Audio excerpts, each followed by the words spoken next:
In certain extreme situations, the law is inadequate. In order to shame its inadequacy, it is necessary to act outside the law, to pursue natural justice. This is not vengeance. Revenge is not a valid motive, it's an emotional response. No, not vengeance. Punishment. Tonight we have a chance to say, yeah, you're right. We're too extreme, we're too wild, we're too out of control, we're too full of our own shit. Or we have a chance to say, hey, fuck you, you're wrong. Fuck you, we're right.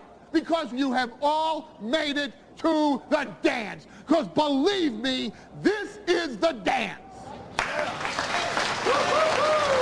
Start the show.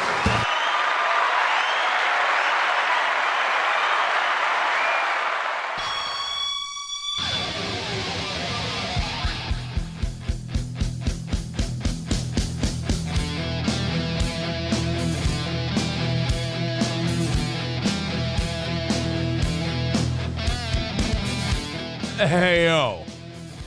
Good morning and welcome, everybody. It's the Steel Toe Morning Show. It's Monday. Welcome to the program. So much to talk about. I can't wait. I tap out news-wise and everything and internet-wise and all that for the weekend, and I miss everything. But the one thing I caught on Friday before I took my regularly scheduled internet sabbatical is I did see the RFK Donald Trump stuff, and all I could think when I saw the RFK Donald Trump stuff was my uncle's probably going ape shit right now because he called this. He didn't call the whole thing, but this is gonna, like, the med beds and the dun babies and the mountains and the hanging people at Guantanamo, like, he's kind of got a point with all this. Like, he's gonna give those people steam. The RFK Jr. thing, it kind of tracks with that whole agenda, with that whole method of thinking. So we're gonna get to that in a little while. We've also got this is a name I haven't said in a while. We've got a Brionna Taylor update. And surprise, surprise, like, again, surprise, surprise, the facts came out. Well, the facts have been out on the Breonna Taylor thing for a long time. The media tried to make her a police victim, racism, violence. And what really happened was she was dating a piece of shit who got her killed. And that wasn't really played very common in the media. And now a judge, after a thorough investigation, has ruled that Breonna Taylor's death was not caused by racist cops, but rather her piece of shit, I believe, drug dealer boyfriend, and that's what got her killed.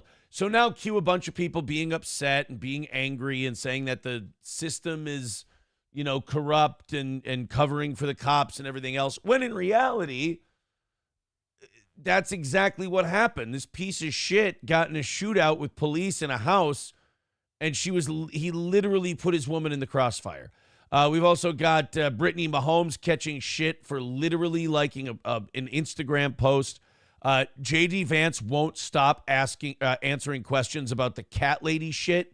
And Bill Maher, fresh off his talking to children about porn, is back at it, busting Caitlin Collins' balls from CNN. So apparently Bill decided to pivot away from the talking to kids about porn look and go back to the talking about the news look, which is, in my estimation, a good thing. Before we get started this morning, Adam Simon gifting 3 memberships. Thank you very much. I keep all I can hear in my head when Adam gifts memberships, or when anybody gifts memberships, gift away. I just hear Ashton from Keno Casino's voice. I just hear, whoa, buddy, 3 subs, let's go. I can't stop. It's just, it's in my head. So today we're starting at 310. Oh, thank you, Pizza Roll, for $4.99, getting the super chat started today.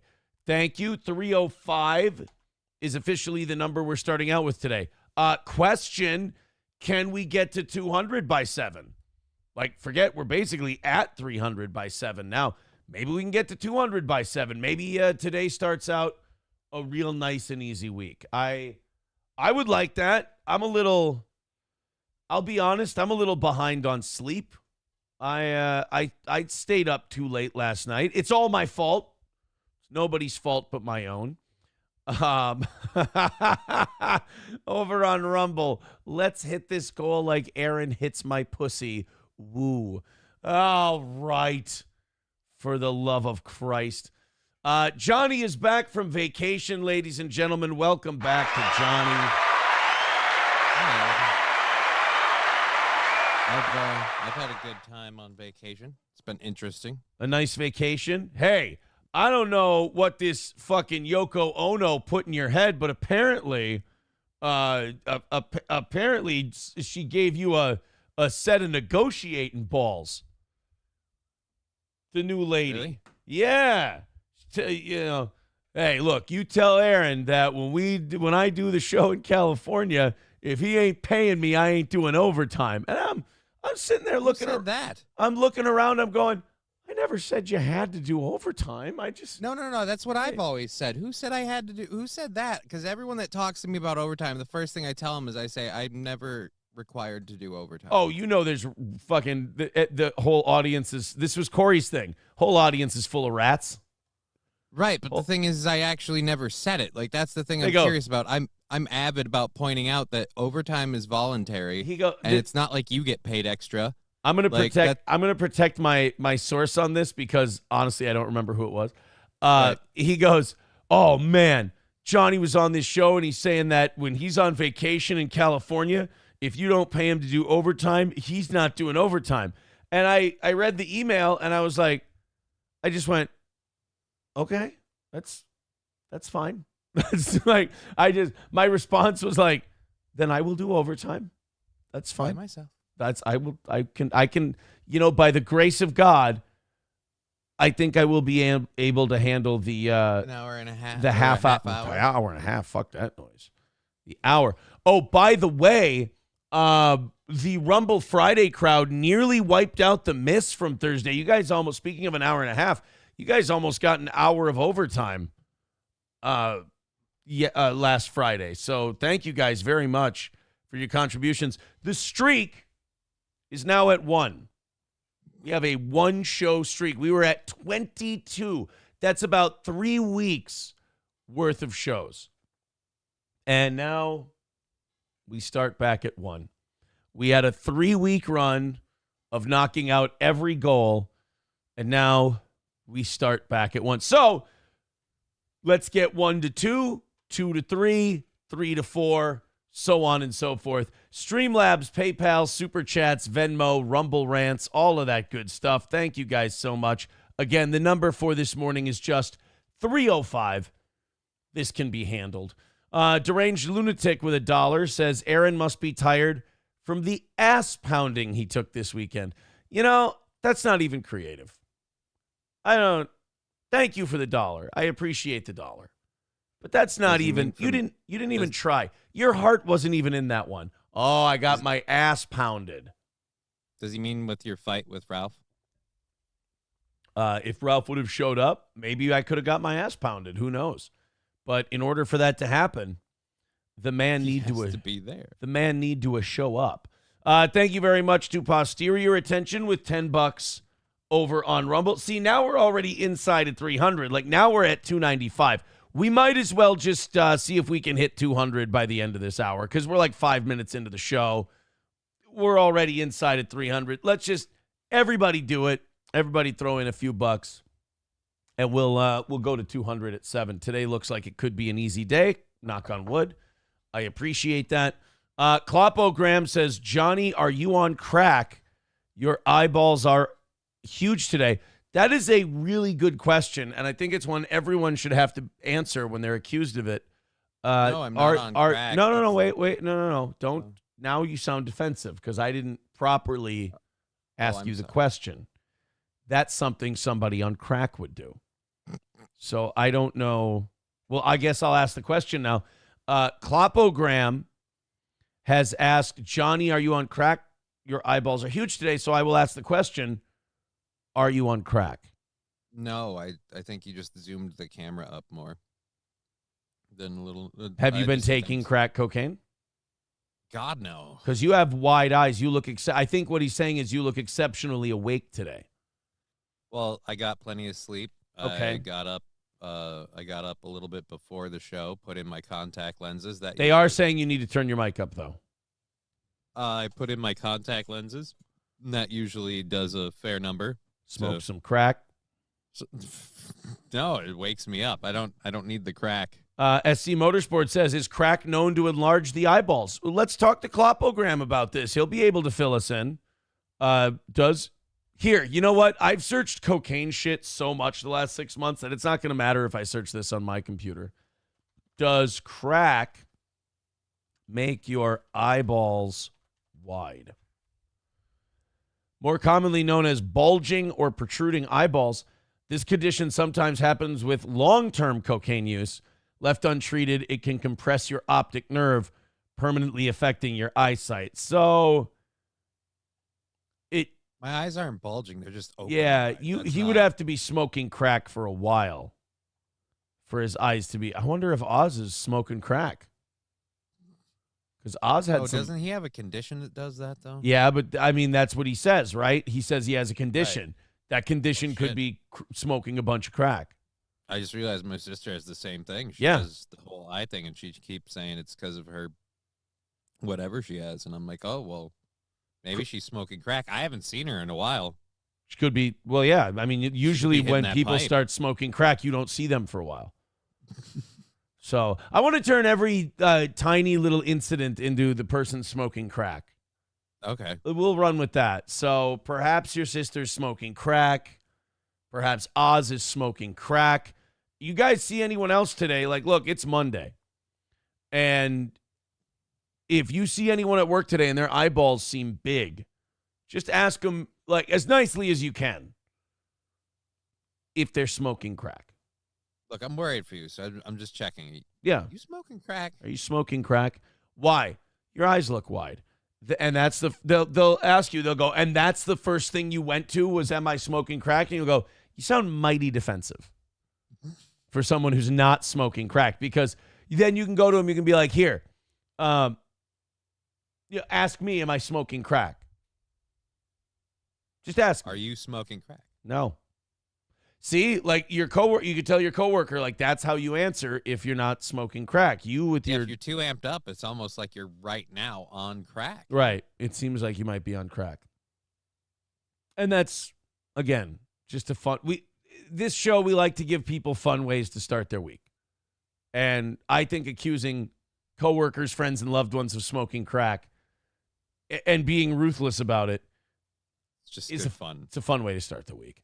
McBuster says, win by 2, ripped into Melton for being a diddler. He at least has some balls. Will you let those balls hang, John? Look, if Melton is one, I'm not surprised. But I also, I don't care. I don't. I'm sorry. The whole point of someone else following you is that you don't follow them.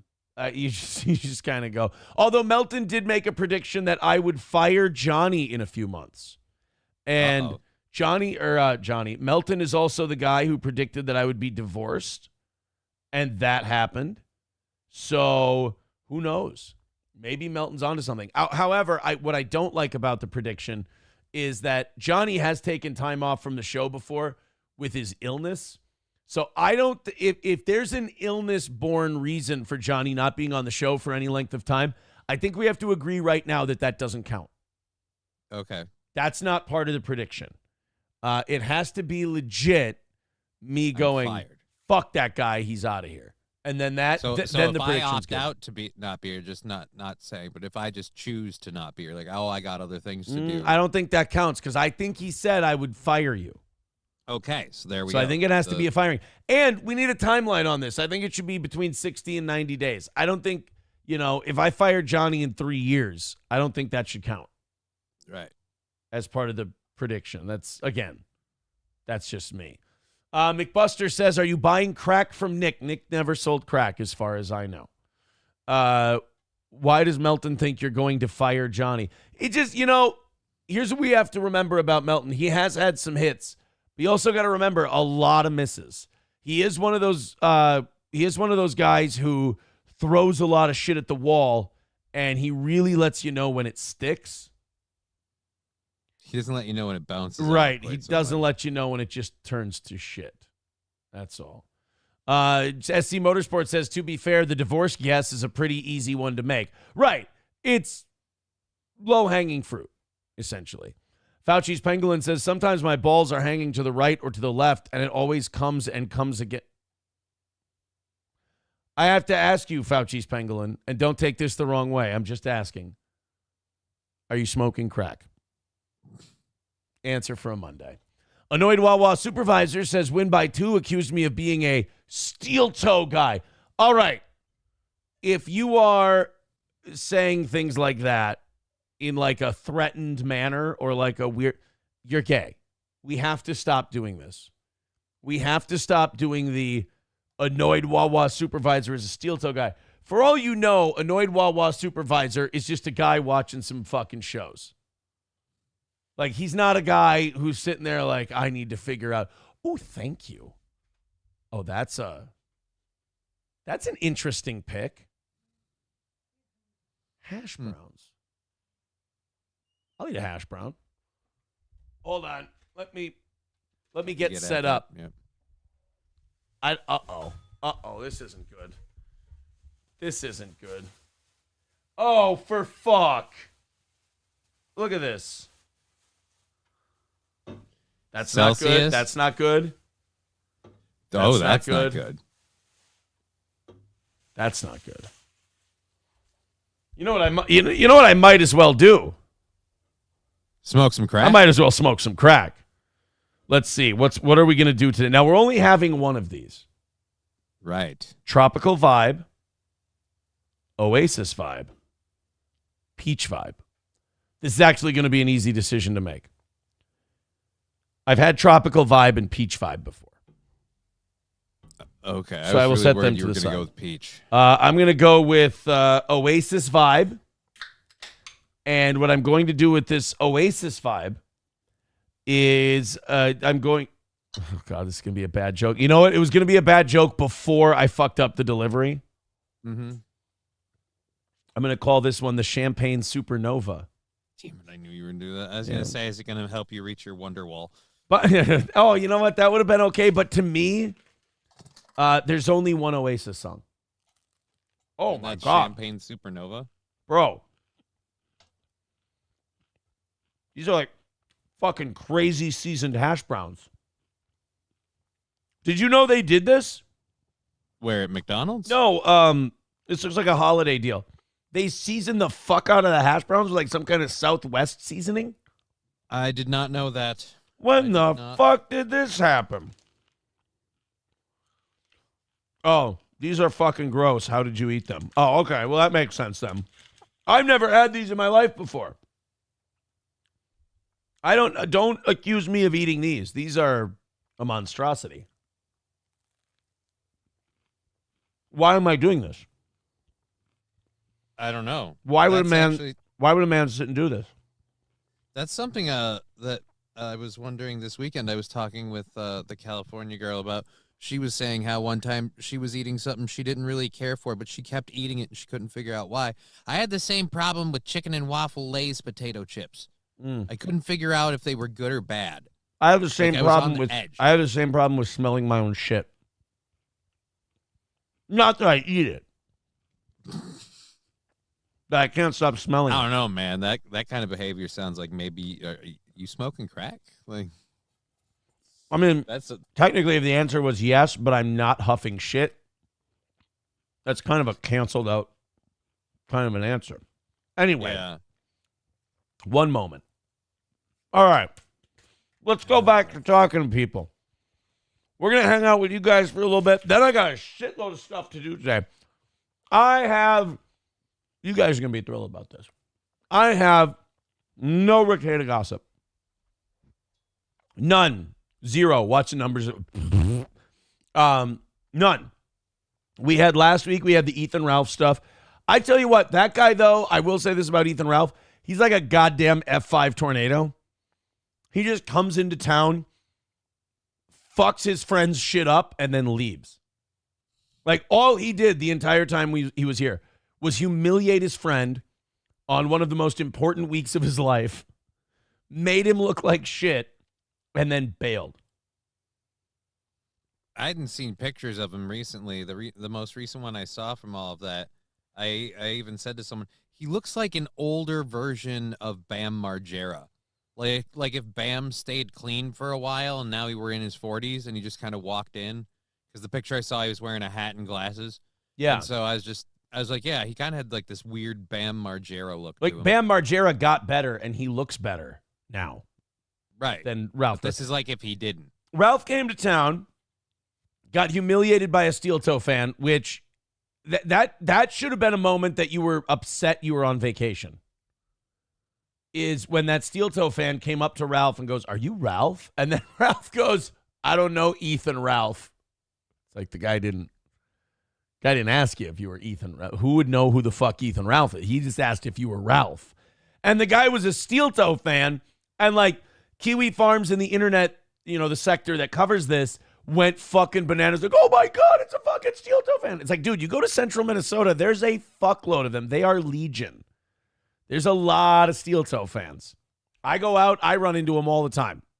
It's just one of those things. Most of our audience is concentrated in a smaller geographical area. So if you go to a Wilmer trial or you go to a Foley trial or a Sauk Rapids trial, there's a good chance you're running into a steel toe fan. So yeah. He denies the name his daddy gave him and then ends his stream and runs into the courthouse an hour early. Then he starts popping off about how I should box him. I said, okay, here's the time and place. He says, okay. And he doesn't show up. And then That's I tell gonna him, look great. Yeah. So then I tell him, well, that Thursday I do sparring practice or whatever. We do sparring. I spar with the boys. And he goes, okay, I'll be there and kick your ass. Didn't show there either. So then he tries to dox my address. And let's just say some people from about an hour away from here started getting emails from people that he was trying to dox my address. And then I got a call about that. And then I had to answer about that. And Ashton from, I almost said Kiwi Farms, Ashton from Keno Casino, PPP, he helped me out in finding that info. And then made fun of me on Casino. He's like, yeah, I had to show Aaron what Telegram was. And I'm like, why the fuck would I need Telegram? Isn't it like an encrypted messaging service? I don't know what Telegram is. I don't need to encrypt my shit. I ain't sitting here being like, I got to make sure nobody reads my messages. Read my fucking messages. They're boring. They're really fucking boring. So that all happens. And then I guess, and this is all the news I have. And then again, I have no Ricada stuff today. Somebody, I don't know if it was Ralph or it was just some guy, or if Nick had something to do with it, if Nick put somebody up to this. I do feel like Nick's doing that. Like he works through surrogates and he tells them shit. Like Ethan Van Sciver this weekend was streaming and he said, oh yeah, Nick told me that the positive cocaine test came from a cop who had cocaine on his gloves and touched his kid's hair. And I'm like, that's not how that works. That's not how that works. They tested positive for a metabolite, not the not like the powder cocaine. They wash the hair. They wash it. They get all the outside influences off of it. And then they see what's on them. Police grab the hair from the kids for the test. I'm pretty sure the lab techs collect hair for that usually. You know, Johnny, there's really only one way to find out if what Nick's asserting happened. What's that? Release the body cam footage. Oh. If Nick agrees to release the body cam footage, we can see all these terrible conspiracies in real time, which would be good. So anyway, I don't have any Nick news. What I'm trying to say is somebody gave out the either email address or phone number, one of the two, some contact information for the judge in Nick's case. And was that's a bad idea. Yeah, and was telling people, hey, write to this person, tell them, fuck them, blah, blah, blah, blah, blah, blah, blah, all this other shit. And you're like, I have a hard time believing that the old boy didn't have something to do with this one because he's got a history of not being able to control himself. And things are looking really bleak for the kid right now. And I'm just like, this reeks of, hey, would you do this for me? So this is a nuclear turd. You do not want to be touching this. You don't want to fuck with. Oh no, that's bad. If I were a lawyer, I would look at him and go, of the 3 dumbest fucking things you could do, I would rank this in there. Let's not do this again. Let's try to, at this point, if you're Nick's lawyer, you're like, how do I ain't trying to heal. I ain't trying to suture the wound. I just need to get the fucking, stop you from hurting. I just need the bleeding to stop. That's it. If I could just get a compress on the wound to get it to stop just shooting blood, that would be good. Suturing the wound, we're a long ways away. So Ethan Ralph blows into town, fucks his friend's shit up all over the place, and then just leaves. That's it. Leaves him the topic of some allegations and some investigations, and then goes, I'm going back to Mexico. Runs from a fight, runs from a steel toe fan. I mean, truly just great work by Ethan Ralph this week. I mean, he had a great vacation. That's awesome. Awesome. Good for him. So annoyed Wawa supervisor says, win by 2 accused me of being a, quote, steel toe guy. My only allegiance is to Wawa and our hoagies, and currently to the Discover Corporation, as they have brought me on board as an independent researcher. Well, that sounds great. Oh. Let's 200 milligrams of caffeine. Quit acting like it's a lot, says Hulkamash. Dude, that's a lot. 200 milligrams of caffeine is a lot. Here. Milligrams of caffeine in espresso. 63 milligrams in a shot of espresso. And a shot of espresso, isn't that like considered, holy shit, that's some fucking caffeine, right? Yeah, shot of espresso. But it said how many in a shot of espresso? 63. 16. Oh, 63. 63. Yeah, so you're doing quintessentially 3 shots of espresso. Yeah, closer to 3. 12-ounce can of Coke, 34 milligrams. Okay, so yeah, you're drinking a few Cokes. I actually, though, once you put it in the 3 shots of real quick, if I could, real quick, this will give you a better idea. 80 milligrams in a Red Bull. So it's 2.5 Red Bulls. In one go. In one go. That's fucking beananners. Well, I want to say it's a lot, but I just realized when I occasionally get my little coffee concoction, that has, I think, 3 shots of espresso in it. Yeah, you need to turn your mic up a little bit more. Yeah, I'm working on that right now. Oh, you're a low boy today. Annoyed Wawa supervisor says, far be it from me to criticize someone for eating gas station food, but you are a shredded potato whore, and may God have mercy on your arteries. Your heart is straight, built like a Juicy Lucy. Thank you. I appreciate it. Fauci's Pangolin says, I could send you a bottle of ball sweat, but you probably drink it all in one sitting. Well, what are you supposed to do? Let it get bad? Right. Exactly. I thought so. Everybody shuts up right away as soon as a counterpoint is made. Packer Backer says, does Johnny want to talk California girl? That seems that would be a topic. No, I think Johnny had a nice vacation. He had a good time. And a lot of fun was about her a little bit. A lot of fun was had by all.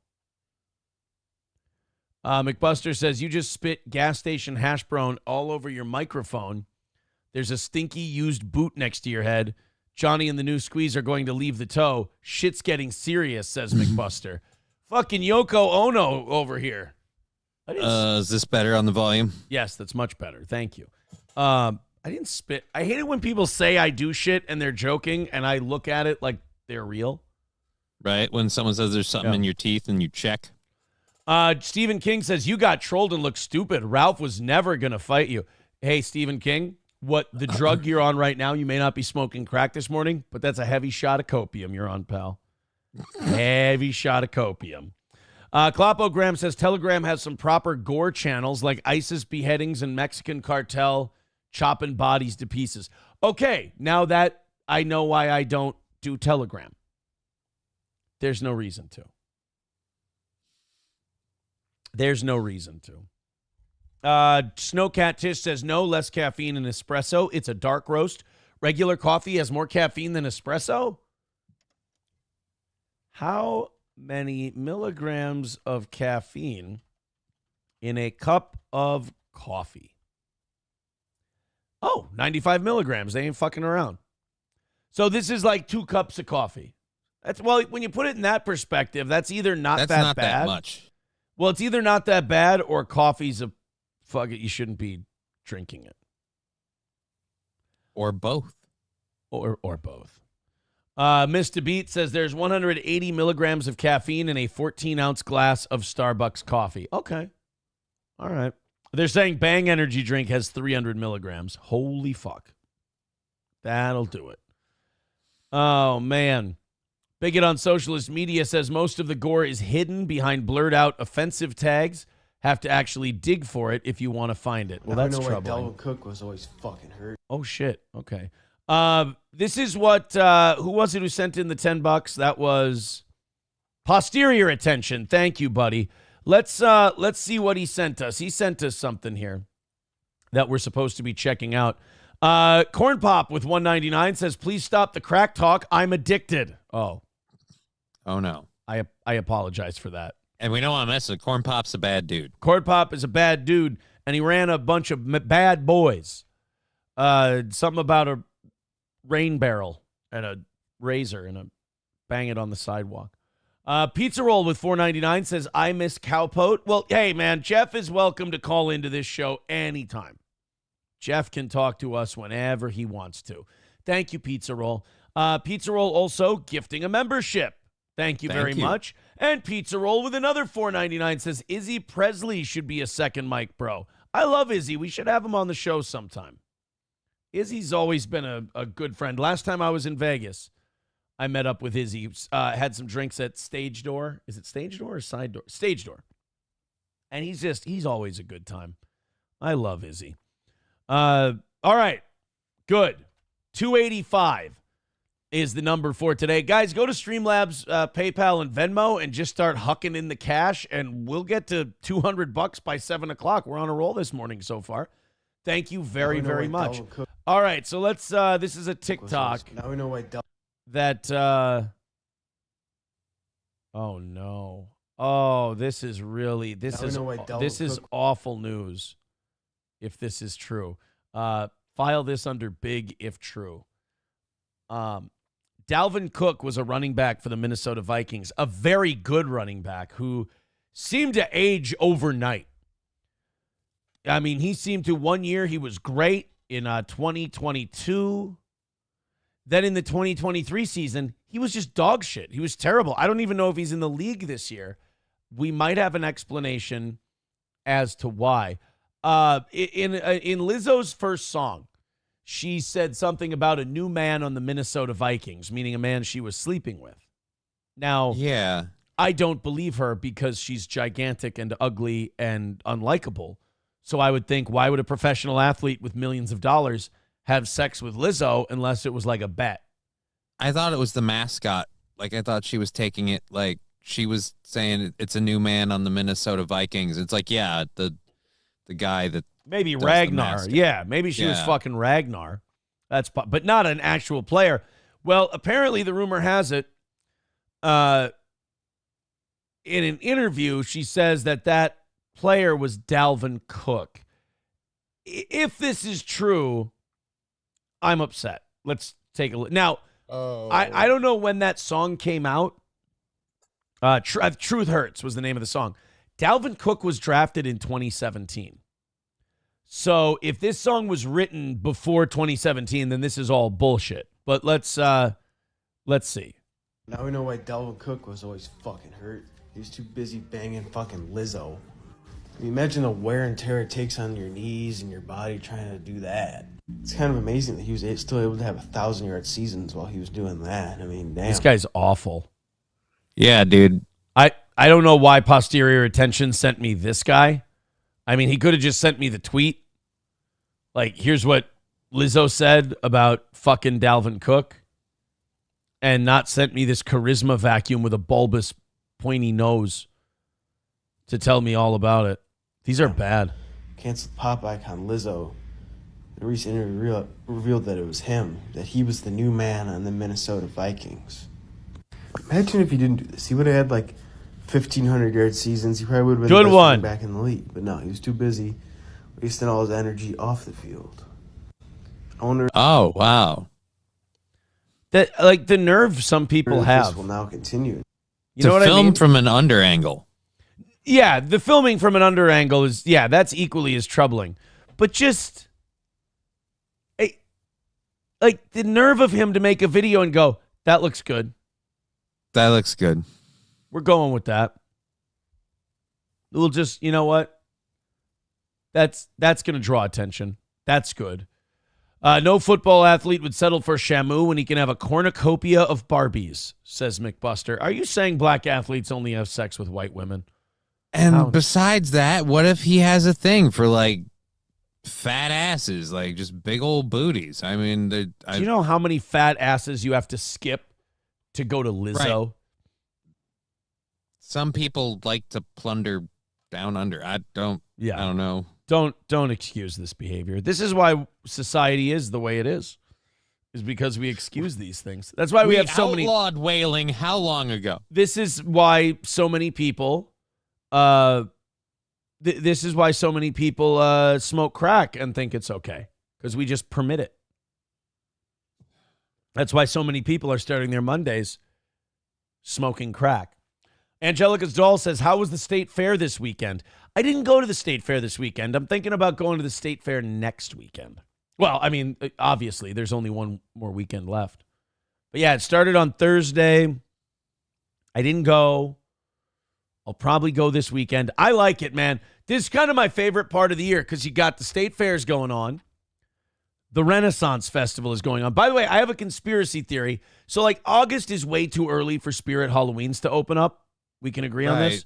But some of them are opening up. And I think the reason some of them open up in August in Minnesota is for the Renaissance Festival. Totally. I think people get their Renaissance Festival. Well, I just was expecting people to push back more on that theory, but you're just going with it. Well, I mean, it makes sense. What else? Who's going to buy a Halloween costume now? Like, I'm already invited to a Halloween party. I'm not worried about my costume yet. Like, I'm not worrying about that until.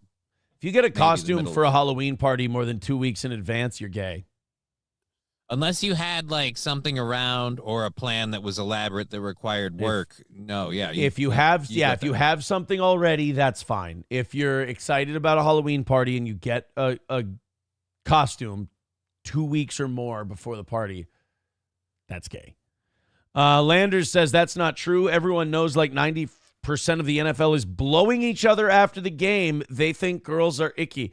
I'm going to need to see some studies on that.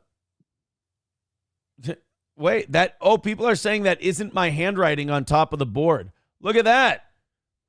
People saying SP is writing the board because that's not my handwriting. Johnny, do you know whose handwriting that is? April's? That's April's handwriting. Yeah. That is, I believe, could we call that? I think that's the last vestige of April's existence on this show. Yeah. The last vestige of April's existence on this program is right there. That was a funny account for a little bit, but you crossed the line and you got to go. I'm sorry about that. You could have had some fun, but you had to be spurgy. That's too bad. There's a weird thing with people doxing people that's gotten really fucking crazy. Like, it doesn't benefit people to dox other people. It's just a spiteful move. I think it kind of shows that, like, it's the final refuge of I got nothing. Like, it's the final refuge of I have nothing to talk about, live for, do anything. Here's what I'm going to do. Like, it's got to be one of the saddest things that you can do. I'm trying to think of one lower. It's hard, right? At the moment. It's like, because it doesn't benefit you at all. Like, you gain nothing. Absolutely nothing out of it. You can't even take credit for it. You're using someone else's name for everything you do. Yeah. Klopogram says, Aaron acting all sophisticated. Next, he'll be going to art shows with good people. You know, people keep trying to draw me in. They keep trying to get me to comment. And then when I comment, they go, oh, why are you talking about this again? It's like, well, because you're the 9th person to write it. And as far as the art gallery thing goes, let people go to an art gallery. Now, does it seem remarkably phony because that person would have called anyone who goes to an art gallery a gay F word before? Yeah, of course. But that's part of the funny. Let it be funny. The unfunny. Plus, wasn't it in California?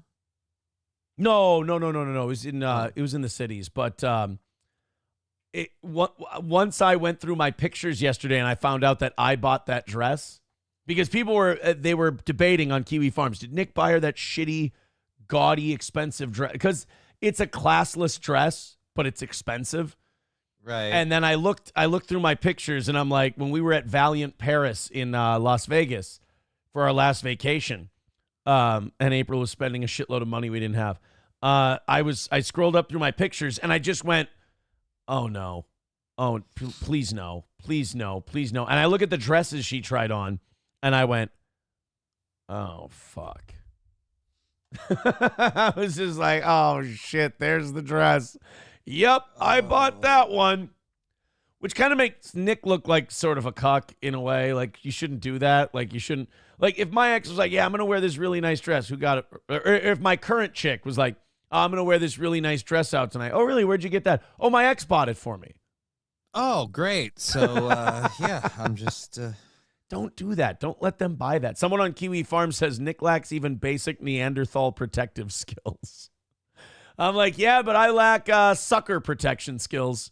So I have to. And he can't buy a dress like that. Didn't he drop a whole bunch of money so he didn't have to do like tests and regular checkups and stuff? So. Well, yeah. And then Wednesday is April's arraignment on her cocaine charges. So he's going to have to pay her bail because she's going to have conditions on her, right? I would imagine. Yeah. So she can kind of then go, all right, she's not going to, it's going to be via Zoom, but they're going to be like, I would assume it's a felony. So you would either have to report to the jail. She'll probably have to report to the jail anyway, but you can either report to the jail, or I guess like you could have the ROR, but there would be like testing and conditions, right? Or Nick's going to have to pay her bail to keep her happy because we now know she sang like a fucking canary to the cops, which was the smartest thing she ever did. She kind of went back on that. But to have no testing, she's probably going to, he's going to have to pay. He's going to have to pay for everything. She's a smart kid, She's not an idiot in that way. If she knows how to get what she's looking for. And when you got that info, when you got that sword of Damocles hanging over someone's head, fucking get out of it what you can, I guess, right? Yeah, dude. I would be really worried if I were Nick now that I know about that. Plus, can't they still use that whether she wants them to or not? The reason you can't use that part of the body cam footage is because Nick has a right to face his accuser.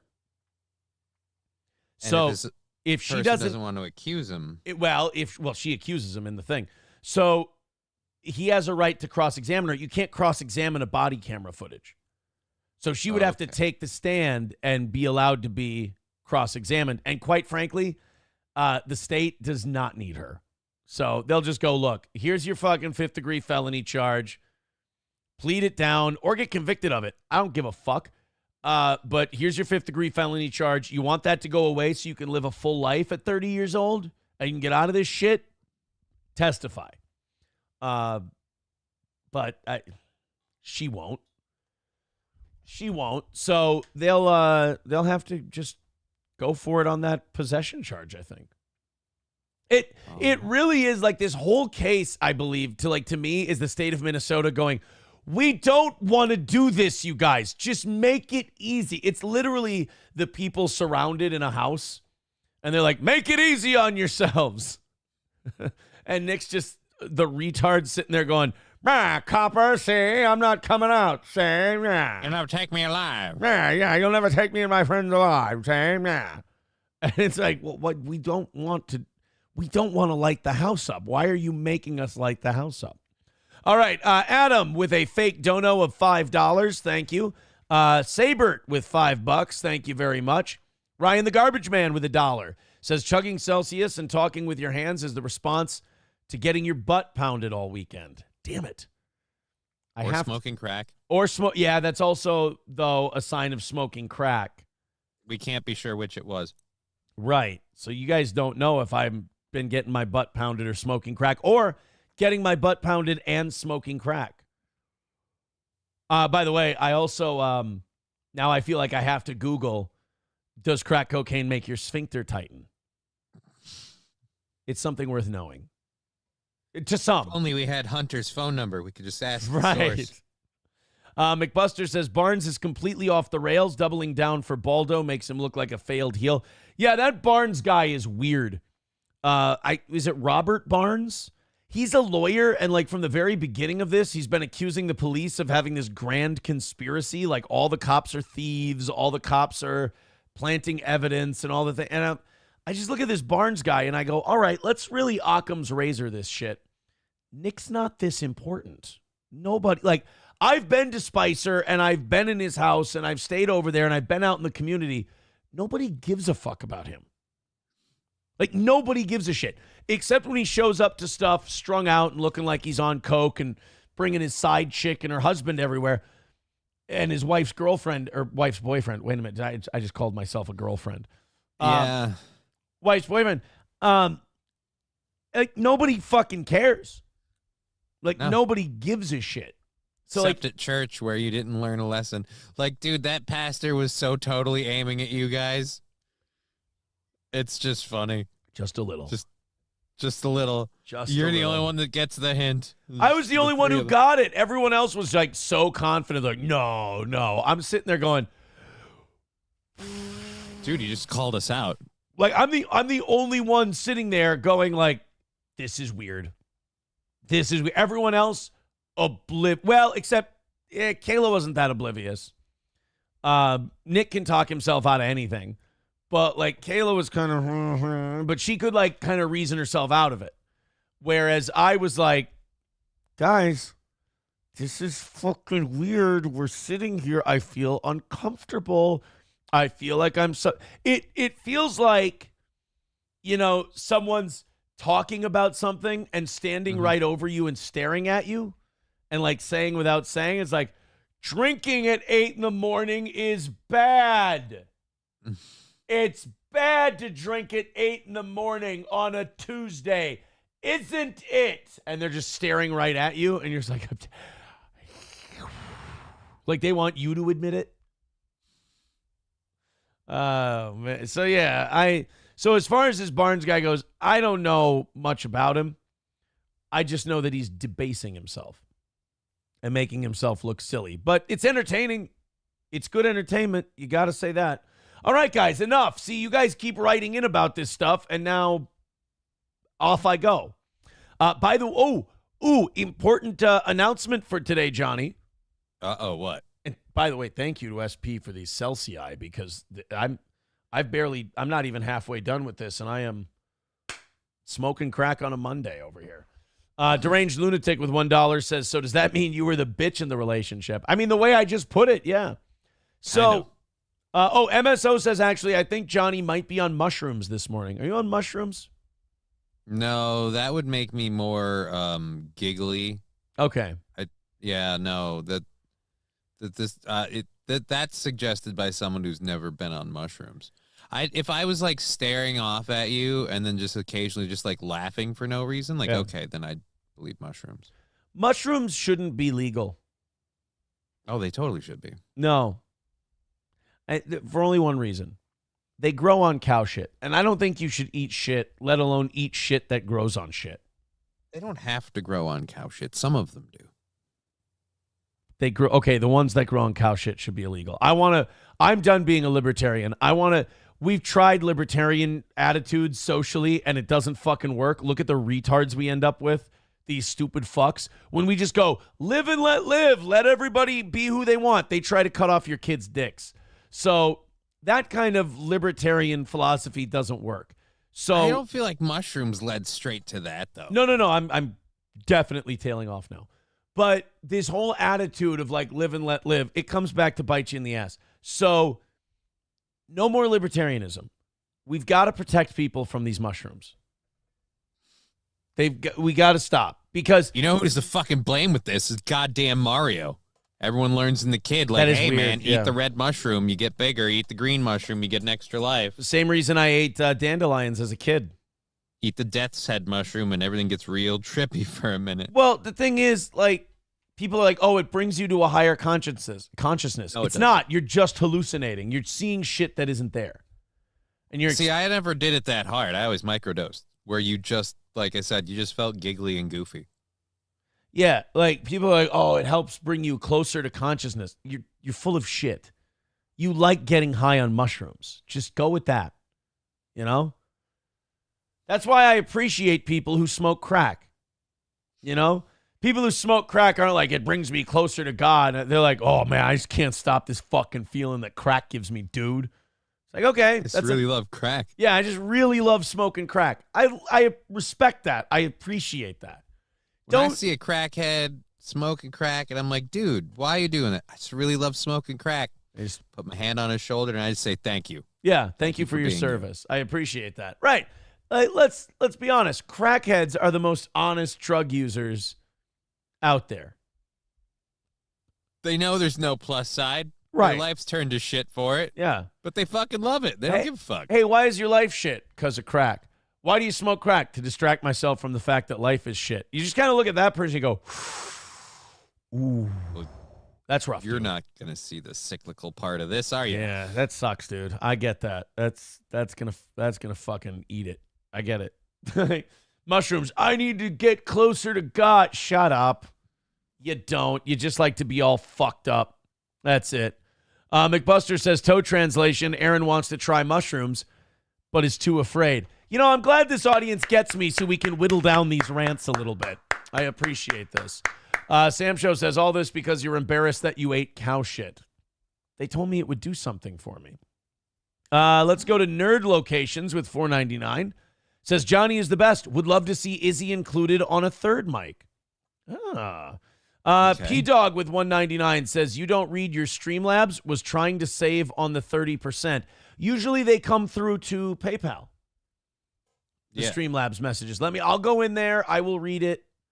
I will unfuck my shit. I'm sorry. Log in with YouTube, I believe. Yes. Log in with YouTube. We'll get this all taken care of. I apologize, P-Dog.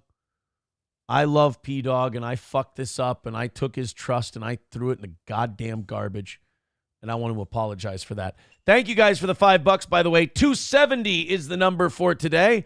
Maybe we can get to 200 by 7 o'clock. I mean, that's way ahead of the game, and I appreciate that. You guys are awesome. But 270 is a nice number to be at right now. All right, alert box.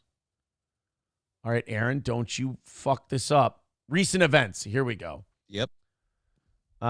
P-Dog says, what up, Boots? I was smoking crack at the Minnesota State Fair yesterday and saw a bunch of people carrying around Never Walls handheld church fans.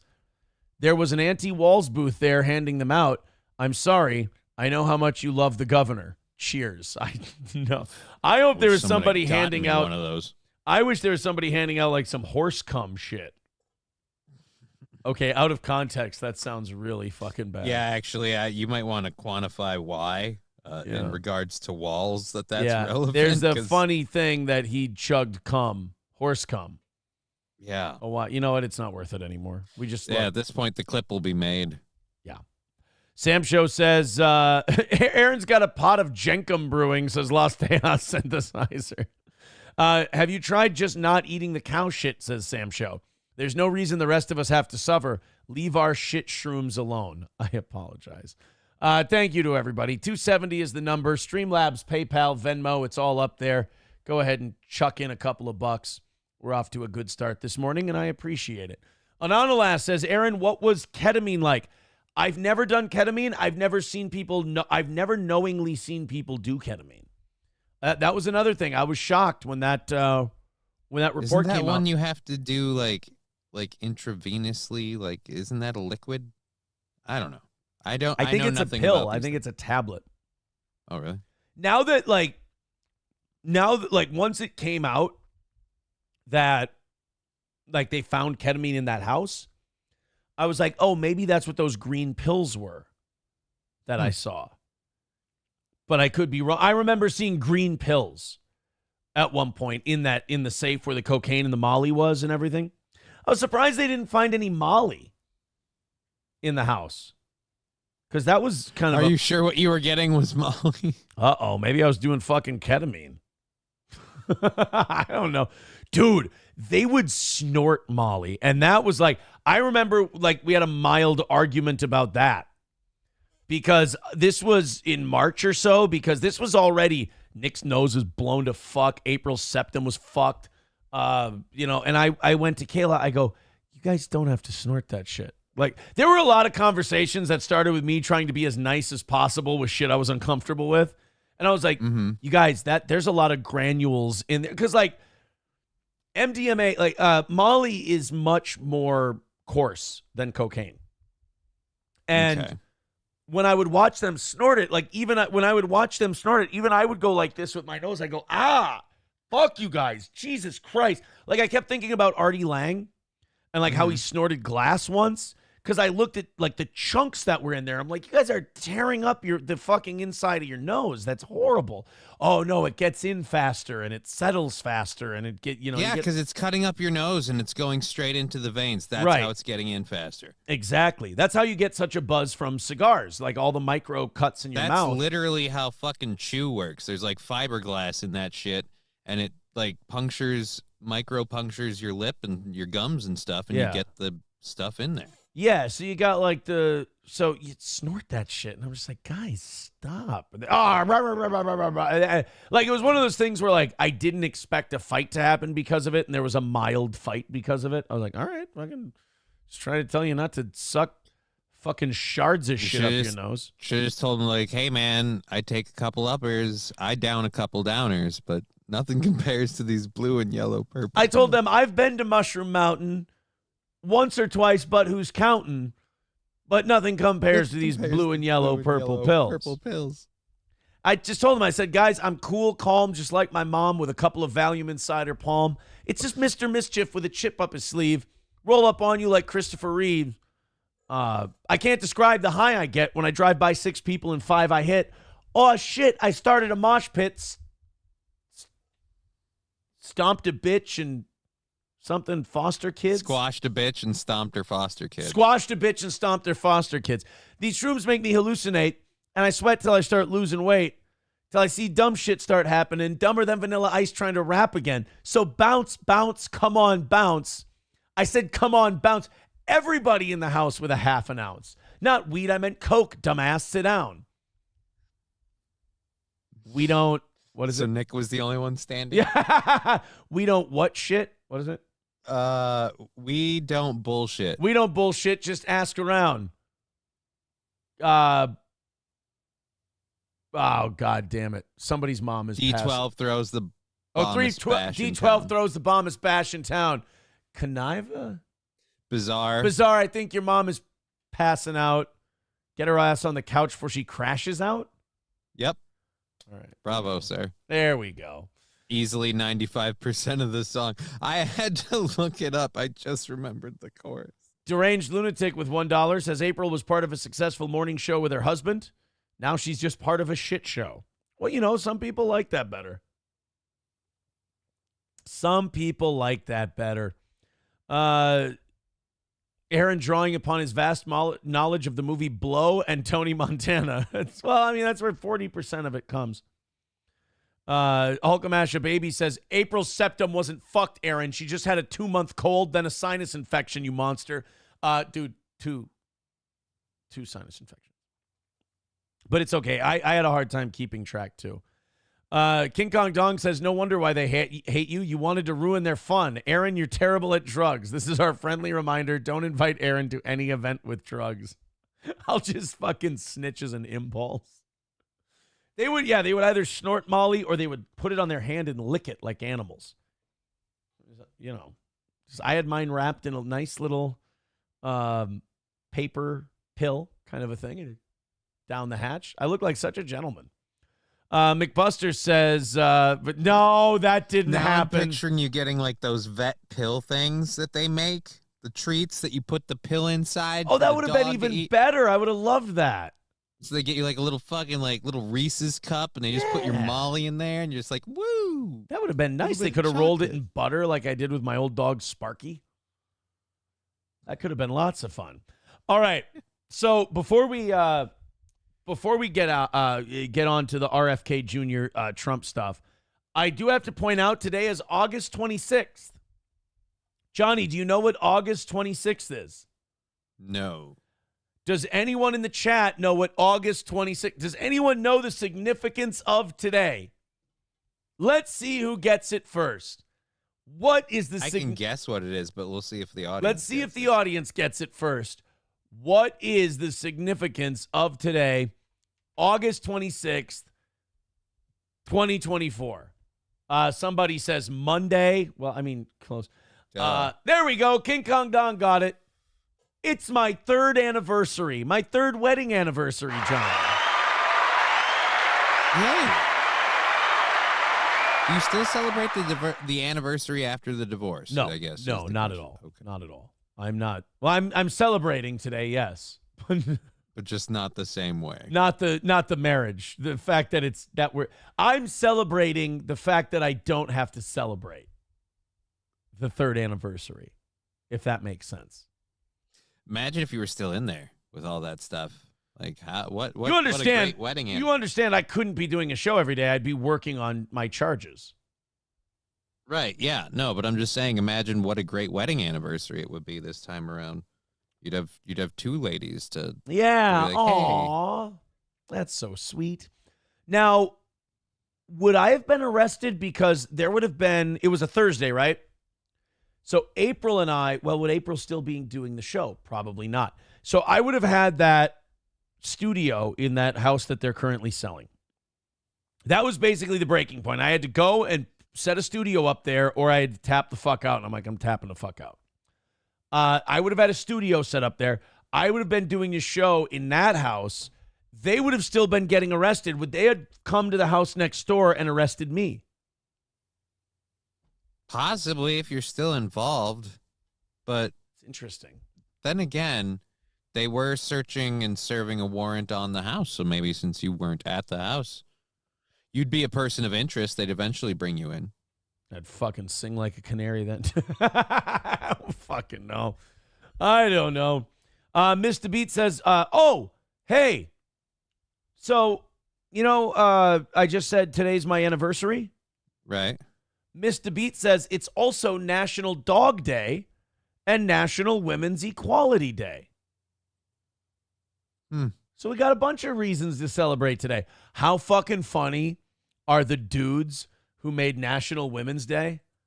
Like, these are some funny fucking guys. Because they made National Women's Equality Day on the same day as National Dog Day. Like, how perfect of a subtle thing was that? God, we're fucking good. They're like, men, you have to give up a little bit of power. You have to acknowledge women's equality. And they're like, all right, we'll give you a whole day. And they're like, wow, that's mighty swell of you. We're like, all right, give it to the day we celebrate the dogs. All the bitches get it at once. Right, yeah. Just all the bitches get recognition on one day. Lost Teos Synthesizer lets us know. August 26th, 1920, the 19th Amendment takes effect. Women getting to vote. Maybe that's why they made this Women's Equality Day, and it just conveniently coincided with the dog thing. No, I want to go with they purposely picked the dog day. I don't want to be or they put the dog day on the 19th Amendment Day when they created Dog Day, and this just all happened. If what I'm thinking is wrong, I don't want to be right. Fair enough. That's what I'm getting at. All right, Trump and RFK stuff. A 1-hour warm-up about smoking crack and anniversaries and drugs and all that kind of shit. Let's get into some stuff. Real quick, MSO said it's also National Toilet Paper Day. The fuck? Everybody's finding out what day it is today. Hey, can we do a National Day for toilet paper? Can we do celebrity birthdays? Let's turn this into a real morning zoo. Ready for this? Okay. Famous birthdays. Okay. TV actor Dylan O'Brien turns 33 today. Rapper Lil Tecca is turning 22. Lena Goldie, a TikTok star, turns 20 today. Movie actress Keke Palmer is 31. TV actor Charles Gillespie turns 26 today. YouTube star King Sid turns 24. Hey, Johnny, Macaulay Culkin is turning 44 today. Jesus. Holy shit, Melissa McCarthy's already 54. Hey, I know you're big on this. TikTok star Most Hated Kyla is turning 16. Big news. Oh, I was explaining to my sister that I hate TikTok. She's talking about comedians on TikTok, and then she's like, "Oh, you got to get on TikTok." Like, dude, I fucking hate TikTok. I'm not posting comedy on TikTok. Great news. Instagram star Trav Calorie is 18 years old today. Today would have been Mother Teresa's 114th birthday. Oh, but God needed her upstairs to do some cleaning. Yeah. Basketball player James Harden turns 34 today. Movie actor Chris Pine turns 43. YouTube star Kyle Exum is 25. Pop singer Parita is 18.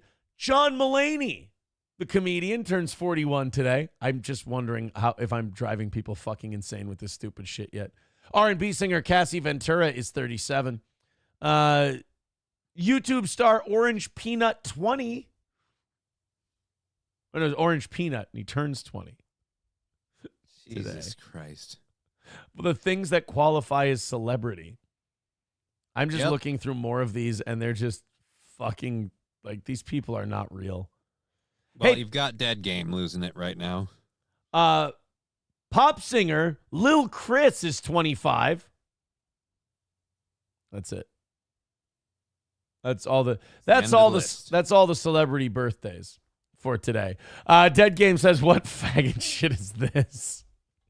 K yourself. Is this Entertainment Tonight? I know. Someone says he's allergic to donos. I'm not allergic to donos. I just find shit like this funny. Especially when you guys don't. I just really like people like, oh, what are you allergic to getting money? No, I'm just addicted to like when people go, this is fucking terrible. I go, let's see how far I can lean. Let's see how big the lean in can get with this bit. Sam Show writes, well, fuck you anyway. Fair enough. Oh, hey, look at this. Yeah, if you guys want to send in donations with fun facts about August 26th, this will be a fun bit. Deranged Lunatic with $1 says, in 1883 today, Krakatoa volcano erupted and killed 36,000 people. Wow. Where is Krakatoa located? It's Krakatoa.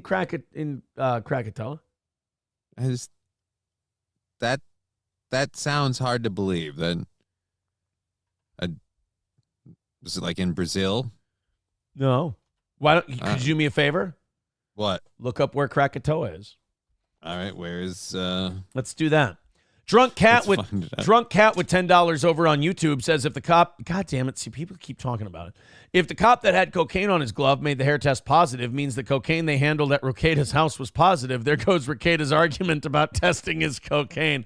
It really does end up in just, guys, we're talking about a retard here. It's just, you're going to hear retarded shit. SC Motorsports says Krakatoa is in Spicer, Johnny.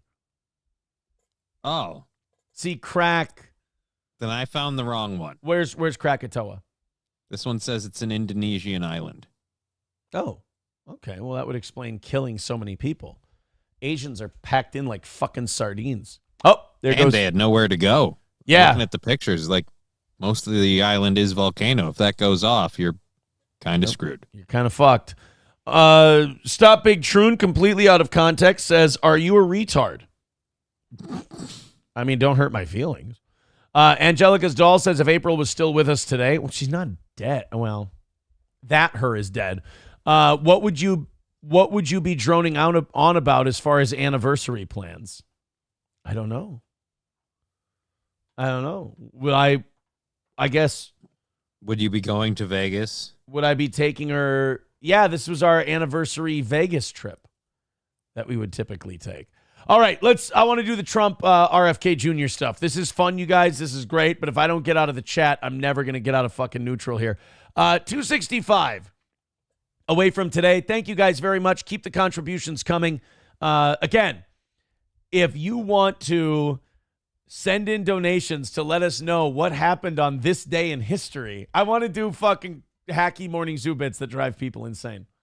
If you guys have today in history type shit, send in a couple of bucks and let us know about it.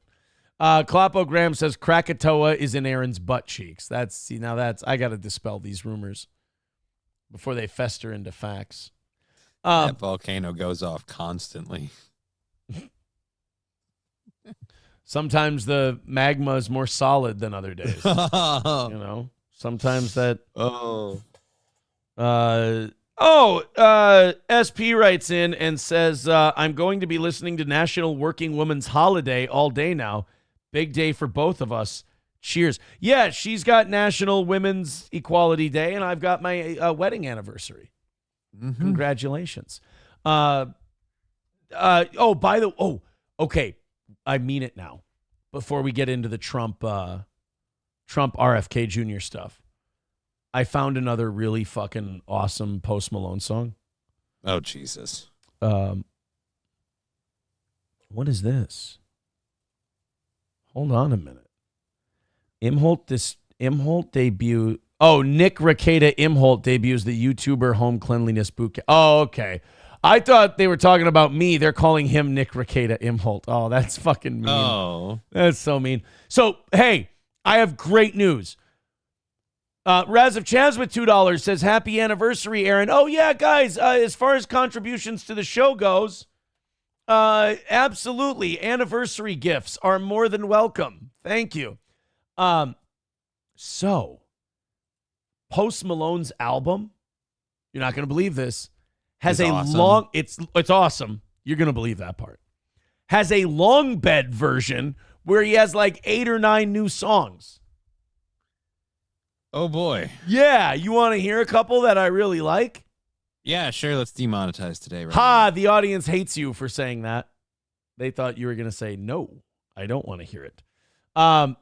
There's one, and this... Would it have mattered? And SP is not a Post Malone guy. And I want her to hear this song. And I want her to really give it a shot, because to me, this song reminds me of like the fun, playful 90s pop country shit that I grew up on, Right. It's a wonderful song. It's called, and if you guys call me gay for this song, because it is a lovey song, it's called "Hey Mercedes." It's stop making that face. It's a good song, and I wanted to demonetize today's show anyway. So I want to give you guys a verse and a chorus. I want you guys to give it an honest shot. Let me know what you think. Then we'll get to Trump and RFK Jr. Oh, fucker. Son of a cunt. I hate when YouTube does that when you hover over a video before you click on it, so it starts like moving down the video without you hearing it. All right. Johnny's just waiting with bated breath. Yeah, I'm waiting to hear this because I'm taking bets on whether or not this is going to be a stripper song. Johnny, what's the name of the song? Hey Mercedes. Hey Mercedes by Post Malone, country music's own Post Malone. Fun, right? Have a fun little 90s country. He's at a party and he meets a girl. On the porch with a beer, saw you park between all these jacked up trucks. Okay, so he's hanging out with a beer and there's jacked up trucks. This is already a great country song. Okay, and oh, go ahead. is this like somebody else's music video? Because no, this is just a lyric music video. Like, he hasn't made a music video for this, but I think it's his official channel. Okay, so he's got a beer. Right. At a party, there's jacked up trucks. Fucking stage is set for a killer country song.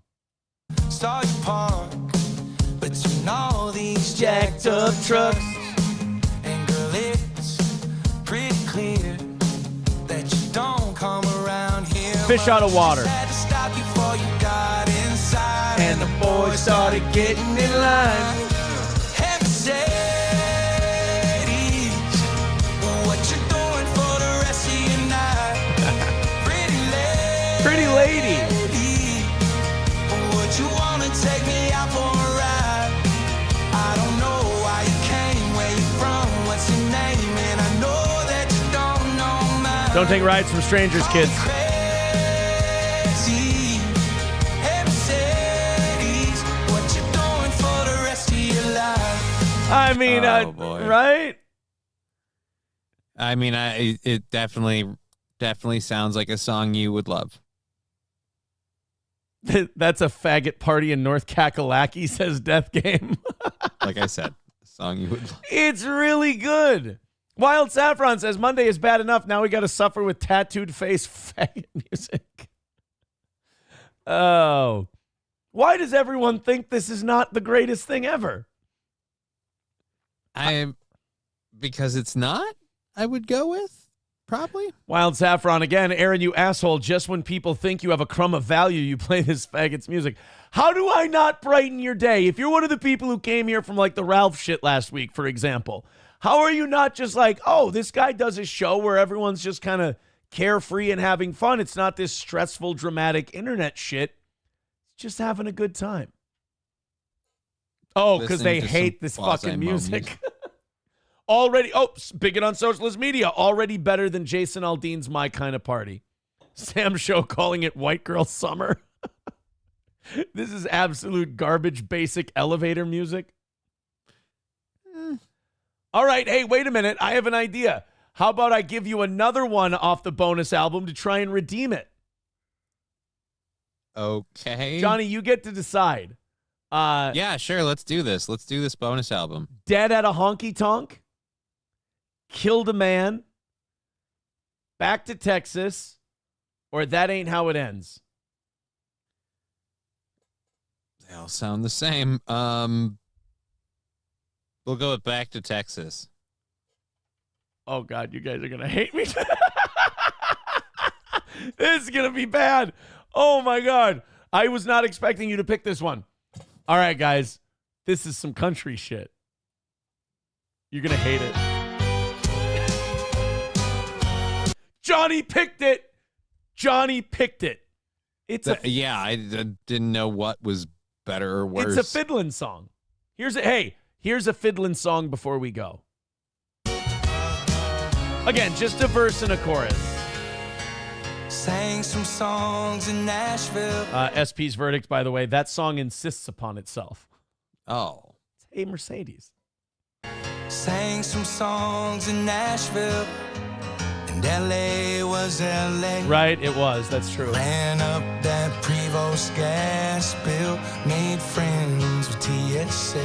He's traveling a lot. Hell, I've been everywhere, man. And I about had enough. He's done.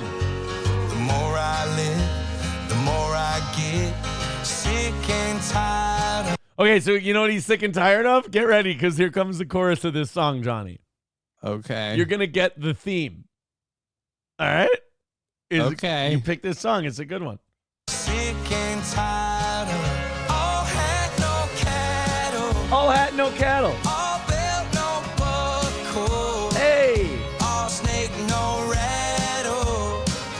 All honey, no suckle. All honey, no suckle. And I'ma take every last dime stuffed under this Mattress.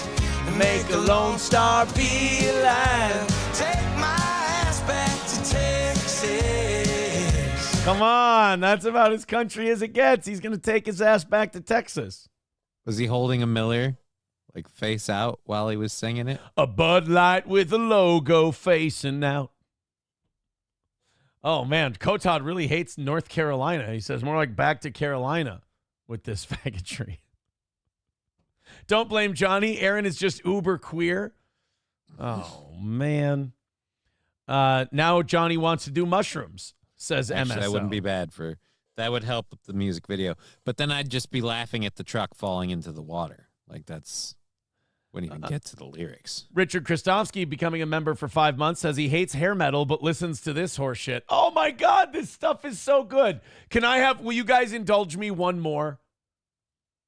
I'm not picking it this time. Indulge me one more, and then I'll fuck off, okay? I do have, like... This is your last chance for victory. Kill the Man is kind of like, it's a sentimental song. It reminds me of, like... Killing a guy. No. Kill the Man makes me think of my own personal transformation after leaving, you know, that particular situation. So I'm not going to play that one because that's kind of gay and deep for me. But don't gay and deep. That's not that's not what I The gay runs deep with him. Dead at a honky tonk.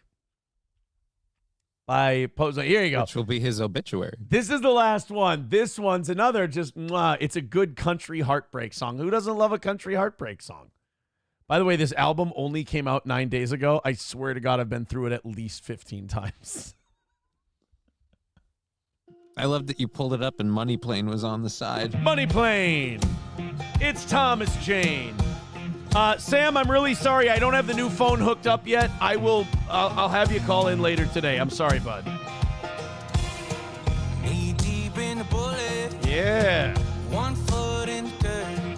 Yes, bloodshot eyes are empty. Has a Monday morning church. On a stool in the corner. Where he's been all week. Only way I know he's breathing. How? He just took a drink. He just took a drink. He keeps heading toward the neon light. No way. There's a hole in his heart down at the hole in the wall. They found him with his hand wrapped round a whiskey poured too strong. It's wonderful. There ain't no murder weapon, just a note that said she's gone. Aww. And if they put it in the paper, then it wouldn't say much at all. One man did it, the honky tonk. All right. Why do you look like that hurts? Yes. You're right. The next all video right. was Money Plane. It's Thomas Jane. Yeah, no, I got Money Plane in my head just off of seeing the logo, and it's really hard to follow that. So this might be better than I'm giving it, but I'm being spoiled by thoughts of Money Plane. We got The Edge and Fraser Crane. Gonna rob that flying plane. I would have thought he'd make a more convincing villain. Money Plane got Thomas Jane. That's just kind of insane. I guess those roles, they just stopped coming. Money Plane. Get out the way, for Kelsey Grammer makes you pay. Oh, no, then I thought he'd make a more convincing I thought he'd make villain. a more convincing. You're right. Money Plane. All right, guys. Thank you for indulging me. Now we can get to Trump and RFK Jr. 265 is the goal for today. Our streak is at 1. Let's get it going to 2. 2 sounds good. Streamlabs, PayPal, Venmo, Super Chats, etc., etc., etc. Go ahead and chip in. Everybody $5. We'll knock this thing out in no time. Okay, so my uncle has to be going fucking batshit this weekend. Do you remember, like, my uncle who reads Real Raw News and tells me, you know, all the politicians that are actually dead and there's body doubles of them, and like Michael Jackson is still alive so he can expose human trafficking and rescue all the Dunn babies, that actually at Neverland Ranch, Michael Jackson was not molesting kids. That's the media making that shit up about him, because his real work was helping sex traffic children. The Dunn babies. And saving the Dunn babies, and he would bring them to Neverland Ranch. So Elvis is actually a pastor in Arkansas, and Elvis is taking down the cartels. That's what he's been doing. He brought down El Chapo, was Elvis Presley. He's an Arkansas pastor now. And Too so sober for this. now listen, another one of my uncle's things that he would tell us is that Donald Trump is actually cousins with who? The Kennedys. Kennedy! Yeah, I knew if I said it. Sorry. Hold on a minute. I know how today can get exponentially better. All right, here we go. Boom. I think this is what we want. Mr. Nope, I don't want this version. That's too long.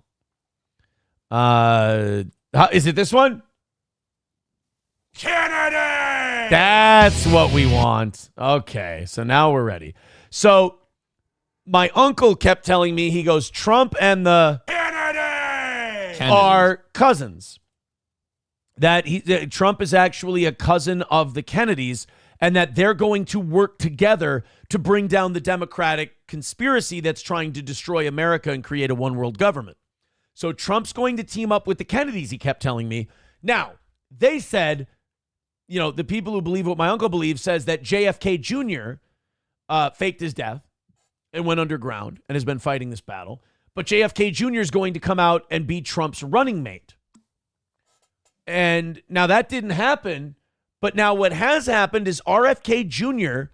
has suspended his campaign for president and endorsed Donald Trump as a fuck you to the Democrats who wouldn't let him on the ballot in a bunch of different swing states. So he's like, I'm taking myself off the ballot. I'm endorsing Donald Trump, and we're going to win all these swing states. So I have a theory that my uncle and his people said JFK Jr., but perhaps they misread the tea leaves, and it's RFK Jr. This makes sense. I mean, if you did, a lot of people said, oh, these people are crazy. They're nuts. They don't know what the fuck they're talking about. They're looking pretty good today, Johnny. No, but I know what you mean.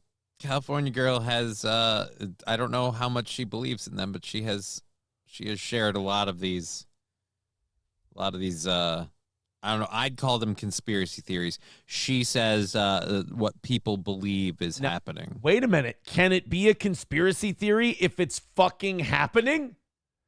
But I mean, he's just taking himself off the ballot in states where it's a swing state. And in a lot of those states, like, Democrats have been pushing to get him off the ballot anyway. So he got, I'm guessing, a promise of a sweet cabinet position out of Donald Trump. You know what the great theory I heard was? I love this theory, and I hope it's true. RFK Jr., head of the CIA, and he gets to declassify and release everything about his brother or his uncle and father. How fucking awesome would that be? That would be amazing. And how quickly will they blow his head off? Pretty much the minute Donald Trump's elected. Like the first night. Like as soon as Kamala Harris concedes, it's just like, and in unrelated news, RFK Jr. Trump has named RFK Jr. his new nominee for the head of the CIA. Oh, in completely unrelated news, RF Kennedy Jr. has just been killed by a grenade. Somebody just put a grenade in his pocket. It's just going to be some CIA agent pulling the pin on a grenade and going up and hugging RFK Jr. and just takes them both out. Like, fuck this. We got to make sure we get the job done. These little fuckers keep coming back every generation trying to fuck with our shit. When are they going to get the fucking hint that we don't want their family around anymore? We took his voice. We thought he'd get it then, and now he kept going. Right. So RFK Jr. is kind of like the Washington, D.C.'s version of the Little Mermaid. Like Ursula took his voice, and even still he sang. You know? It's going to make Ursula sing if he gets his say. I'm telling you, man, this is the coolest shit ever. My uncle fucking nailed it.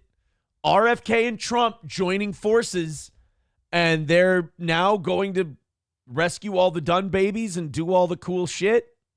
To be fair, it was a 50-50 thing. Like, RFK was going to have to endorse somebody, and he shopped both sides for a cabinet deal. Let's not pretend like he didn't call some Democrats and see what he could get out of it. My thing is, why would you? Because you know the Democrats are going to go deep state. Right. The CIA and the FBI are their friends. Why would you go to them and be like, because you know that he wants to be the head of the CIA and he wants to expose all the shit about his family. Like, I can understand why he would like Trump. People are like, RFK Jr. has been a Democrat his entire life. Why would he endorse Trump? Because Trump is probably the only shot he's got at finding out what happened to his uncle and his dad. Because Trump is such a fucking maniac, he'll do it. He'd be like, make me the head of the CIA and let me find out what happened to my uncle. And Trump would be like, I think that sounds like a great idea. I listened to Rob and I said, he's got a great idea. And now we're going to... Just think of that meeting, though. All right, as the new head of the CIA, I want you all to understand I will be clear and concise in my directives and what we're doing here. Like, people are just going to hate every meeting. Oh, yeah. He's like, all right, what have you guys found on my dad's or my uncle's death thing? And they're like, Jesus Christ, we've been trying to stall on this forever. Actually, we do have a leaked document from the CIA explaining what happened to John F. Kennedy. So this is breaking news, you guys. We don't even have to talk about RFK Jr. becoming the head of the CIA. We literally have documentation leaked from the CIA about what happened to John F. Kennedy. It sounds like all the people on the inside are already excited about RFK Jr., and they're jumping the gun. Would you like to hear this? Yeah, let's see what this is. All I right. want to know what this is. This is what happened with Jay. I can't believe that dude fell off a balcony. That's to it. And that's like the tip of the iceberg for Trevor Moore, too. Like all of his stuff about Hollywood and Satan worshiping and all that shit. You're like, wow, this guy just really wanted to die. He really, like, the worst part is he was poking all of these people and he was very successful while doing it. Right. Like he kept getting Comedy Central fucking specials and shit like that. Deranged Lunatic with $1 says, Aaron, you need to get your uncle off the crack cocaine. Why? Let him shoot till he misses. He's fucking winning right now. Yeah. I mean, he said that the Kennedys and the Trumps were going to work together to bring down the Democrats, and we're going to play RFK Jr. speaking eventually here, and that's exactly what he did. He's like, I'm going to bring down the Democratic Party because the Democratic Party is bullshit. By the way, I don't know. I do think Trevor Moore fell off of a balcony. Such a great song because, like, you can imagine the people who killed Trevor Moore had to think to themselves, they had to hear this song, and at one point, they had to go, earwormed. Right, they had to go like, if this catches on, people are not going to be able to stop singing this fucking song. Like, they're like, I wonder if, like, while they were going to get him, they were just singing it, you know? Yeah. Time for guillotine. God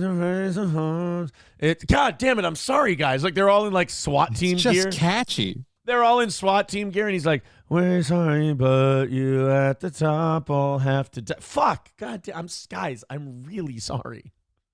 They all end up just joining in on it. It's just a whole band and it's all of a tech sudden dudes. a chorus of like SWAT guys with high-powered rifles, and it's like, it's time to raise the boards. It's time to sharpen blades. We just can't take this anymore. They're like, maybe we shouldn't do this. Fuck it. We'll be fine. We killed Patrice O'Neill. I mean, we'll be fine. Real Raw News is legit, says bigot on socialist media. I mean, they're winning right now with the fucking... More hits than misses. Yeah, the RFK Jr. shit. Trump is also a Democrat from Wall Street, says King Kong Dong. Okay, well, how fucking bad is the Democratic Party now, then, that 2 Democrats have to destroy it? There's literally and run zero... as Republicans to do so. Yeah, there's 0 Republicans in this race now. Maybe J.D. Vance. That's about it. So, like, RFK Jr. and Trump versus Kamala Harris and Tim Walz. It's like the moderate Democrats versus the super Democrats. And I feel like in the case of J.D. Vance, Tim Walz, and Kamala Harris, like I feel like those 3 were selected because they're like ditchable. Like you don't need to support J.D. Vance next time around. Like Trump doesn't need to throw support by him to run for president. He doesn't care. Right. Like, who gives a shit? And then I really feel like one of the reasons why we picked Tim Walz with Kamala Harris is because it's like, well, if these two lose, we're not wasting anyone significant on this one. All right, well, we got some RFK Jr. clips. Let's get to these. If you guys want to contribute to the show, that would be awesome. Throw into that PayPal, Streamlabs, or Venmo link. We're at 265. We got off to a great start today. We've stalled out a little bit. We can still get to 200 by the top of the hour. Let's do that and keep today's show flourishing, if you will. Donald Trump and RFK Jr. I'm excited about this. You know, it does seem, though, that every time Trump gets a little headway, like the assassination attempt thing, if there wasn't a bias against a candidate, would have been the end of the election. That would have been the win for Trump. Right. That would have been it. But they buried that thing so quick. They're like, don't talk about it. Also, Google wouldn't let you look it up. Right. They buried that shit. So now this RFK Jr. thing, I saw this and I'm like, this is going to tip the scales. And we'll know kind of like by late this week how it's affected polling and stuff. I'm like, this is going to be it. There's been so many moments in this election where it's like, you know, in 2020 and 2016, you kept having these moments where you're like, oh my God, it's over for Trump. This is a disaster. This time around, I'm having these moments where I'm like, oh my God, this Trump's killing everybody right now. This has got to lock it in for him. I can't understand those polls. Like I look at these polls now that have Harris ahead by like 3 or 4 points. And I'm looking at these rallies and Trump is selling out basketball arenas still. And Kamala Harris has like community college gymnasiums. And she doesn't ever talk to the press. Right. Like, I did a thing on my show, I think on Friday. You go to like the Harris for President website. It's all about donations and like who she was in the past. There's nothing about policy plans or what she wants to do once elected. None of that stuff. Like, and she doesn't talk about any of that. So September 10th, when there's a debate, that's going to get awfully interesting. Well, that's because all of her policy plans she's come out with so far have basically been Donald Trump's. Yeah. She's just come up with Trump's shit. She just ups the numbers a bit. Let's check out the RFK Jr. announcement. This was Friday, and this was my uncle being right, and this was very, very cool. Respected. He is a great person. I've known him for so long. For the past 16 months, Robert F. Kennedy Jr.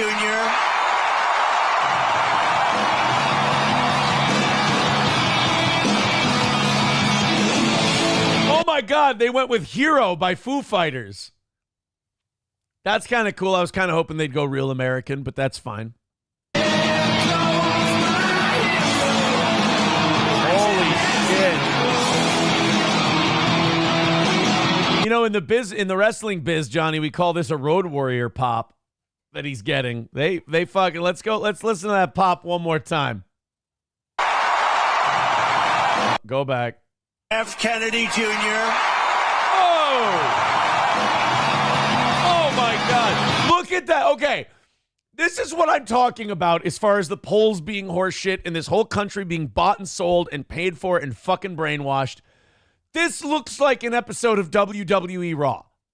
Right. This looks like fucking WrestleMania. And then you go to a Kamala Harris rally and it's like a gym with an amp and a speaker. Right. And it just isn't. It's nowhere near the same. It's almost like they're lying about the polls so none of us will ask questions when 1 million votes came in the middle of the night to support Harris. It's B-nanas, this whole thing. Look at this. This is just, here's RFK Jr. Dun, dun, dun, dun, dun, dun, dun.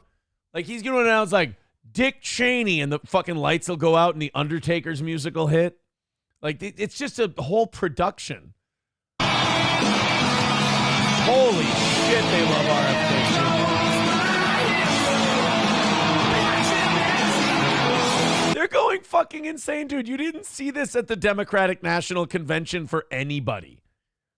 You didn't see this kind of ovation for anyone.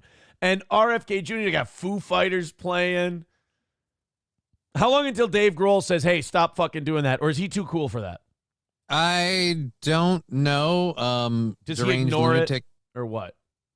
Deranged Lunatic paid $1 and actually said the money that the Foo Fighters are making off of Trump, they're playing their song, they're giving back to the Kamala Harris campaign because they hate Trump.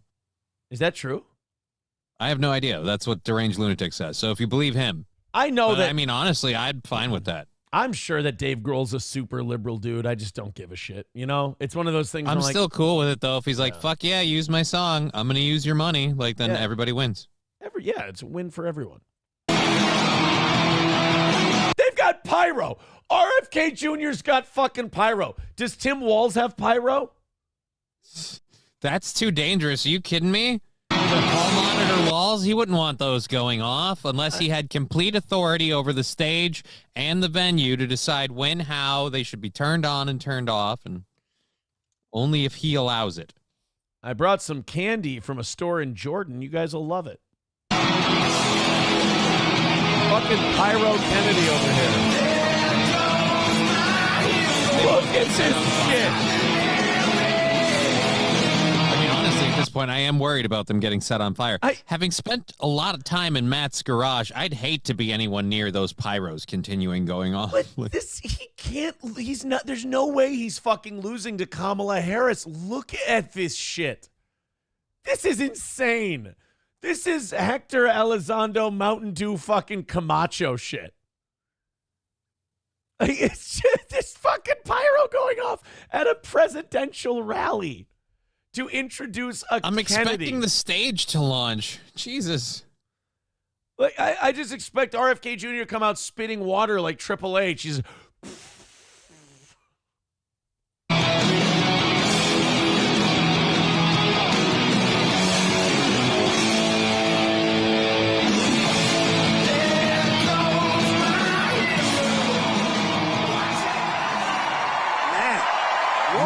to them.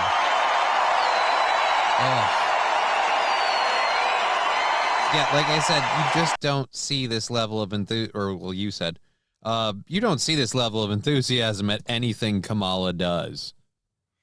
I better to be at the right hand of the devil than in his path. I was just thinking that. I'm like, look at the crowds RFK Jr. gets to speak to now. Yeah. This is crazy. And he deserves it. He deserves it.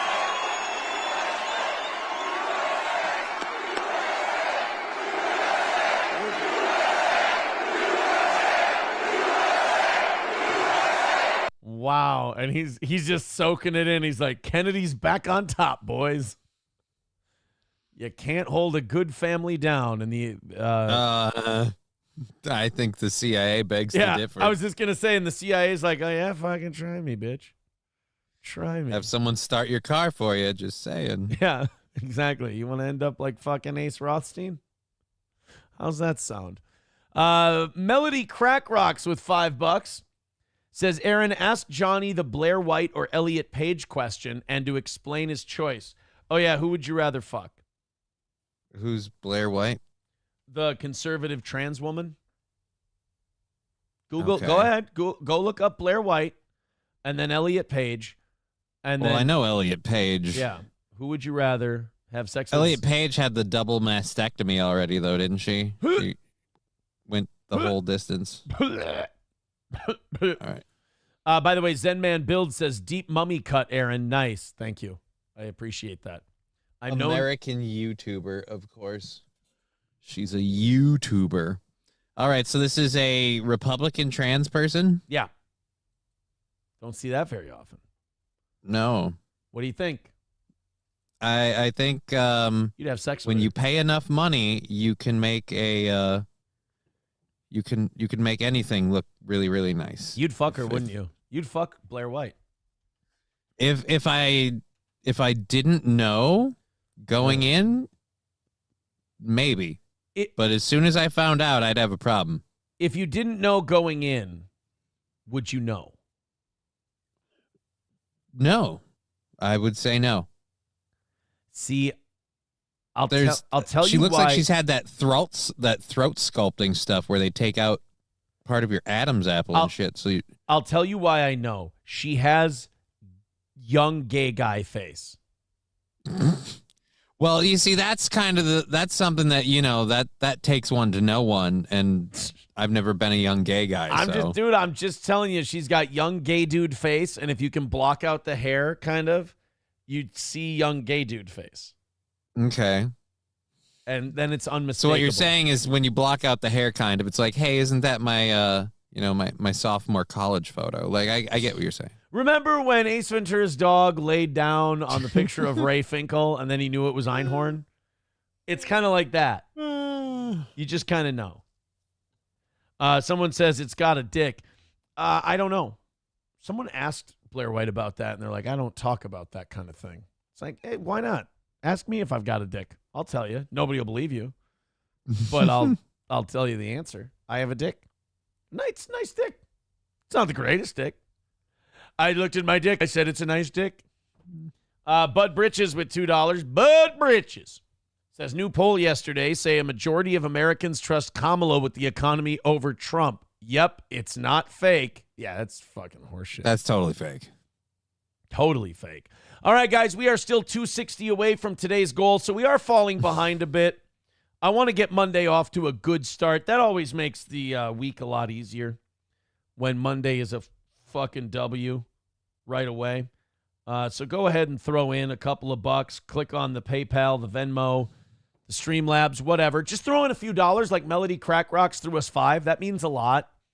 Let's get us down to 200 by the top of the hour. We're going to play these clips from RFK speaking at the Trump thing. We're going to find out if Trump's going to get RFK Jr. killed or not. Let's see. Let's go ahead and play this. My vote is yes before we even get in. I'm saying Trump's totally going to get him killed. Let's go to here we go. This is the first little speaking clip we have of RFK Jr. I feel like he's going to be like Kamala Harris would send people like that general to the anti-Vietnam rally that Forrest Gump was at and just start unplugging all the shit while he's speaking. And RFK's like, and the other thing about this campaign, and be like, we can't hear you.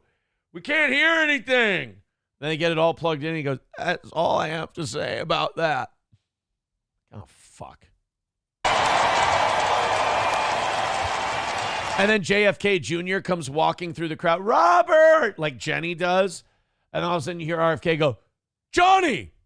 And then he just runs through the crowd and they hug. And then there you go. My uncle's like, I fucking told you guys and you wouldn't listen. I fucking told us so. Yeah, I told us so. JD Vance is in the back somewhere going, nah, I'm fucked.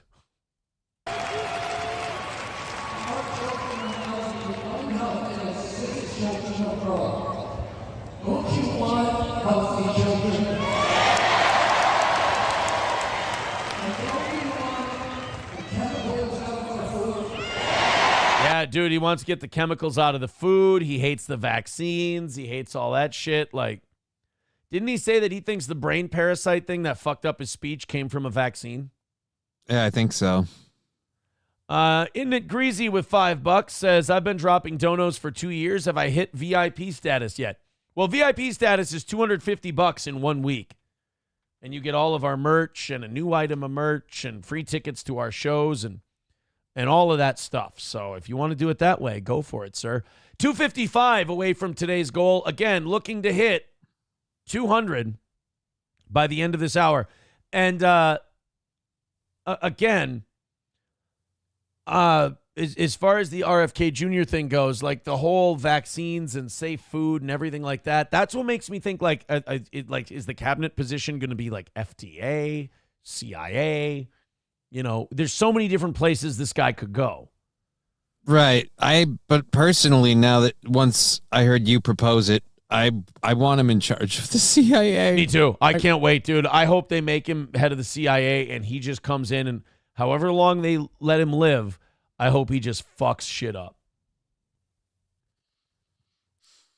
He just walks in, just like scent of a woman, just if I was a younger man, I'd take a flamethrower to this place. MSO says, question, does VIP mean lifelong member? Yeah, once you're a VIP, you're always a VIP. Once a VIP, always a VIP. That's what we say here at Steel Toe. So let's get to more of these RFK Jr. clips, see if there's any sizzle to go with this steak. You know, Johnny, you don't want him to be all hat and no cattle. Right. No belt and no buckle. No snake and no rattle. No honey, no suckle. what most people would. Well, anyway.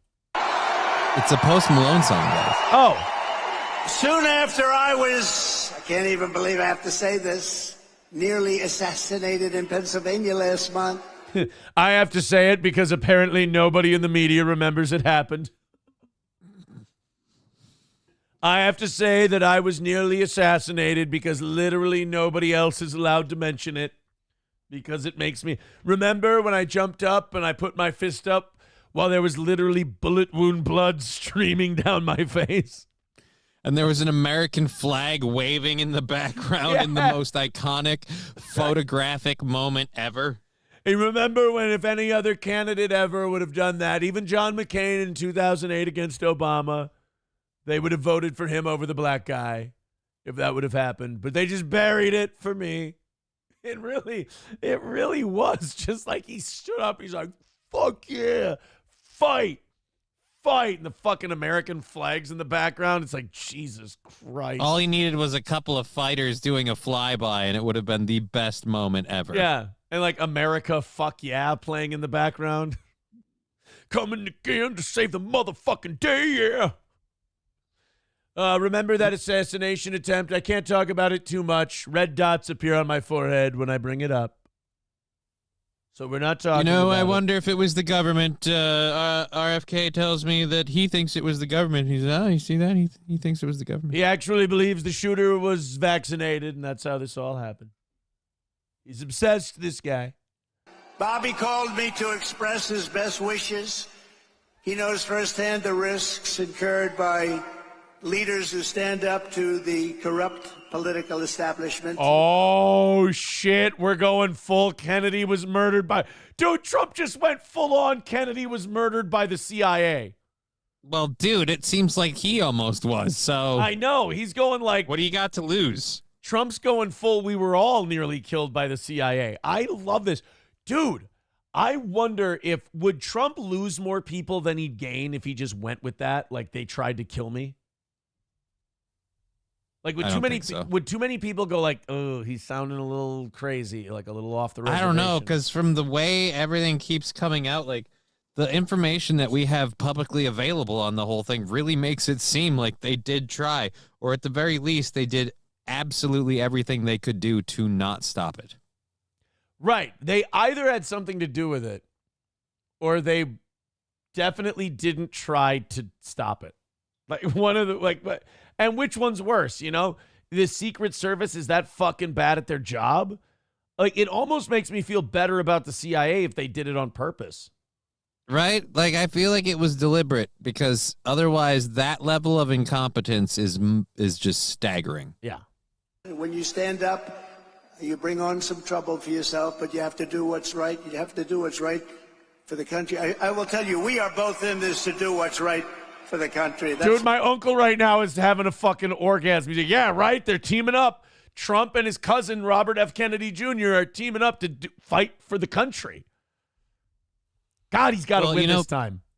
He guessed that it was going to be JFK Jr., but I figured out why. We can't throw that out there now. They still think they got him. JFK Jr.'s, doing this from the wings, from the shadows. Yeah, from the mountain. Puppeting. Yeah, from the mountain in Colorado. Yeah. Yeah. And he's puppeting RFK to get what needs to be done done. So RFK is like the stand-in, the body double. And if they try any hinky shit like beforehand, they won't get JFK. They'll get RFK. Hold on a minute. Could you look up how old RFK Jr. is? Because he looks like he's in fucking great shape. That's he is in really good shape, but I do not know. That's fucking gay what I just said.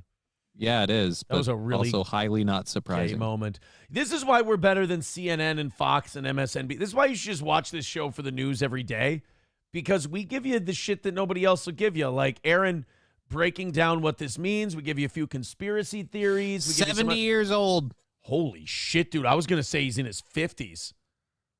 Yeah, dude, he's in his 70s. I'd lose an arm wrestling match to that man.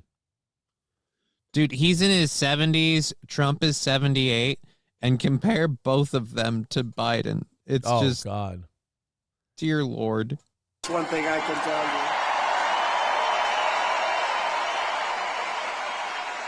He lost his father and uncle in service. I'm sure they'll turn up.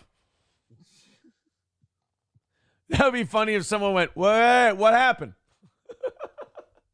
He lost his uncle and he lost his father. How did that happen? Did they have a cough due a cold? He got the cancer. He died on a Tuesday. What happened? Bad roof on a car ride. You know, guy lost his head for a minute. In service to our country, and Bobby himself was subject to repeated threats to his safety during the course of his campaign. And let's also not forget his other uncle drowned a bitch and ran away. Let's not forget his uncle and his father were killed by an assassin's bullet, and his other uncle was killed by shame. Did he die of it, though, or? Mary Jo Kopechne, that's her name. She drowned. At least it was. At least it was until Teddy Kennedy murdered her and walked away scot-free.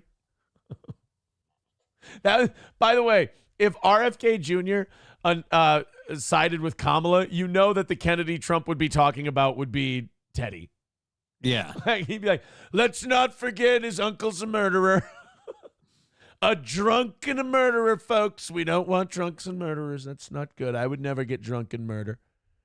I don't do that kind of a thing, but his uncle was a drunk murderer. They call me a criminal. I walk in a room, they say, hey, he's a criminal. But have you seen this guy's uncle? And, you know, let's be honest, his uncle, not as good as a president as I was. I would have moved.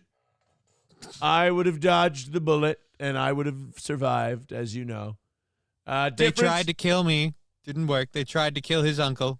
Totally succeeded. They tried to murder his uncle, the president, and he didn't make it. Unlike me, I made it through my assassination attempt.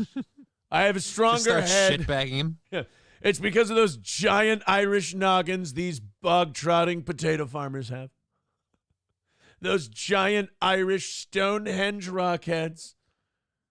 That's why RFK's not fit to be president, because of that giant Mick head of his. And then his dad was killed in a kitchen. They let some Arab in there. You'd never see me shot by an Arab. Never happened. Can't be done. Being denied protection by the Harris-Biden administration. They're just trying to kill everybody, folks. Just trying to get all the Trumps and the Kennedy. Wouldn't it be fucking wild if, like, as an ode to my uncle, Trump went, all of this because we're trying to get you people med beds and save all the dun babies that they're eating for the adrenochrome. Dude, if he came out with that, yeah, no, I feel like all of those people would then like the world would shake from the unilateral orgasm. Oh my God. Oh, just Donald Trump going, Alex Jones is a fucking pussy. Here's a dun baby. This is what Democrats eat, folks. They eat these babies, and they take their blood, and they drink it. Not as a sacrifice, but for the adrenochrome to keep them younger. That's why I hanged Nancy Pelosi at Gitmo. That's a fake Nancy Pelosi you always see. Like, he just goes full-on real raw news. Actually, Joe Biden's the head of the USA Corporation. I'm the president. Yeah. See, but, like, Nancy Pelosi does look enough like an animatronic puppet at this point that you could buy it. And now That's the worst part about that theory. Yeah. And now I'd like to introduce my next guest, Michael Jackson.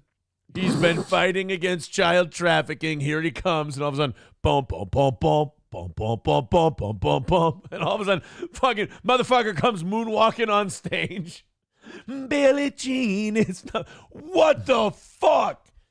All right. Do you think that's some shit? Let me show you something else. Human trafficking and child sex trafficking was at an all-time low under my administration. And I'd like you to meet the man who's responsible for it. Come on out, sir. Well, here's a 1 for the money, a 2 for the show, a 3 to get ready. Now go, cats, go, but don't you step on my blue suede shoes. Oh, my fucking God. By God, it's Elvis. Elvis is in the building. By God. My uncle's just calling everyone in our family going, talk shit now, motherfucker. We got the Kennedys, we got Elvis, and we got Michael fucking Jackson. This shit is over. 1 for the money, 2 for the soul. I took out the cartels. I'm going to go. Oh, man.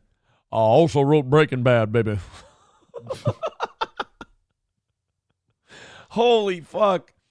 And then Trump is like, all right, now we captured a Jew. He's actually been secretly running this whole cabal. Come out here, Jewish man. He's like, I don't understand. I was just running a diamond store. It's like, likely story. Like, he just ends up going too far with it. And it's like, no, Don. We found you in the tunnels. He was in the tunnels. There was a bloody mattress. I don't know what happened. There was gold in there. I can only assume Jew gold. Elvis, what do you think? Well, I think he's running the shadow puppet government, baby. And this is a tribute in honor of Bobby. I am announcing tonight that upon my election, I will establish a new independent presidential commission on assassination attempts. Oh, fuck, dude. I don't care what your politics are. You got to elect this guy just to get that.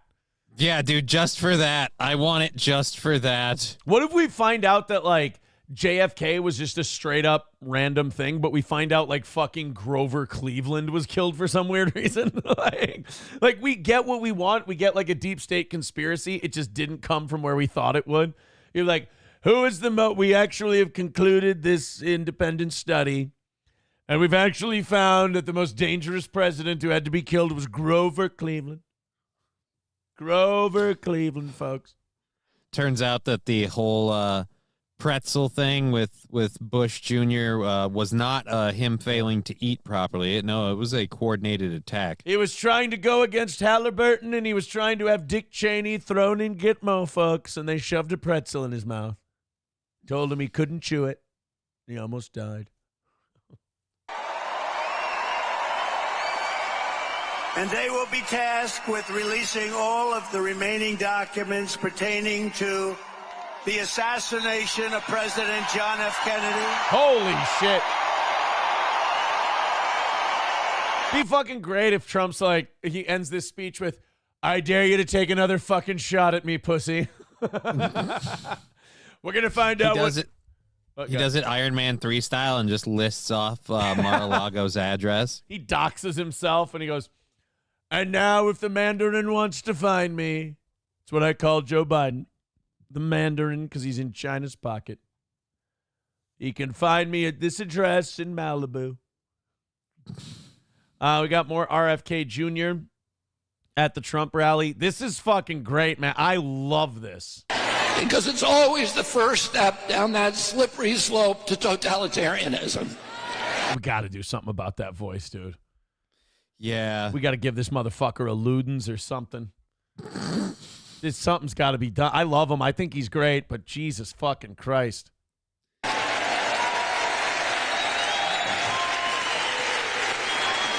And don't you want a president who's going to protect America's freedoms?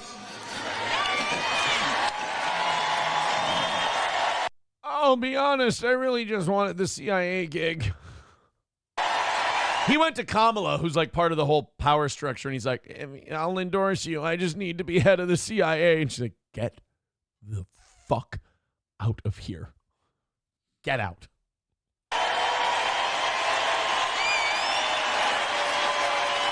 I feel like half of Trump's yeses to people start with him going, fuck it.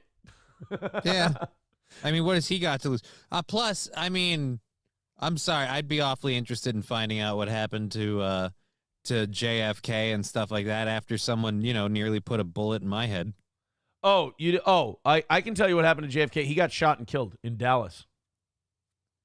Yeah, but the question is whether or not the government was. Oh, okay. I was just wondering because I was like, you're like, I want to know what happened to JFK. And I'm like, where I went wrong. Yeah, he got shot in the head. He got his head blown off. It's fucking wild. I didn't know that at first. Mickhead, I didn't know he was a doctor. Fucking scrub reference. You guys are dumb.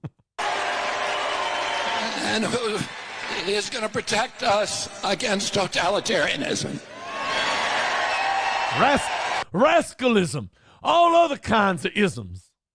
Who was that? That was the that was the KKK guy in Oh Brother Where Art Thou? Nepotism, rascalism. Yeah, is you it, is you is, or is you ain't my constituency. I said, is you is, or is you ain't my constituency. I have news for everyone. Them boys ain't white. They is miscegenated. And I also have it on good authority that they stopped the lynch mob in the performance of their duty and even defiled a flaming cross. It's like, oh shit, you're fucking sent here to destroy Trump, weren't you? And I want to ask you again, don't you is you is or is you ain't, my constituency. Don't you want a safe environment for your children? Fuck it. I mean, haven't we made it safe enough? Everything's bubble wrap. They got to wear pads for everything. Like, I look at the world my daughter grows up in now, and I'm like, dude, I would have suffered so many cuts, bruises, scrapes, and burns by now. Jesus. Yeah, like, who gives a fuck if the milk is so overprocessed it gives boys tits? I mean, does it really matter? That's the reason you're going with now? Milk's overprocessed? Dude, I don't know. Yeah, all right. I'm just going with anything that gets RFK Jr. more stage time. Oh, you want to know that the food that you're feeding them is not filled with chemicals that are going to give them cancer and chronic disease. Finally, don't you want me, baby? Don't you want me? Oh. Don't you forget about me. Now I'm having nightmares of fucking RFK Jr. on karaoke night. I just want to let you know that the Harris campaign is all hat and no cattle, all belt and no buckle, all snake and no rattle, all honey, no suckle. Ladies and that would work better. Ladies and gentlemen, our most recent endorsee on this campaign, please welcome Austin Richard Post, a.k.a. Post Malone. I just feel like it'd be better if he had like a long one. And oh God. Oh, that would be awful to hear him hit a high note and hold it. Will always love you. In the words like that, it would be horrible. In the words of the great rapper YG, all right, that's enough for RFK Jr., folks. We're not going to let him go on. He's going to say the N-word 240 times.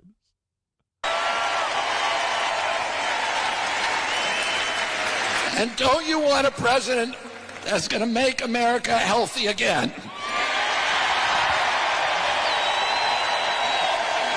Thank you all very, very much, and God bless you, and God bless America. Now, if you'll excuse me, I have to go do 50 squats and make everybody jealous. I have to go do calf raises, and then I'll be back. I wonder if, like, he goes places and people just give him bags of Ricola. Like, everywhere he goes, like, here, this'll help. Fucking take it. Take it. Tigger next door with a great idea. He becomes a member for 27 months. And he says, I say we give Kennedy some auto-tune. Right? Yeah, dude, we have technology. Why aren't we using it for this shit? Yeah. Let's use it. That's where you get Post Malone on your side. He's awesome, man. I was listening to his Rogan interview, and he goes, oh, man, and thank God for auto-tune. That made me... Like, he doesn't hide from it at all. He just goes, yeah, dude, auto-tune makes me sound so much better than I actually am. He's like, I'm so happy that it exists. I owe my career. He did. He goes, I owe my career to auto-tune. It's like, thank you. It's so nice to hear somebody fucking say it. Just own it. Yeah. Isn't it greasy with $5?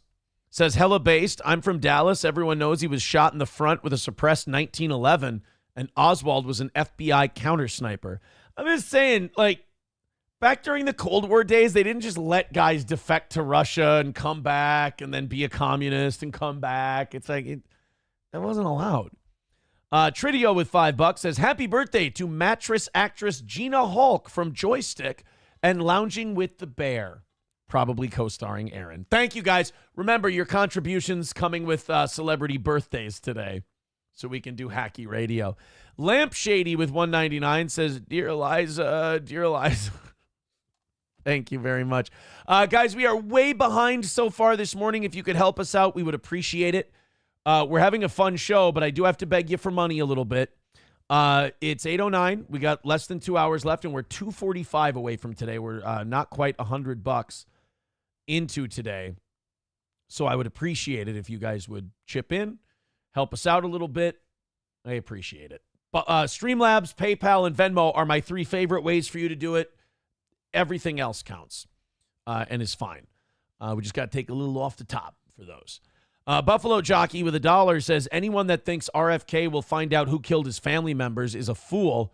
That would believe a gold-digging Litchfield gutter slut would love him. Jesus Christ. Wow, that got personal. Guys, it's our anniversary. Be nice. God. Otherwise, you're going to find one man dead at the honky-tonk. Really? You're gonna take the loss that hard now? All right. With his hand wrapped round a whiskey poured too strong. Yeah, SC Motorsports says, you know who's running this campaign? A Methodist and a son of a bitch. Deranged Lunatic with $1 says, can you imagine RFK Jr. during sexy talk time? No.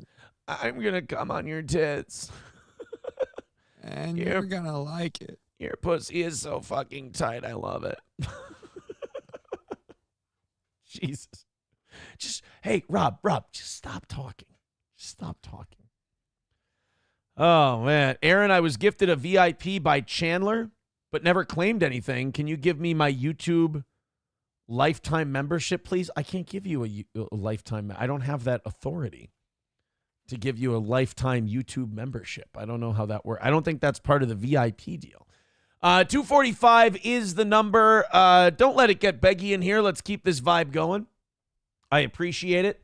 Throw in some money. Keep this listener donation supported show going so we can afford to bring you co-hosts like Matt and Johnny and everybody else and do this show for you every day. That's where your money goes. And also equipment. We are going to update this camera as soon as, goddamn, I mean, with just like Labor Day and then that court date and then a couple of nights off this weekend, I really kind of ate into the profits a little bit, taking those days off. But going through a journey. As the profits come back, and hopefully they fucking do, we're gonna do camera next. MSO, I said VIP is permanent. It's forever, not YouTube membership. If you are a VIP, that lasts forever. That's not like an updated thing, as we understand. Yeah, Bigot on Socialist Media says VIP lasts forever, not YouTube membership. There we go. All right. Let's go. So let's go ahead and let's get some money in here. Let's make me less nervous. It's that time of day where it gets to that point for me. And let's at least get into the hundos by 9 o'clock because it makes me a lot less stressed about where the fucking show's going. This part really sucks. This is where people are just dog shit and assholes and just fucking garbage. Like, RFK Jr. is married to Cheryl Hines from Curb Your Enthusiasm? Yeah. Now people online are like threatening her and shitting all over her and all this stuff because Donald Trump was endorsed by her husband. It's like, could you fuck off and leave her alone? Like, she's a lifelong Democrat.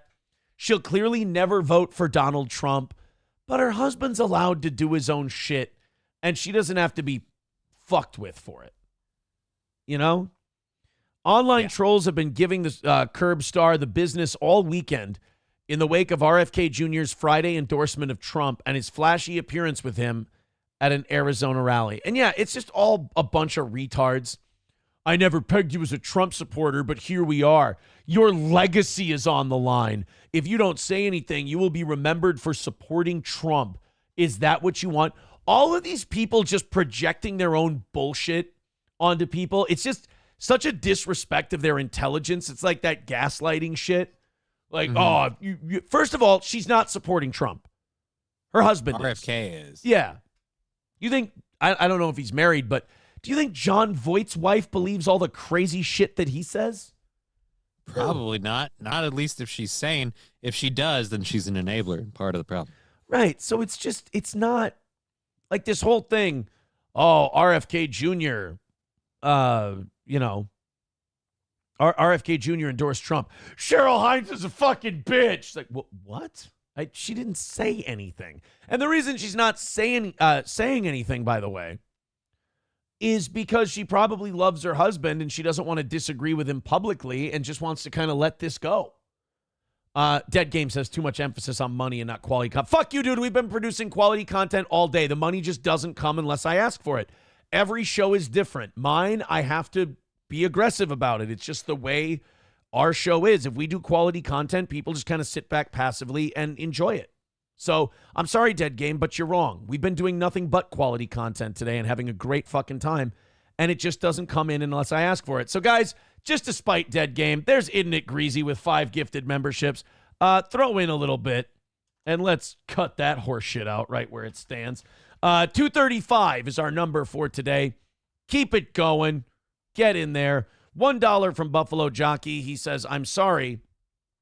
I get you love nasty trash like Casey's Pizza and cum dumpster thoughts with trailer trash deer tattoos on their arm. I wasn't trying to be mean. You'll learn eventually. Fuck you. That I will not stand by that comment. I can't believe you would say something so distasteful and I mean, Casey's Pizza is without a doubt one of the best pizzas ever. It's delicious. Fuck you for even daring to associate that with that. I don't need your fucking help. Fuck this guy. Casey's is delicious. I'll stand on my Casey's own pizza. I'll stand on my own 2 feet on this one. Yeah, like people are just they're tweeting at Cheryl Hines, "Oh, did you get your MAGA hat yet?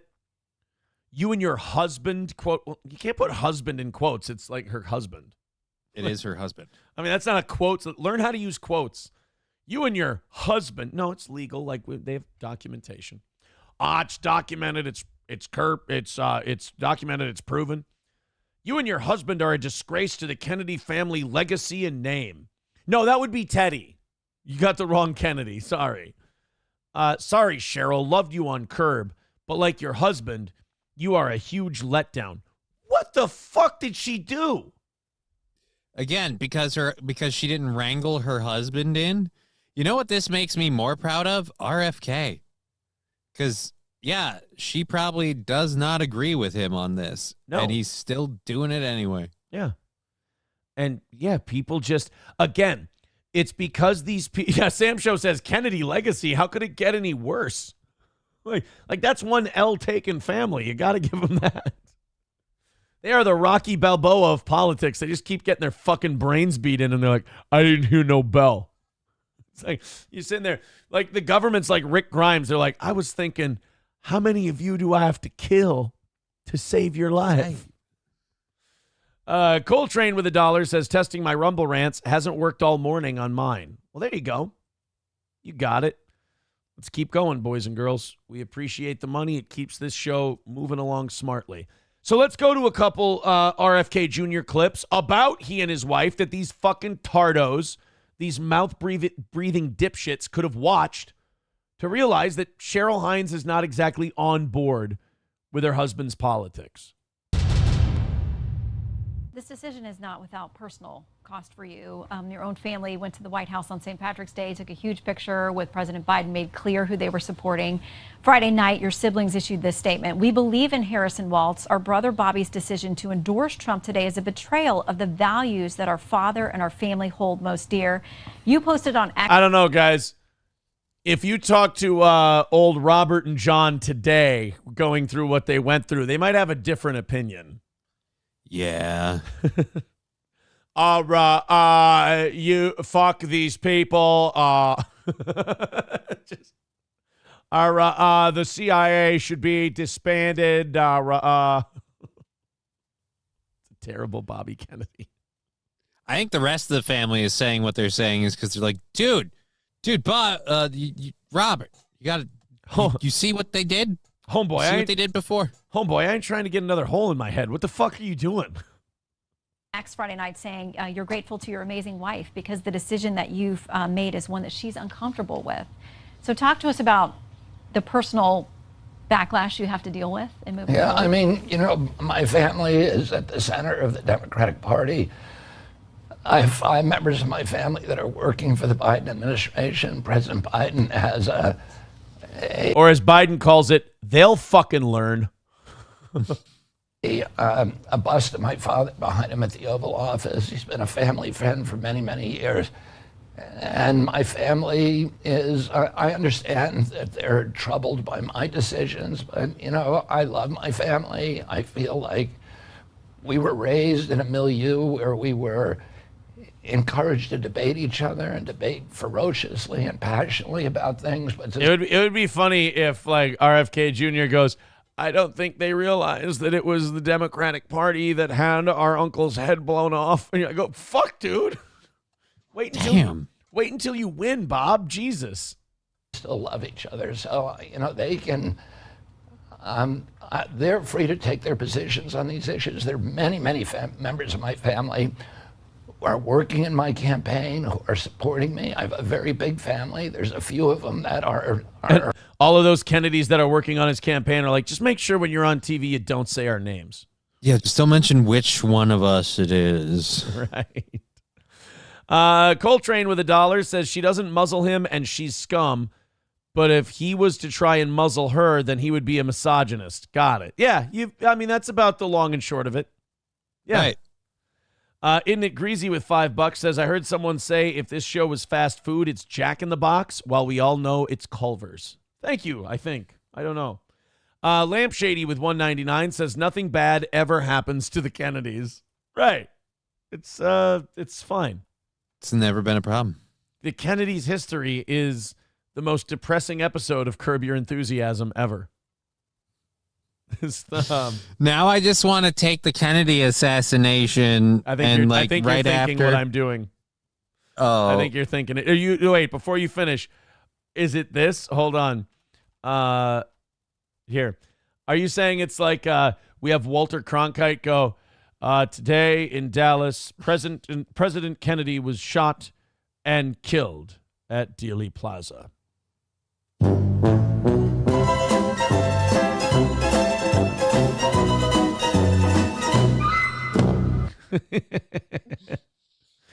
In a hotel kitchen today, Sirhan Sirhan assassinated former Attorney General and current Democratic presidential candidate Robert F. Kennedy Jr.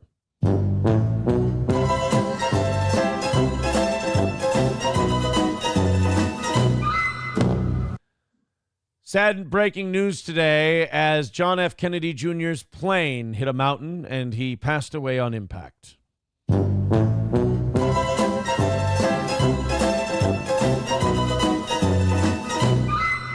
More tragedy in the Kennedy family as Theodore Kennedy was drunk driving a vehicle when he crashed into a river and his passenger, 31-year-old Mary Jo Kopechne, drowned. Theodore Kennedy swam his way to safety as Mary Jo Kopechne perished.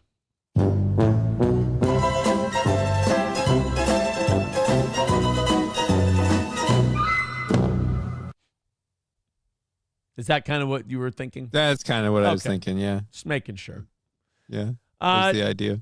2:30 away from today. 2:30 is the number. Get that money in, motherfucker. Get us some. We're thirsty bitches.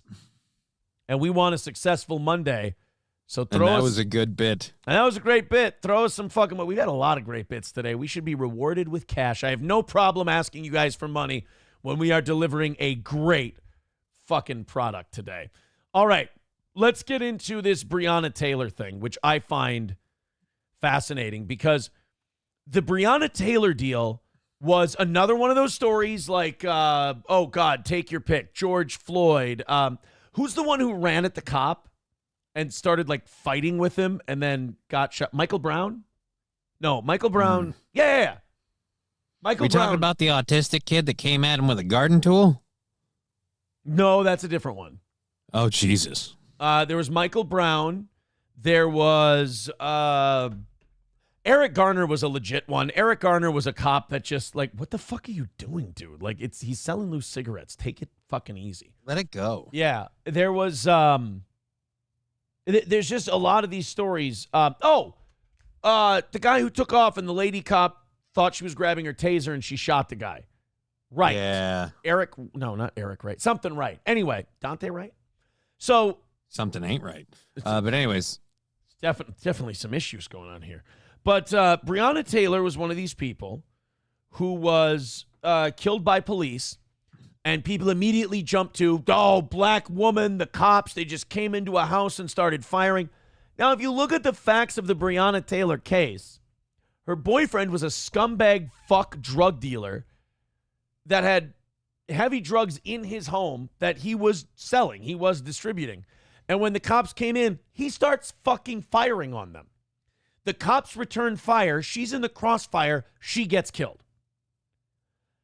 Immediately, people go, cops killing an unarmed black woman. It's like, cops? Racist police officers. Yeah, it was insanity. It was another one of those stories where you're like, okay, guys, I don't want to deny your claims of racism.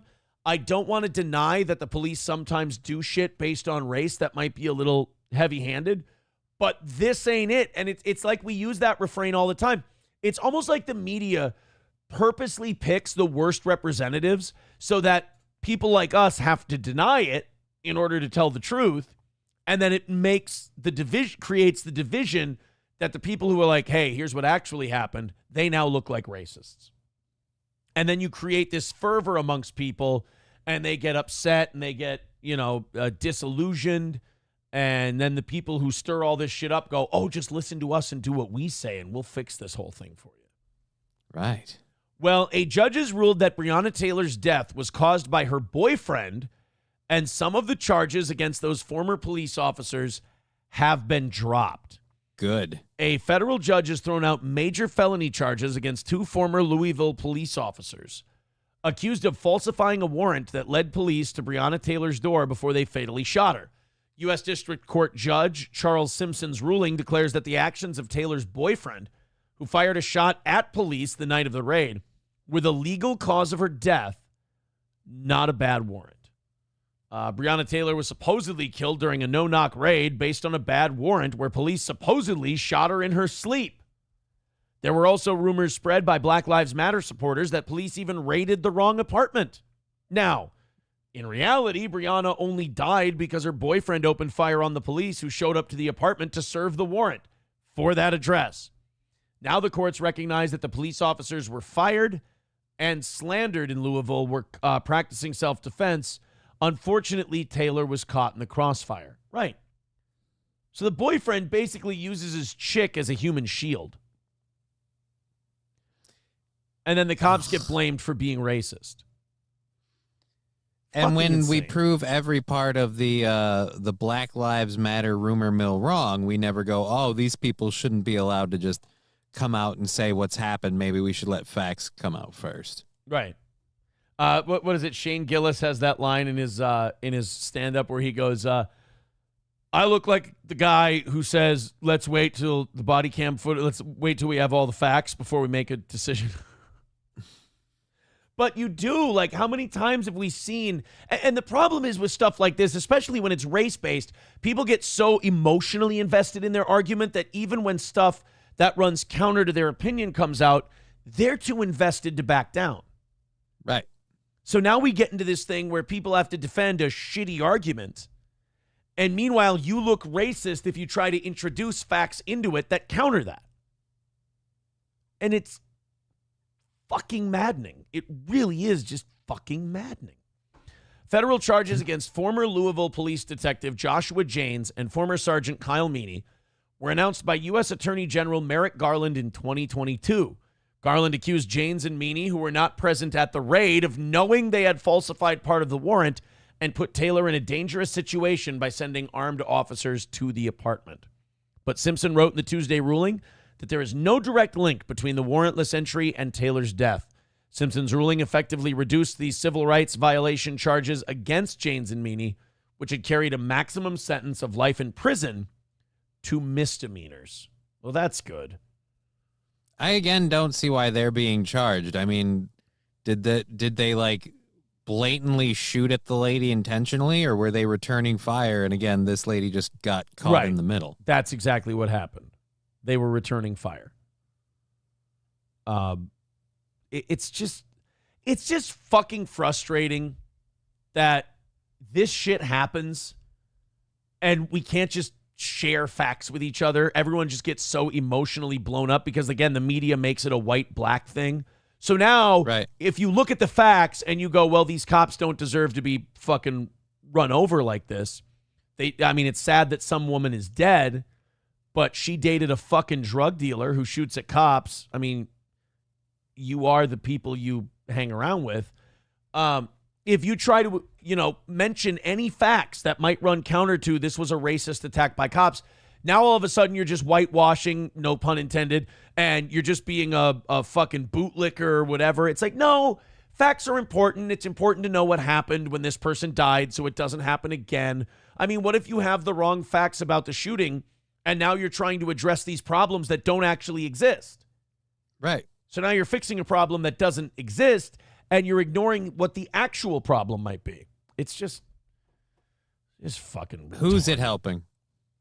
The politicians and the media who are trying to divide people. Yeah. Helps Those them. are the ones that are getting off great. I'm sure the communities of color really benefit from all of this fighting back and forth over who's to blame for this, as opposed to asking real questions about what we could improve about our community. Or Notice, by the way, the media never really covers the ones like that guy down south who got shot in the back and the cop dropped his taser next to him.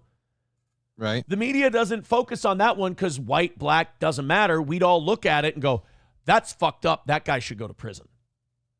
Right. Or Philando Castile, where it's like, this was a legal gun owner, albeit like trying to show the cop his gun, which you shouldn't do. But this cop unloaded a shitload of shots with a baby in the back seat. Yep. And like that was fucked up. And then the Philando Castile thing goes away immediately. And then you get stuff like the lady with the boiling pot of water thing too. It's like you want to be really, really hard on those police officers to be like, no, they need to suffer a serious punishment for this. But then when you see these other ones happen where it's like, look, they didn't intend this. She was in the wrong place at the wrong time, probably because of her own decisions. Yeah. And like it happened, it's not good. But then it's racism. We can't trust the cops. And then you defund the police and we suddenly start hearing about crime rates going up and nobody knows why. Right? Yeah. Well, like, and the pot of boiling water thing, you can't make that a race thing. That was a retarded, fucking stupid cop who had rage issues and had plenty of, like, history of being a goddamn lunatic. Black, white, doesn't matter. Isn't it Greasy with $100 on YouTube says, thank you, buddy. Says, think I'm at 175 now. If I get 250 by Friday, you better give me a wrench, player. Or fucking deal. Like I said before, I started watching like 2 years ago because you were making fun of a local radio station's chili contest. Did you watch Medicare's Father's Day Baldo stream? Yeah, I've heard it. I've heard Medicare's stream on that before. Spaghetti Factory with $5 says, hey, Aaron, love Johnny, love the show. What did you mean by Johnny getting over his skis? What did he say that was so bad? Johnny and I talked about it. He didn't say anything bad about me. It was just about protecting other people. It was just keeping private people private. That's all it was. It's a done deal. Nobody meant to do anything bad. It's just, when you Johnny just hasn't gone through the shit I've had to go through with some of these fucking lunatics. So he doesn't know. I know the ins and outs of like what everything does. Like anytime something happens, I can go like beforehand, I can go, oh fuck, that's going to be bad. And nobody else will be. It's like a dog. Like I hear dog whistles just because of what I've seen and gone through. Whereas Johnny can't hear them because he hasn't had to deal with it in the same way. Sam Show says they can't show the people that the system works. When it does work, it always has to be broken. That's just it. It's like all these claims of conspiracy and all this other shit. It's like you do understand that as much as I hate the government, and as much as I think they're shitty, like your local law enforcement and shit like that, and people aren't going to like hearing this, especially the kind of the smaller town you live in, they do shit by the book over 90% of the time. Right. It's not like everybody's out there like, oh, let's find some black people to shoot. Right. Like it's. I mean, are there people that become cops so they can fucking beat people up and be dicks and have power? Yes, absolutely. Absolutely, there's people like that. But wait until you actually see one and stop trying to make people who aren't like that like that. Like a lot of these guys who shoot people, white, black, doesn't matter. It fucks them up forever and they don't want to do it. It's always because their life is in direct danger. Like I knew a cop in Litchfield who had to retire because he shot somebody. And it made him super fucking depressed. And he struggled with it. I think he still struggles with it to this day. You know? It's something that, look, you shoot somebody, it fucks you up. If it doesn't fuck you up, you're a weirdo. Right. And I'm sure we're going to get rid of I'm sure all of those weirdos are going to flee when we push to demonetize police and we get harder on police. I'm sure it won't scare off the good ones at all, and we'll just be left with the psychopaths who are like, oh, I don't care, it's worth it, I can kill people. Oh yeah, we've seen so many good cops probably just say, fuck it, I'm done with this. Nobody's gonna protect me or get my back, and it's just gonna be an endless stream of shit. Right. Fuck this. By the way, thank you, Isn't It Greasy, for that $100 again. So nice of you. Thank you for really jump-starting today's show. I appreciate it. Hey, guys, now we can get back on track. 155 away from today's goal. And thank you, Spaghetti Factory, as well. 155 away from today's goal. Let's get to 100 by 9 o'clock. Thank you. Follow Isn't It Greasy. I mean, don't throw us $100. I mean, if you want to, go ahead. But throw us a few bucks. Let's keep this thing. We're at that point now where we're an hour and a half away, where if we just have a steady stream of just chipping in, we're going to be just fine. So Streamlabs, PayPal, Venmo, we love those three ways of doing it. But Rumble's great. YouTube's great. All of it's fantastic. Any way you contribute to this show, we really do appreciate it. Oh, my God. Over 1,000 people this morning watching this program. Thank you very much. Hit like, hit subscribe. Lampshady doing a lot of nice things for us today. Says, I work with a retired cop, shot someone in self-defense in the local area over 20 years ago. She's still messed up about it. Yeah, it's not the movies. It's not like these cops fucking shoot people and then go, tra-la-la, time to do paperwork. Like, you shot somebody and killed them. That shit does not, you don't go quietly into the good night doing something like that. It fucks you up. $2 from Isn't It Greasy says, how much for the MyPillow cutout? Oh, I can't. No. I sold the Mike's a part of the show. Offering plate. I was done with it. Somebody could have it as a souvenir. They bought that. The backdrop, I wasn't using it anymore. They could have that. Shaka, not a good look for us. They can have that as a token of memorabilia from the show. I don't think dude, even if someone gave me $500 for Mike Lindell, I don't think I could give him away. I mean, that cutout really brings the room together on solo shows. And it's not like we're going to be able to get another one. They're not fans of us anymore. No, we kind of made a lot of gay sex jokes about their product, and they really didn't think that was funny. Which, ironically, was hilarious. Very funny. Yeah, no sense of humor. I think if they had that kind of sense of humor, maybe MyPillow wouldn't be in the straits it's in now. They would have been a little more easygoing. Lean in, Mike. Lean in. Buffalo Jockey says, even Sheriff Grady Judd said the cops in that boiling water situation were in the wrong. Stop pretending to be an expert on anything outside of cheating on the mother of your kids. Well, I'm an expert on other things besides that. I mean, just because I'm an expert in one thing doesn't mean I can't be an expert in other things. You can diversify. I thought I said the people in the boiling water situation were wrong. I said it wasn't race-based. I said that cop was just a fucking lunatic. That cop was just a crazy person. He was a ticking time bomb. He was going to go off. It wasn't because she was a black lady. It's because he was nuts. Yeah, that guy was insane. I'm saying stop trying to make everything race. There will be times where it's race. Mm-hmm. That wasn't it. That guy was just a crazy fucking CTE linebacker from high school who flipped his shit. Coltrane with $1 says, my cousin was a cop and he quit because he didn't feel like they had his back if he ever had to use force. He wanted to be a cop his whole life. Yeah, I mean, you can't blame someone for feeling that way about being a police officer, that people aren't going to have your back. Is he wrong? No. Buffalo Jockey says, okay, sorry for being a dick. We're all right. That was a little aggressive, though, Buffalo Jockey. That was a little fucking heavy-handed. That was a little weird, be honest with you. Rarely do you ever want to be looking at a badge ever, says Sam Show.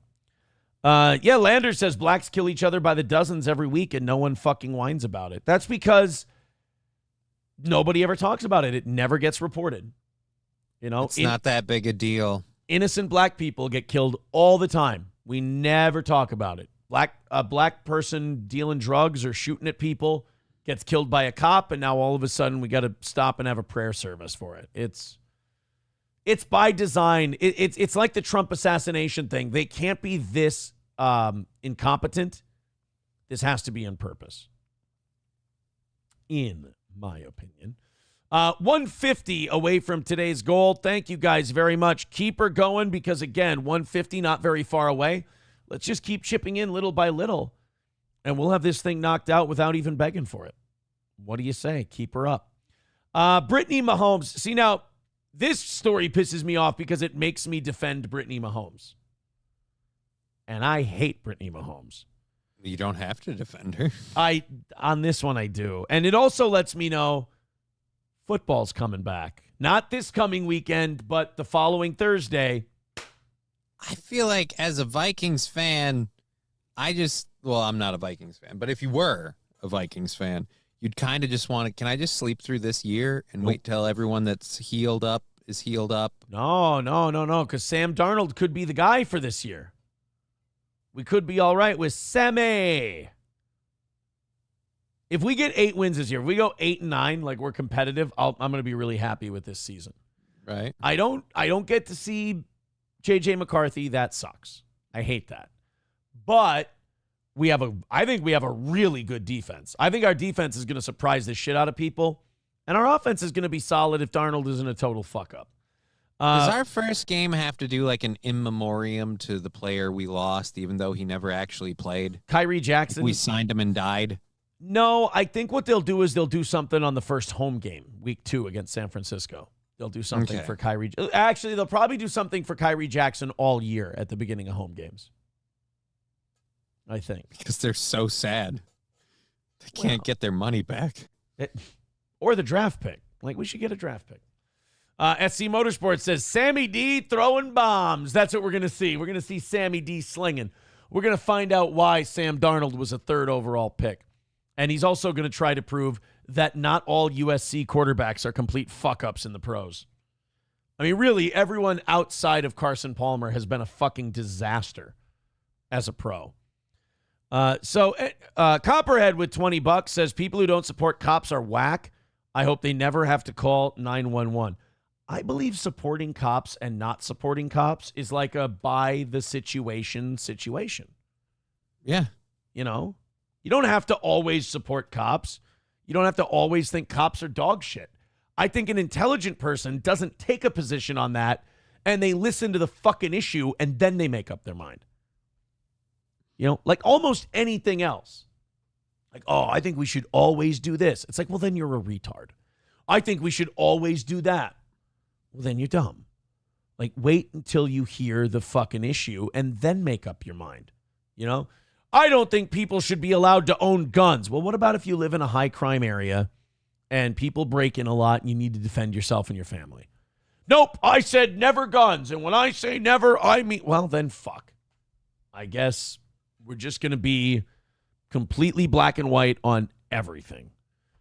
Thank you, guys. By the way, Copperhead, that brings us to 135. Hey, there we go. Guys. Thank you. Keep her going. We're almost there. Let's get this done with early today, huh?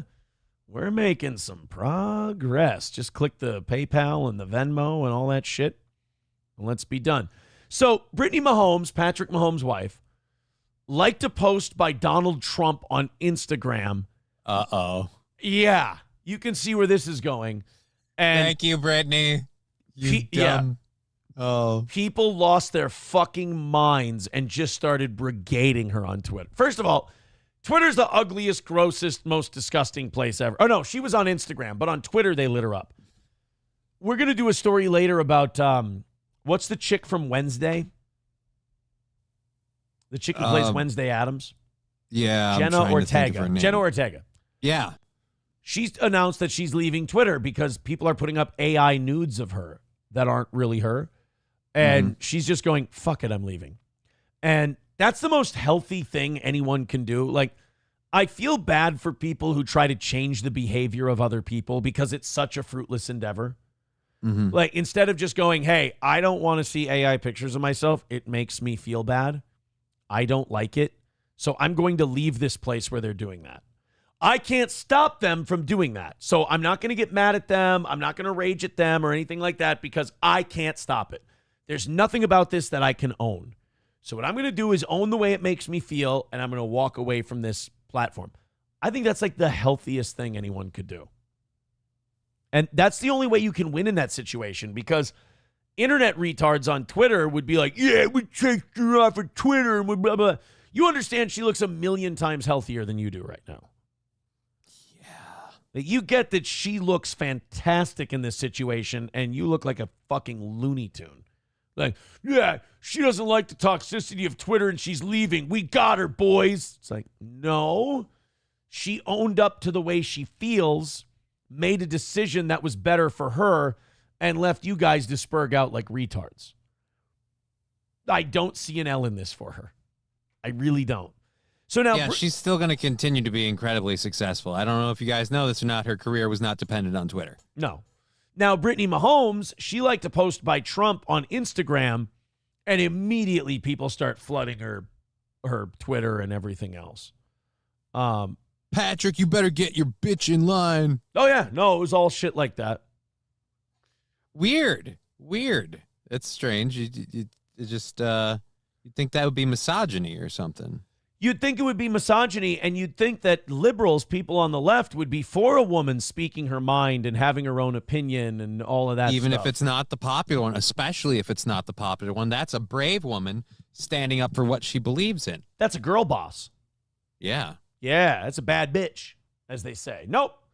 Not if you're liking a Trump thing. Remember, women should be independent, strong, and be their own person, as long as they agree with the people saying that. You should always be an independent, strong, free-thinking woman unless you disagree with the person who just said that. Then you're an asshole. It's a wonderful game that people get to play. Corey Adam with 190. Yeah, this is not. It's not Corey Adam. Don't, guys. Don't. Let me know if you want proof of what Johnny said. Oh, guys, this is just such. I feel bad. This is just such a horrible attempt at divide and conquer. Guys, this is embarrassing for you. It's already been dealt with. Guys, this one's bad. I have to tell you right. I have to actually physically take a break from the show to let you know that one's embarrassing for you. I mean, if you want to send it, sure. Go ahead and send it. But, oof, is that a bad look for you? I mean, I'm a little insulted that you're so retarded that you think I'm that retarded.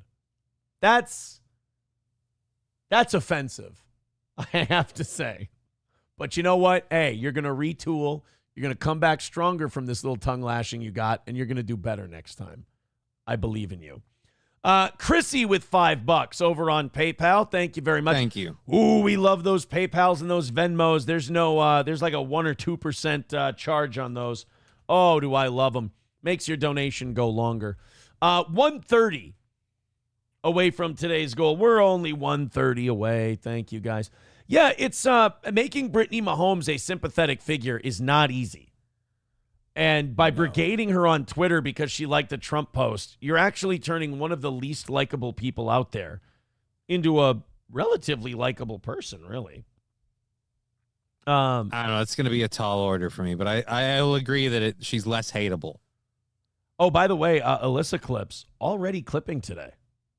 Oh. I just got a notification. Steel Toe Morning Show, ketamine, spelt with a K, and Molly with the cover with a K. Oh, so that little story. You know, it's funny. I don't think we talk about it for that long. Like, we kind of give it little snippets or whatever. And that's always enough for someone to get something clipped out. And you know what's funny about it is I know that's not the first time I've told that story on the show. Right? It just gets clipped out. Isn't it greasy? Just became a VIP. Thank you, buddy.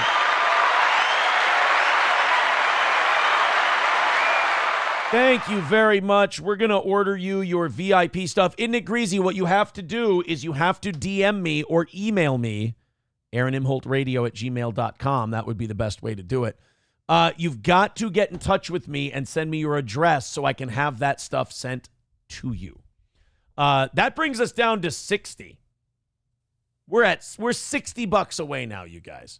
And Isn't It Greasy with another $100. Thank you to our newest VIP, Isn't It Greasy. He says, who's your daddy, boys? Talk about Ethan Ralph and his Memphis Micro and eating butt butter. Oh, God. Also making his sick mom walk to dialysis. I'm trying to get the HIV paused boss hog to be a hollerin' he fears Jim's driveway. Thank you, Isn't It Greasy. I don't really know if you need help making Ethan Ralph look like a bitch. Yeah. Kind of easy. Thanks, guys. $60. That's all we got. I don't know. 4 or 5 of you jump in on that. Let's finish it off. Yeah, Thank you. We've only got an hour and 10 minutes to do it, so we better get on that quick. Approachable says, wait, which one is it? Are you not as retarded as you look, or do you have faith in the trolls? You can't do both. That's a good point. That's a really good point. MSO says Aaron is a slave, part of the VIP package. I don't engage in human trafficking, you guys. Please.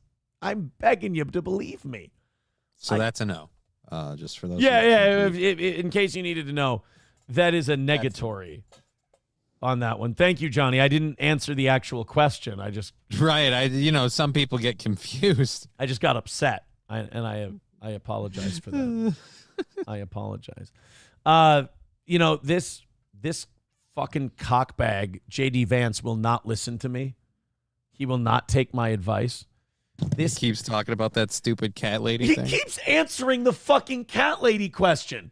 I've been sitting on this show going, hey, you know how you make this cat lady thing go away? Stop fucking talking about it. Everybody who knows what you meant knows what you meant. Everybody who, quote unquote, doesn't know what you meant is purposely not getting what you meant. You don't have to explain it anymore. They're not going to give you that. They're never going to get it. Right. We know what you meant by, like, hey, people without kids and blue hair, these angry, hostile, progressive women are burning the country down because they don't have a vested interest in its future because they don't have kids. I get it. The way they're presenting it as, you think all women are spinsters with blue hair, blah, blah, blah. We know that's retarded, JD. We know that's stupid. What do you think? The 400th time you say it, it's going to get through? No. You're running for office in a country full of dipshits. You're going to have to put up with this stuff. Every time they get you to talk about this is one more time you don't talk about something that you maybe should be talking about. Like the Kennedys. Kennedy! And who killed them. Doing it. Yeah. Fuck. Let's go ahead and watch JD Vance talk about the cat lady thing again. Here he goes. When are we going to get rid of JD Vance and just make RFK Jr. the running mate, by the way? Are we going to do that by the end of the week or by the end of the month? It's getting hard because JD Vance's continual battle over the cat lady thing is getting almost as cringe as RFK Jr.'s voice. So I feel like that's the threshold. That's when it changes. Well, when you were governor of Minnesota, you let a candy store open during COVID. Candy's bad for people. Makes our children retarded. Oh, what do you have to say for yourself by me? Oh, no, you can't say that to Tim Walz because doesn't he has a mentally challenged son. Which, by the way, fucking horseshit, terrible look by, like, not Republicans, but, like, people who like Trump on Twitter and shit, like, going after Tim Walz's kid at the convention. Oh, no, really? They did that? He has I think the kid has special needs, I believe. Well, probably. His dad's Tim Walz. It's fair enough. And Look at the source. Consider the source. Yeah, he had no shot. Now we're doing it. The tarted apple doesn't roll far from the tree. That's all I'm saying. So this poor kid, he's excited about his dad being nominated vice president, and they get him on TV like clapping and doing that whole thing. And then people had the fucking audacity to make fun of the kid. And it's just kind of a shitty thing to do. And it's like, pick his dad. And that'd be funny if that's what they were making fun of him for. Dude, him being special needs is fine. Him not fucking getting emancipated from his dipshit town. But this is coming from the same people who remember they were mad when people would make fun of Barron Trump. Right. Like you can't have that both ways. And the same people who got mad when people would make fun of Sarah Palin's family 15 years ago. So you don't get to have it both ways where you get to, clutch your pearls and be a victim when another candidate's kid gets made fun of, and then you go and make jokes about their kid. Either be a victim and have empathy when the other side's kid gets made fun of, or just be a piece of shit all the time and say it's okay. All I'm asking for is consistency. I mean, I'm also asking you not to shit on a special needs kid, but it's politics and people. But I mean, garbage. come on, man. Some things are hard to resist. What do you say to those women who hear some of your comments, including the childless cat lady comments, which you've been asked about, but who feel as though you won't represent them? Well, can on screen? Okay, I want to do this. Okay, good, because I want to answer it as J.D. Vance should. Ready? Right. To those women who hear some of your comments, including the childless cat lady comments, which you've been asked about, but who feel as though you won't represent them. What do I say to them? Well, I say simply this. Stupid.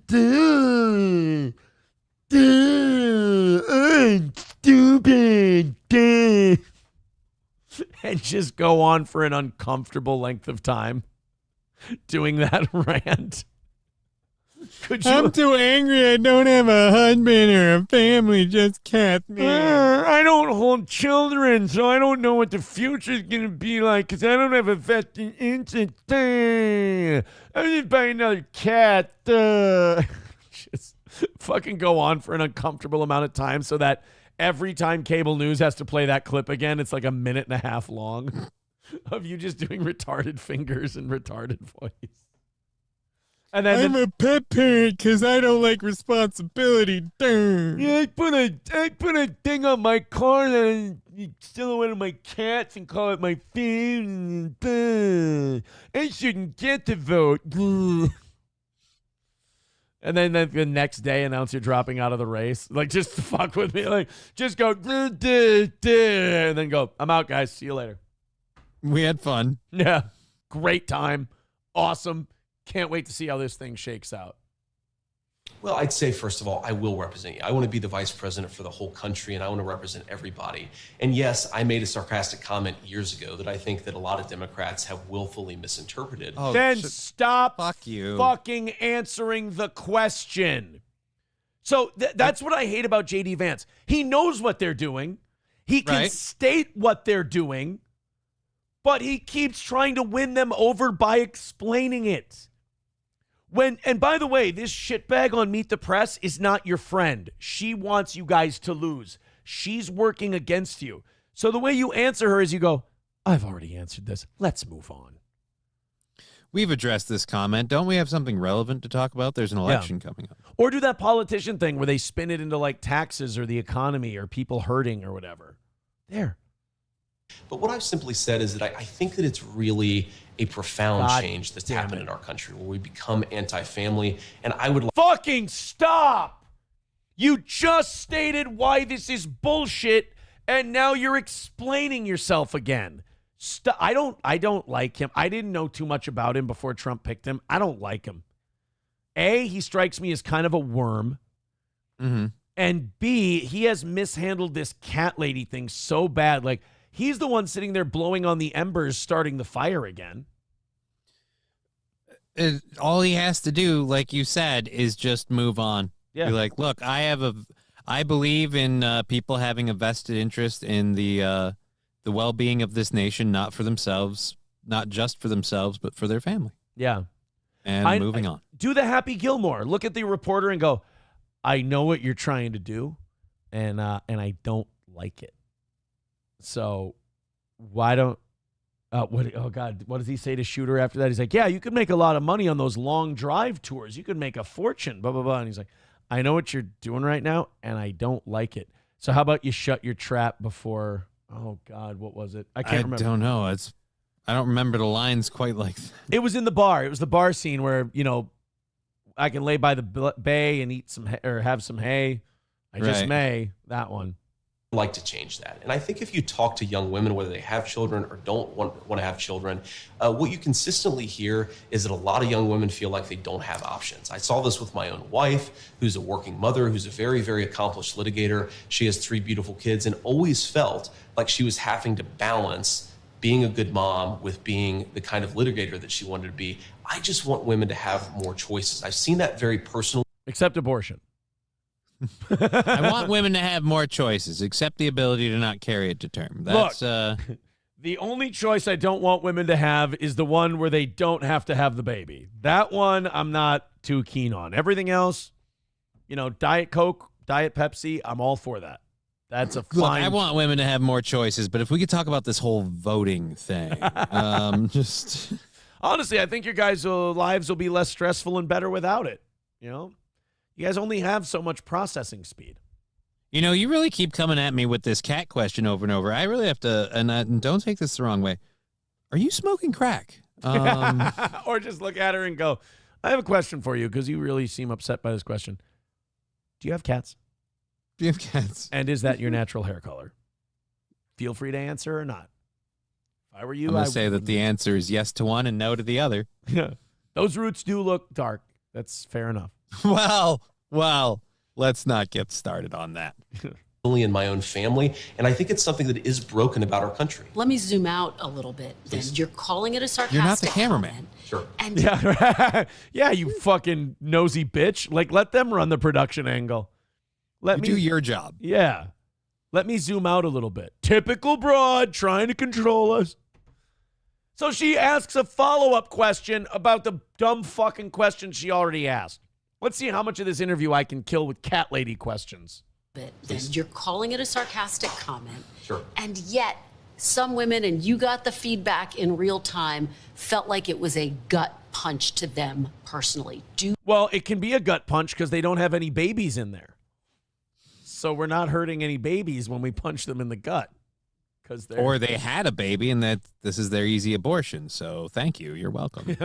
That would be funny if he answered it by going, well, these non-contributing abortion whores, barren-wombed cunts, what I would tell them is fuck off and leave this to the men. Wait, what? Yeah, that's just how I feel. I don't know if you know this, but a lot of these blue-haired childless cat ladies are awfully fat. They can take a punch to the gut. Gut punch is fine for them. It's when you punch them in the shins. That's where if you hit them in the fupa, they got a problem. Then, I disappeared you. I was trying to stretch you out. Wait, what? Hold on. Whoa, hold on a minute. This is not in my contract. Last time I told a guy that, I ended up losing my wife. All right. Do you regret making that comment? Look, I regret certainly that a lot of people took it the wrong way, and I certainly regret. Oh, that's a shitbag comment. No, I'm on his side on this, but that's a shitbag comment. Oh, I'm sorry you took it that way. Fuck you. Now I'm becoming a blue-haired cat lady. I just think this guy's bad at this. Yep. That's just He needs to let it go. I don't think. And fucking own it. Like the whole I didn't mean this. I'm sorry you took it away. No, fuck that shit. Look, if that's how you took it, I'm sorry, but I believe people with families have a vested interest in the ongoing future of the country, the planet, and everything else because they care about the people that'll be here when they're gone. Right. That's just a fact. Right. Like, if you don't have children, why have a fucking mortgage, right? Just rent, put some money in your pocket. It's who's going to care about the equity or the house being paid off when you're dead? Nobody. Exactly. So just do your thing. I get it. Like, people who don't have kids and I just want to travel and work on my career. Good. That's what you should do. Go for it. But then don't be surprised when people like us say someone like you really isn't looking at the world in terms of what's it going to be like when I'm not here, because all you're thinking about is you. Nobody's demonizing it. We're just saying you're focused. Yeah, or like, don't be surprised when we don't give a shit about you because you really don't matter to us. You know, it's like, let's take. We care more about your cats, if we're honest. Yeah, let's go back to this. Let's go to drugs. Okay, let's say you get busted smoking crack, right? Right. If you get busted smoking crack, I don't really give a fuck what happens to you. If you get busted smoking crack and you have children, now all of a sudden I'm like, oh no, what the fuck? How do we figure this whole shit show out? But if you don't have kids and you do it, I'm like, I don't give a fuck if they smoke crack and they die. Like, nothing lost. How do I reach these kids? Threat to the DNC and Kamala Harris lied about it. But do you regret what you said, Senator? Look, Kristen, I'm going to say things from time to time that people disagree with. Stop fucking doing this and just give a finite answer and move the fuck on. You do this every goddamn time. You let these media people who fucking hate you, you treat them like they're honest, square-dealing people. You don't call out their bullshit, and you keep playing their game. They don't care what your answer is, JD. They just want you to be talking about it. That's it. Learn from your candidate. Because Trump would go like, I'm not talking about this anymore. This is ridiculous. But you ask, yeah, I don't care. Yeah, but are you saying, shut up? Move on to the next thing. I'm a real person. I'm going to make jokes. I'm going to say things sarcastically. And I think that what's important is that we focus on the policy. There are certainly going to be things that I say. If I'm elected vice president, people are going to say, wow, hey, Johnny, you know who could focus on the policy in these interviews? Who? Him. But he's too busy defending his cat lady comment. Oh. If he focuses on policy, how is he going to? Dude, this isn't the media's fault anymore because this is what they do. Like, this is their thing. Yeah, I don't blame them their for job. This. Yeah, they can get this dipshit to keep, playing defense about this. Well, I wish he had said that differently. I think it's most important to actually be the person I actually am and to say those sarcastic comments were made in the service of a real substantive point. This country has become too anti-family. But again, just very. And again, JD, I will say this. I know you want to be the authentic you. The authentic you kind of fucking sucks, dude. I'm not going to lie. I feel like Trump picked a running mate where he was like, no way this guy's going to outshine me. Yeah, definitely. Yeah. My family. But again, just very quickly, given that people have told you directly, have spoken out, have said. This is such a fucking woman thing to do. That you answered her question yes. and she just keeps pushing the point because she didn't get the answer she wanted. Right. She wants you to say, I'm sorry. She wants you to cower in your tail between your legs and I'm a horrible person.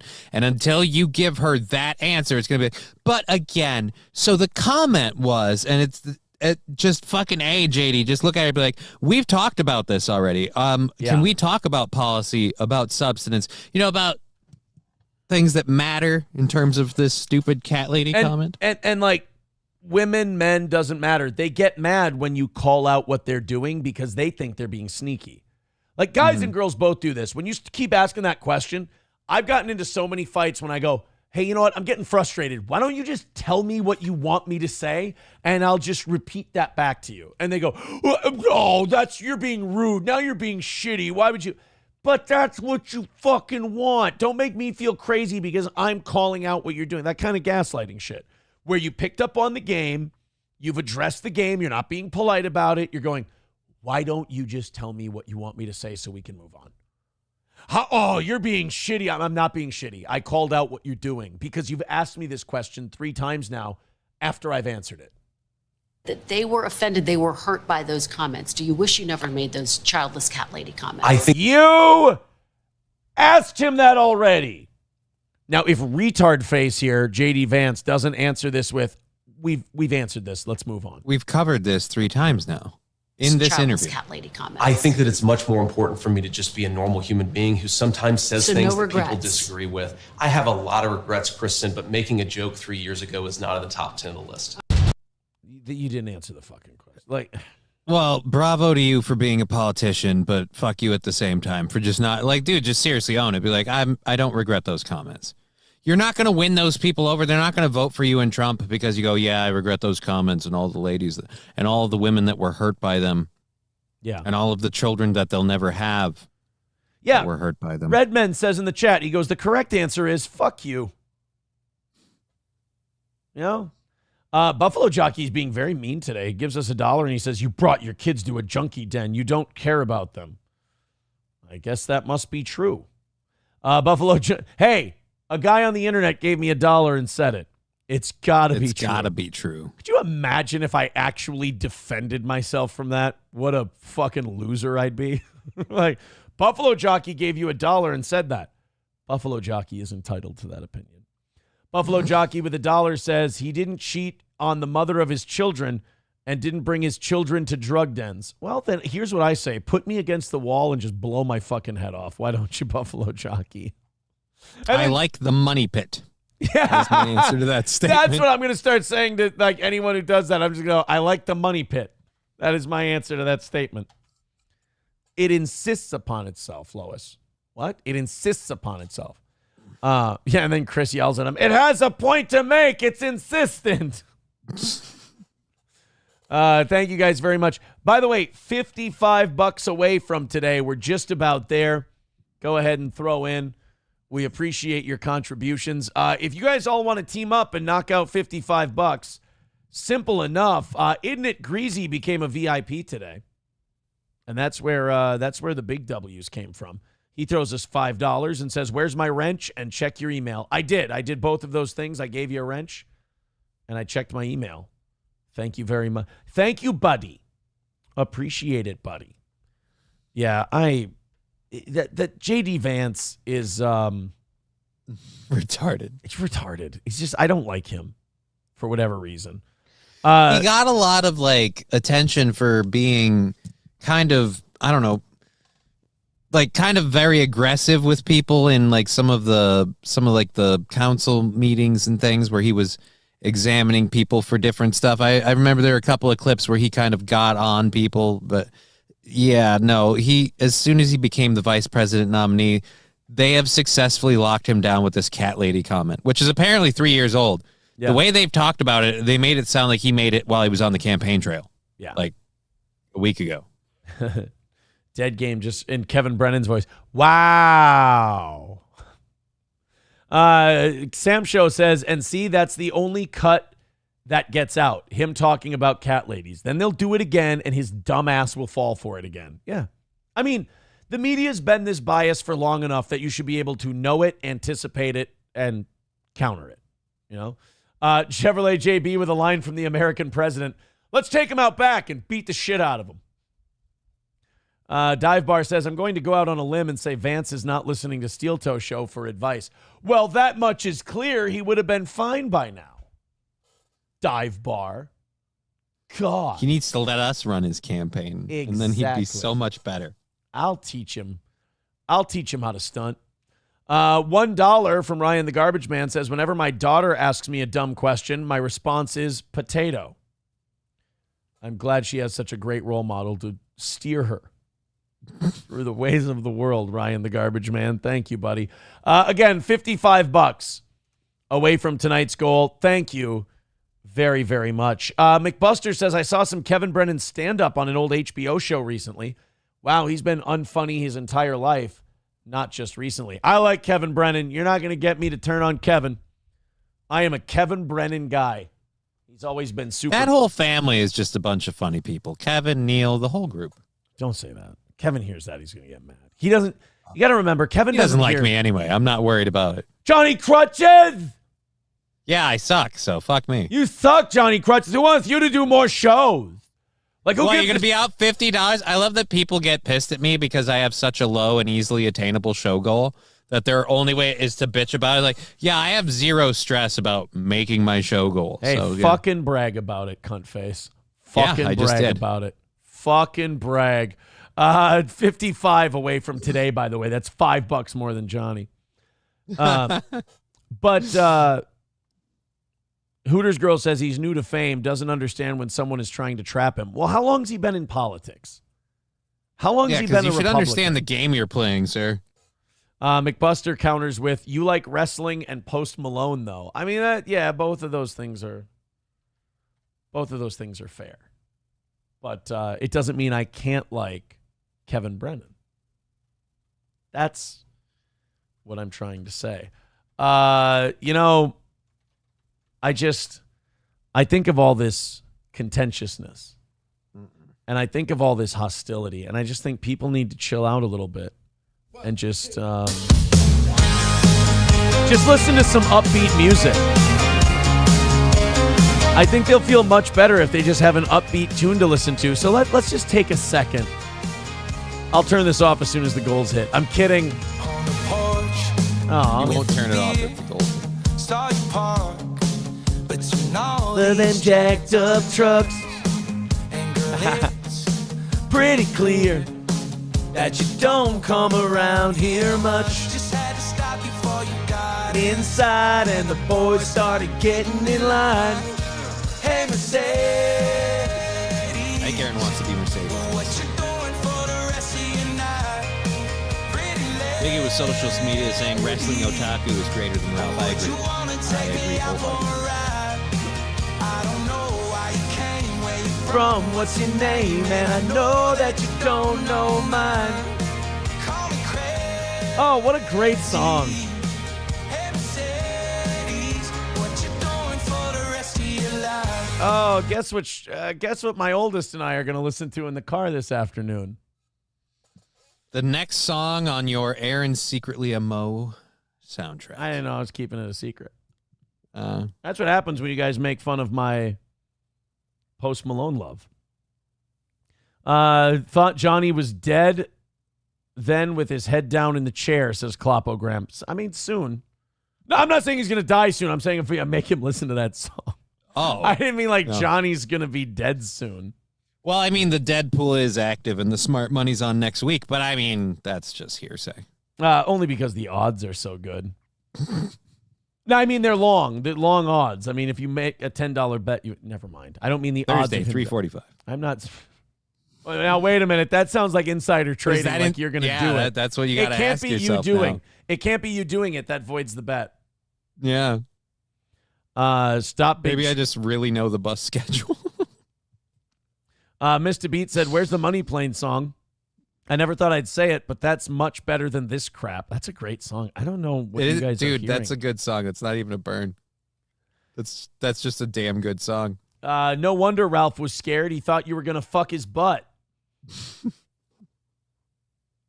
Oofta, Aaron. You listen to the Hanson Brothers too? Ish. Quit it. Dude, it's a fucking great album.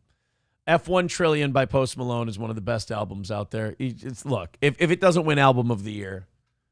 Bop, dop, bop, doobie dop, bop. Yeah, God is dead and tell we're me it alone. wasn't good. God is dead and we're alone if Post Malone's F1 Trillion doesn't win Album of the Year. All right, boys and girls. 55 away from today. Please contribute. Let's hammer out the last of it. 45 minutes away. And we can get this thing done real nice and quick. I prefer PayPal, Streamlabs, and Venmo, but I ain't bitching. Yeah, SP says, I totally agree with you on it, giving late 90s, early 2000s vibes. That's a good thing. It's giving out like, the Kenny Chesney era. Member berries in a song. Shut the fuck up. It's a good song on its own. Don't make me play Dead at the Honky Tonk. Or Killed a Man. Exactly. You know what, right now? You guys remember? You're all hat and no cattle. Uh-huh. All belt and no buckle. You guys remember Billy Ray Cyrus? All snake and no rattle. All honey, no suckle. God, that makes me want to... For some reason, that line makes me want to suck on a tit. You guys remember Toby Keith? Oh. Remember? Oh. I ain't as good as I once was. But I'm as good once as I ever was. Aaron, you are craving a cigar the way you're playing with them pens. I do have a Macanudo upstairs that I didn't smoke this weekend. It's in a glass tube. That sounds very, very strange. A Macanudo glass tube? Yeah. They keep them in a glass tube? You want to here? You know what? You take over for a second. I'll just run. It's right up on the You're table gonna go upstairs. grab a Macanudo. I'll go grab a Macanudo, a long, nice brown stick, and I'll show you. Yeah, that'll help. All right. Macanudo sounds more like macadamia nut. I was expecting a cookie, not a cigar. But yeah, glass tube, what the fuck is that for? Is it supposed to be something with like keeping the humidity at bay? Like, in case of emergency, break open glass. When you need something big and sort of like a cock to suck on, break open glass. What the fuck is glass tube? I mean, I've done drugs, but even I'm like, okay, wait a minute. Macanudo Maduro is a good smoke, says Balls Deep. Well, I wouldn't know, honestly. I don't smoke cigarettes or cigars. So the closest I've come is when we pull out, a Swisher Sweet and we make a blunt wrap. Like, that's about it, and it's not really the same. No. Oh, no, the tart is off his leash. Yep. Nobody to hold me down. I can run free any minute now. Lisa Marie bought a new one. Yeah. All right, so glass Yeah. tube. See, just Hmm.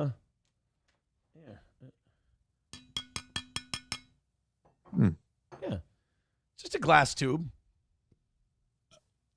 Oh, okay, so just like a twist-off cap. Okay. Yeah. So it's about keeping, like, the flavor and the humidity intact, right? Like, Exactly. So I bought this cigar on. Oh, it's cut already. Nice. I cut this one. I forgot. Yeah, it just keeps it humid, so I can keep it for a couple extra days if I don't smoke it.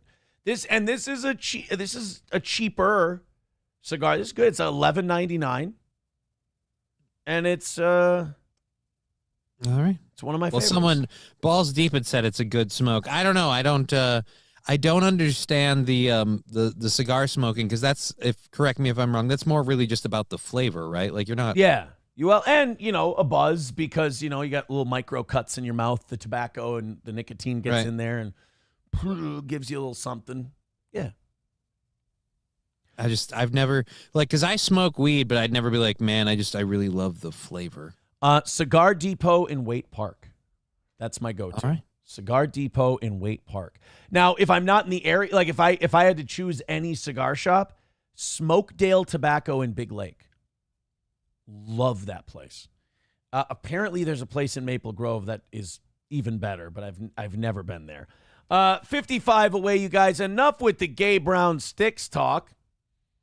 Fuck cigars, smoke weed, says Chevy Fan. I don't want that much mental change.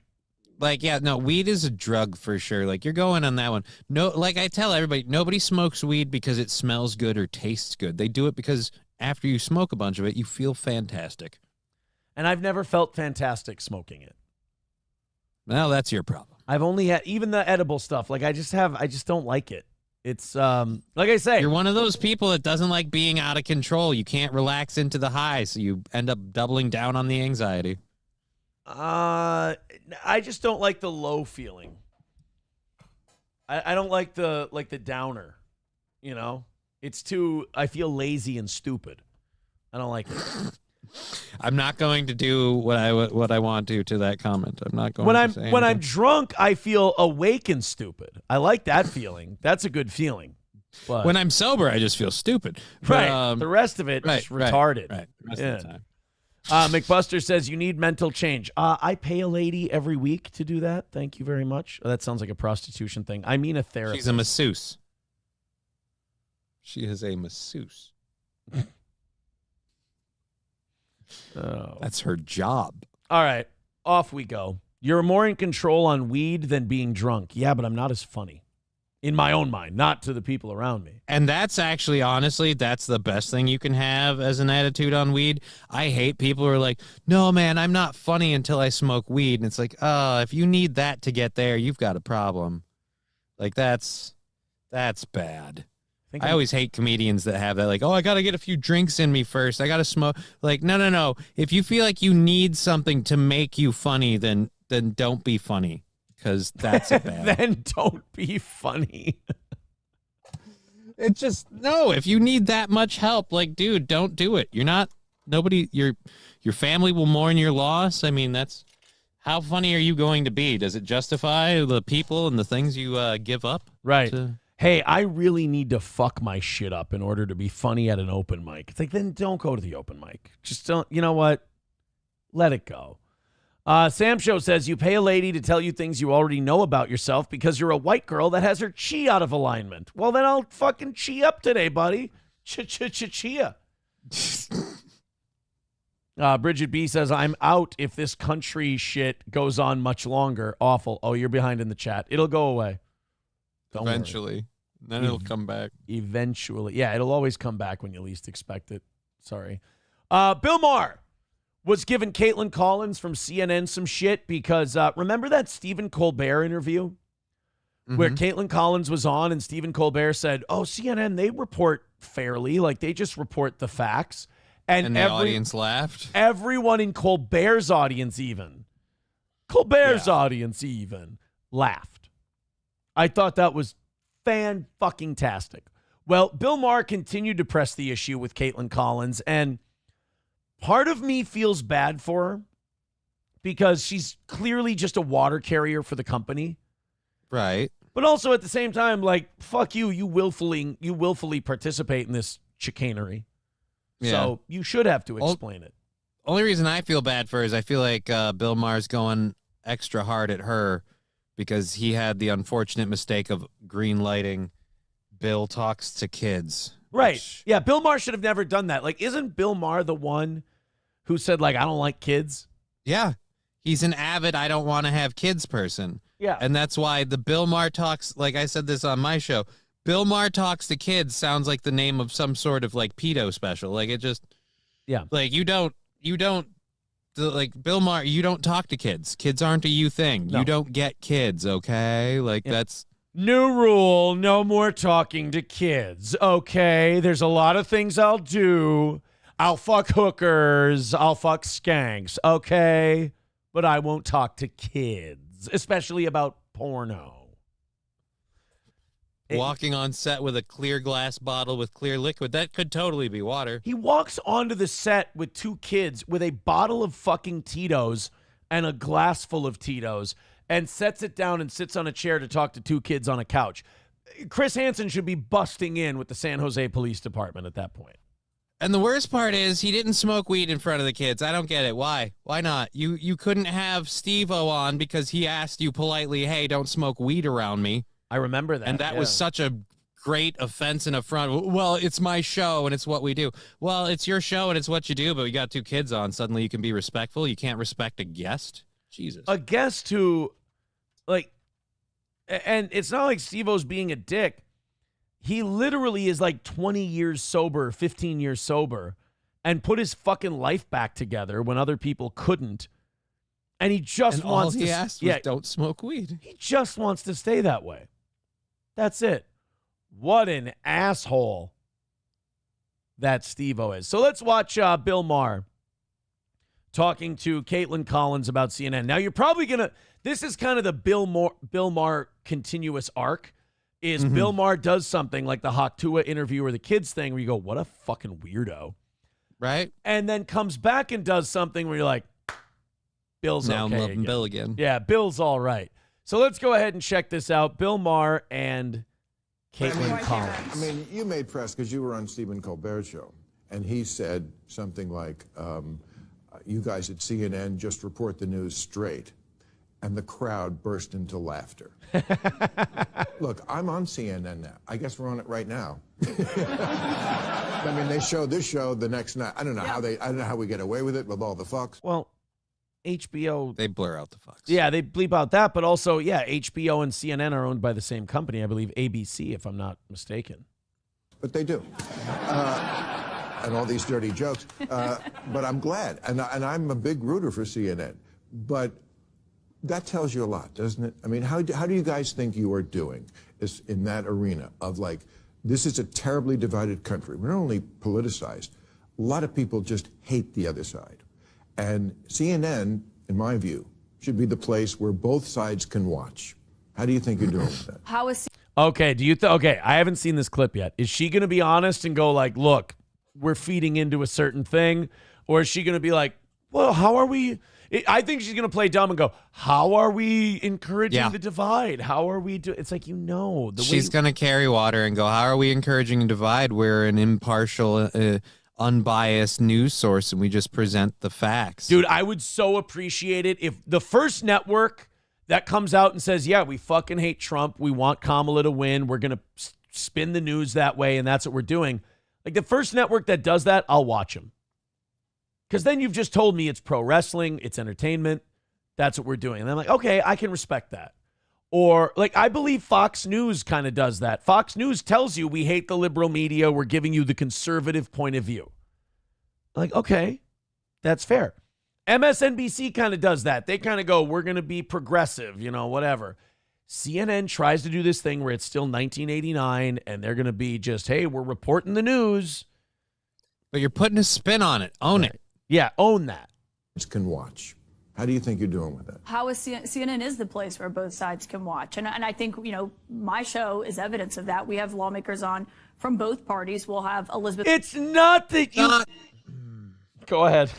No, it's just, I hate that everyone acts like the minute you say that they're biased, like, we have people on from both parties. Yeah, you have people on that'll say what you want to say from both parties. You might have someone that conflicts with what you want to say from both parties, but that doesn't stop you being biased and presenting things with a biased face and fact. You might have people from both sides on, but what we're saying is, how do you treat each of them?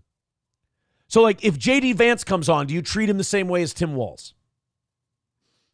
I fucking dare you. You grill Kamala Harris the same way you grill Donald Trump in a presidential interview. Right. With Warren on one night, we'll have Ted Cruz on another night. I think lawmakers... Okay, and who will you be more favorable to? Who will get the tougher questions, Elizabeth Warren or Ted Cruz? Please be honest. God, these people that know what the fuck they're doing and still just sit there and lie to people. And you know what? Fuck the people, though, too. Because Caitlin Collins wouldn't do this if she couldn't get away with it. And make a shitload of money while doing it. Make a shitload. And she's cute. I'm not going to tell her she's not gorgeous. From both parties should take questions, and you should push both of them. But on CNN being a place of credibility, I mean, look at what just happened in Chicago. We had 300 people from CNN on the ground covering that convention. There were several reporters. Yeah, 300 people can lick balls. I mean, 300 people can go to a place and just suck off the Democratic Party. It's possible. It's happened. It's happened. It's not the first time. From just our team alone on the floor, bringing it in real time to people. And I think CNN puts resources behind things and just brings a level of news that... All right, how about the speeches? When you played the Democratic speeches, how did you guys cover them? What was the tone? Versus Trump making a speech. How did you cover that? What was the tone? Go ahead. You don't get anywhere else. And I think CNN does a great job. job. I'm talking about the people on CNN and what I know what the conservative side of America thinks, and I don't blame them. I watched Kamala's speech last night. It ended at 8:09, I guess 11:09 in the East. It wasn't until 11:23 till the one conservative guy, what's his name? Scott Jennings. This Lonely Scott, I call him. David Urban was there too. Wait a second. I watched from 8:09 to 8:23. They was just gushing. Yeah. About how great a speech it was. And I think she did fine. That's what we're talking about, though. It's not that we have Democrats and Republicans on. Right. But like Johnny said, you have to suck their dick, and then the conservative gets a couple of minutes, and then you act like that's fair and balanced. It's not. I miss her. Oh, God. She's a bit out there. When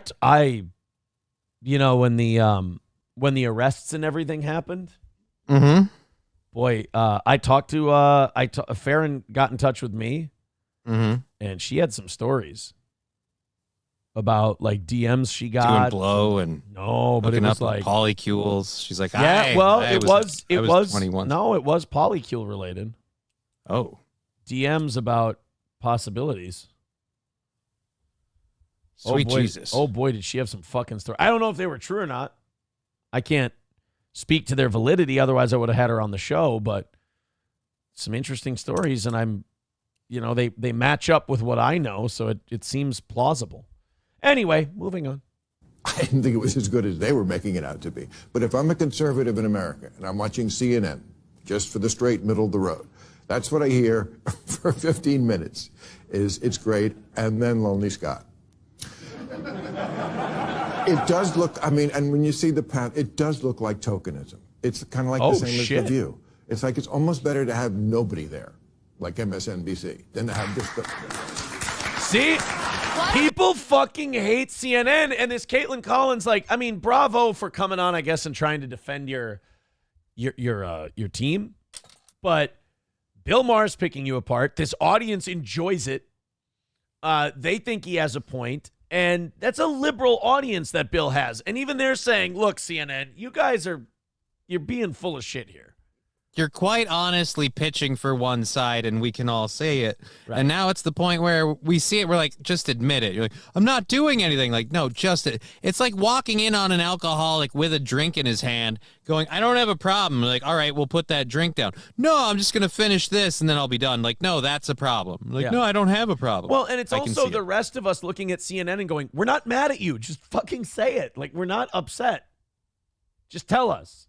I don't think you can say it's better to have nobody there than also lament the fact that you don't think the conservative guy, Scott Jennings, who is great. And what he's saying is you guys pay him lip service and don't treat him with respect. Why the fuck even have him there? And we have him on my show all the time.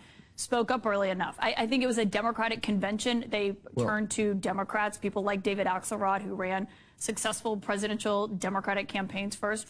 That's our point. It was the Democratic convention, and you guys went, let's just go to all Democrats so they can suck Kamala's fucking clit over this speech. And then when you go to Trump, it's let's talk about the dangers in America and how crazy these people are that believe Donald Trump. And let's get, and I think CNN is either MSNBC or CNN. One of them was one of them that would constantly use Jordan Klepper to do his man on the street stuff to interview the crazy creeps in Trump's circles. Their analysis of this. And I don't think that you can say that CNN is anything but fair. I mean, look at we covered President Biden's exit from the race very closely. The pressure on you sucked his dick for 4 years and acted like there was nothing wrong with him. And then when he left the race, and let's be honest, because you fucking wanted him to, because he was going to get his ass kicked, then all of a sudden you're covering it fairly?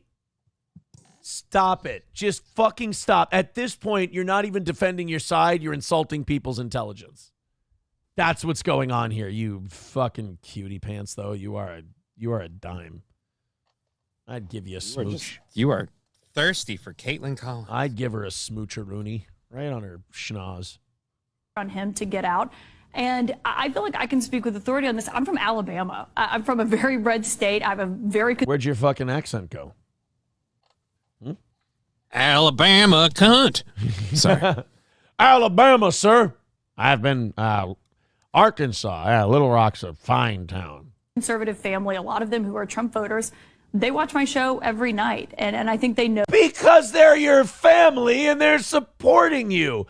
I have family members who still watch this show. Do you think they think it's good? No. They think several of them are still begging for me to stop. They want me to end this charade and this facade as quickly as possible. They're watching it to support you, you fucking raven-haired beauty. Show me more shoulders. You got no straps on, you dirty girl. Know that they can trust me, that we call bullshit on every side, not just our audience may be, and I think that's something that people actually want more of, is to hear from that.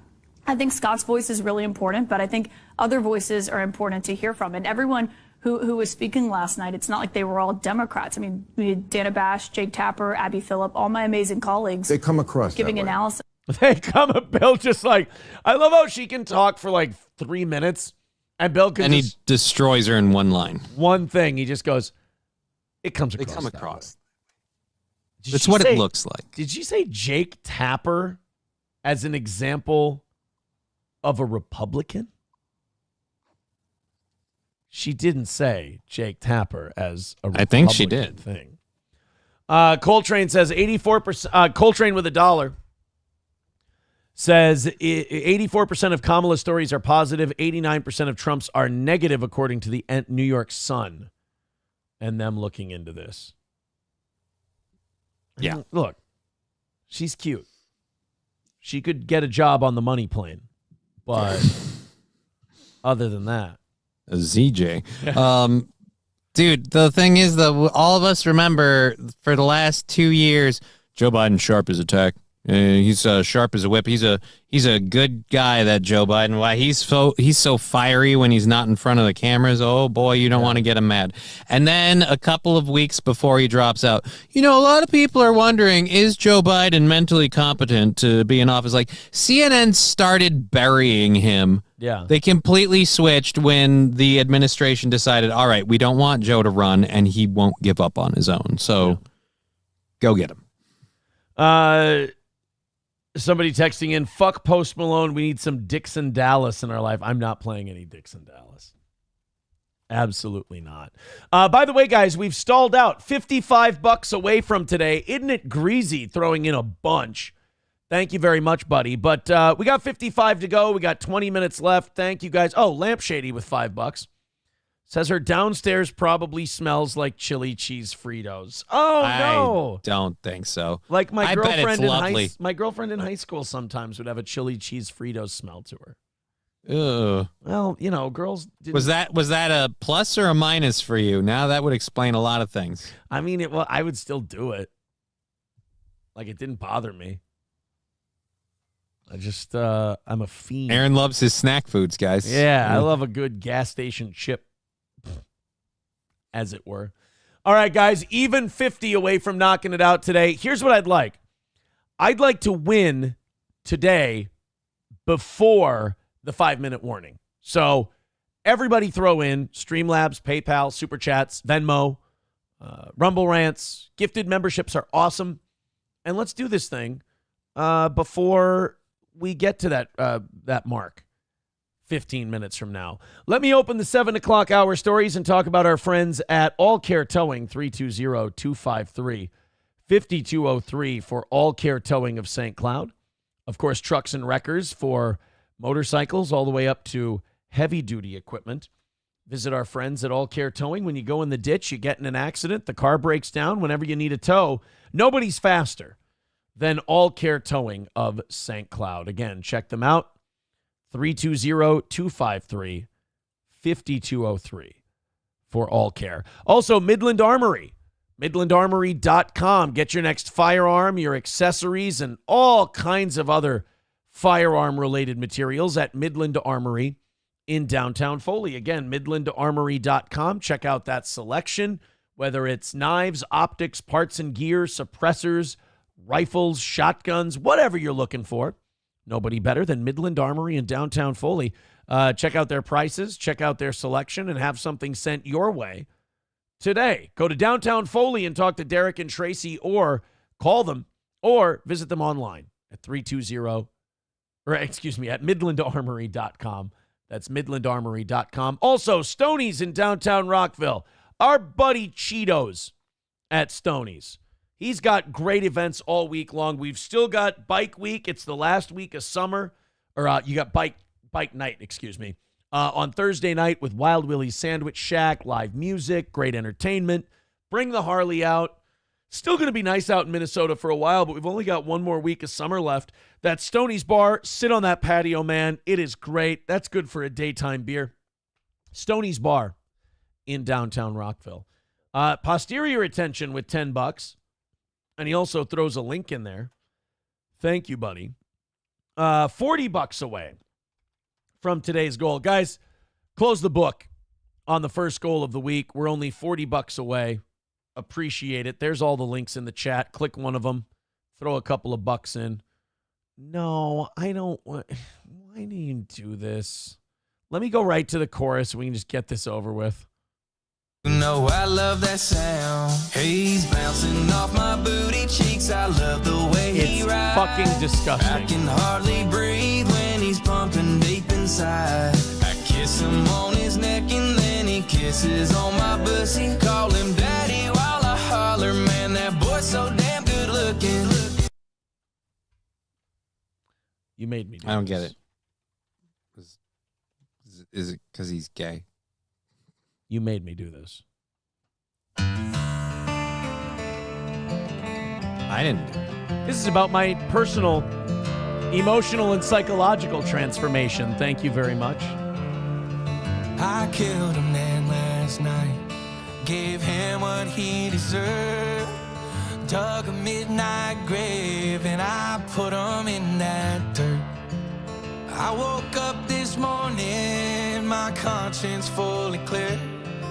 Because I killed Justin Bieber. Than I ever had in here. Chorus, and then we'll be done. He can't hurt the ones I love. He can't break no angel's heart. He can't take that whiskey bottle and tear my world apart. He can't stand there in the mirror. He can't tell me no more lies. Yeah, I killed a man. I killed a man last night. Fucking love it. And then when I announced that I killed that man, another man texted me and said, "Oh, the world would be a better place if you K'd yourself." And I'm like, did it. Emotionally. Done and done. You're gay. I know. Let's listen to the music I like. What do you want from me? I hope the singer dies soon, says Bigot on socials. Oh, he's talking about Dixon Dallas. Okay. Oh. Fauci's Pangolin says, Aaron, my girlfriend's gay brother wants to know if you have warts on your butthole. I don't, but thank you for asking. McBuster says, emo country, cry a spittoon of tears. I don't. It's a fine song. Dude, country music, no offense, country music is generally, there's a solid portion of it that's kind of on the emo vein. Yeah, dude, country is pretty emo in general. Like, if I were to... there's some good, like, fucking boot stomping, like, you know, holler songs or whatever, but there's also, there's some, you know, my wife left me with my three-legged dog to bone my lawyer. Like, it's... And some songs that are like, my wife left me with my lawyer to bone my three-legged dog. Now, if I may, real quick, this would be a country song that's kind of an emo heartbreak, not emo, but it's a heartbreak country song. Yeah, heartbreak music's a thing. This would be a great. Oh, so you like heartbreak country songs? You think heartbreak country songs are good? There are some good ones, yeah. Good. Well, let me play one for you. We had it all almost. Now there's no other way, girl. That's Why did I think it'd be way love goes. You thought it was going to be something different? Yeah. Jones and Whitney, they made all the rules. So I'll just have me one more whiskey right here on this stool. You see, Johnny, his girl is talking about making up or the possibility of making up and putting their lives back together. And he's saying that's not how country music works. Right. I can't, that's not how this goes. Ooh, baby, I could put the bottle down. You could say you want to come back home. I can leave this bar right now. You can meet me at the door with nothing on. We can find a way to work this out. Oh, but girl, it would feel so wrong. No coming back, 'cause baby, that ain't how it ends in a country song. There you go. May I say, if you're just tuning in, I discovered the long bed version of Post Malone's F1 Trillion album this weekend. I may or may not have been listening to it quite a bit. I'm just saying in general, like that. So what you're saying is, like, you like the lady, you guys had a great time and everything, and she wants to give it another chance and give it another go. And you're like, I'd love to, but that's not how it ends in a country song. Nope. So that's not how it works. Okay. So screw getting your life back together, and I won't fix my own, because that ain't how it ends in a country song. In a country song. Yeah. Well, and it's not even his fault, by the way, because Hank and Johnny straight. Because she was a cheating whore. Well, it's because Hank and Johnny straight and Ronnie done made all the rules. The girl gets gone, guy ties one on like he's supposed to do. Baby, I could put the bottle down. You could say you want to come back home. I could leave this bar right now. You could meet me at the door with nothing on. We could find a way to work this out. Oh, but girl, it would feel so wrong. No coming back, because, baby, that ain't how it ends in a country song. Do you understand now? I understand entirely why. If you say you understand, then this all ends. Yes, I understand. There you go, William Wallace. There you go. Close the lyric site, Aaron, says Sam Show. Mind your fucking business. Dude, Mr. Beat says, play Money Train to clear out our ears. I'll play Money Plane later if we knock out the goal. We're $40 away today. Let's do this fucking thing. It's been sitting there for too long. I'm going to have nightmares about that goddamn truck falling into water. I've never been so jealous of a vehicle in all my life. Like, if I could just fall face first into that shallow pool and die right now, I would be so happy. Do you have any idea how many fucking times I'm going to have to hit mute this segment on today's show? Yep. This is not going to get played. This is getting taken down. You're going to have to watch this on Rumble. It's going to get taken down like a man dead at a honky-tonk. One man dead at the honky-tonk. An apartment complex is charging a woman $15,000 for breaking her lease. Fucking good, right? Like, you signed a lease. Own up to it, right? Well, let's listen to this story and let's find out exactly what this thieving piece of shit did.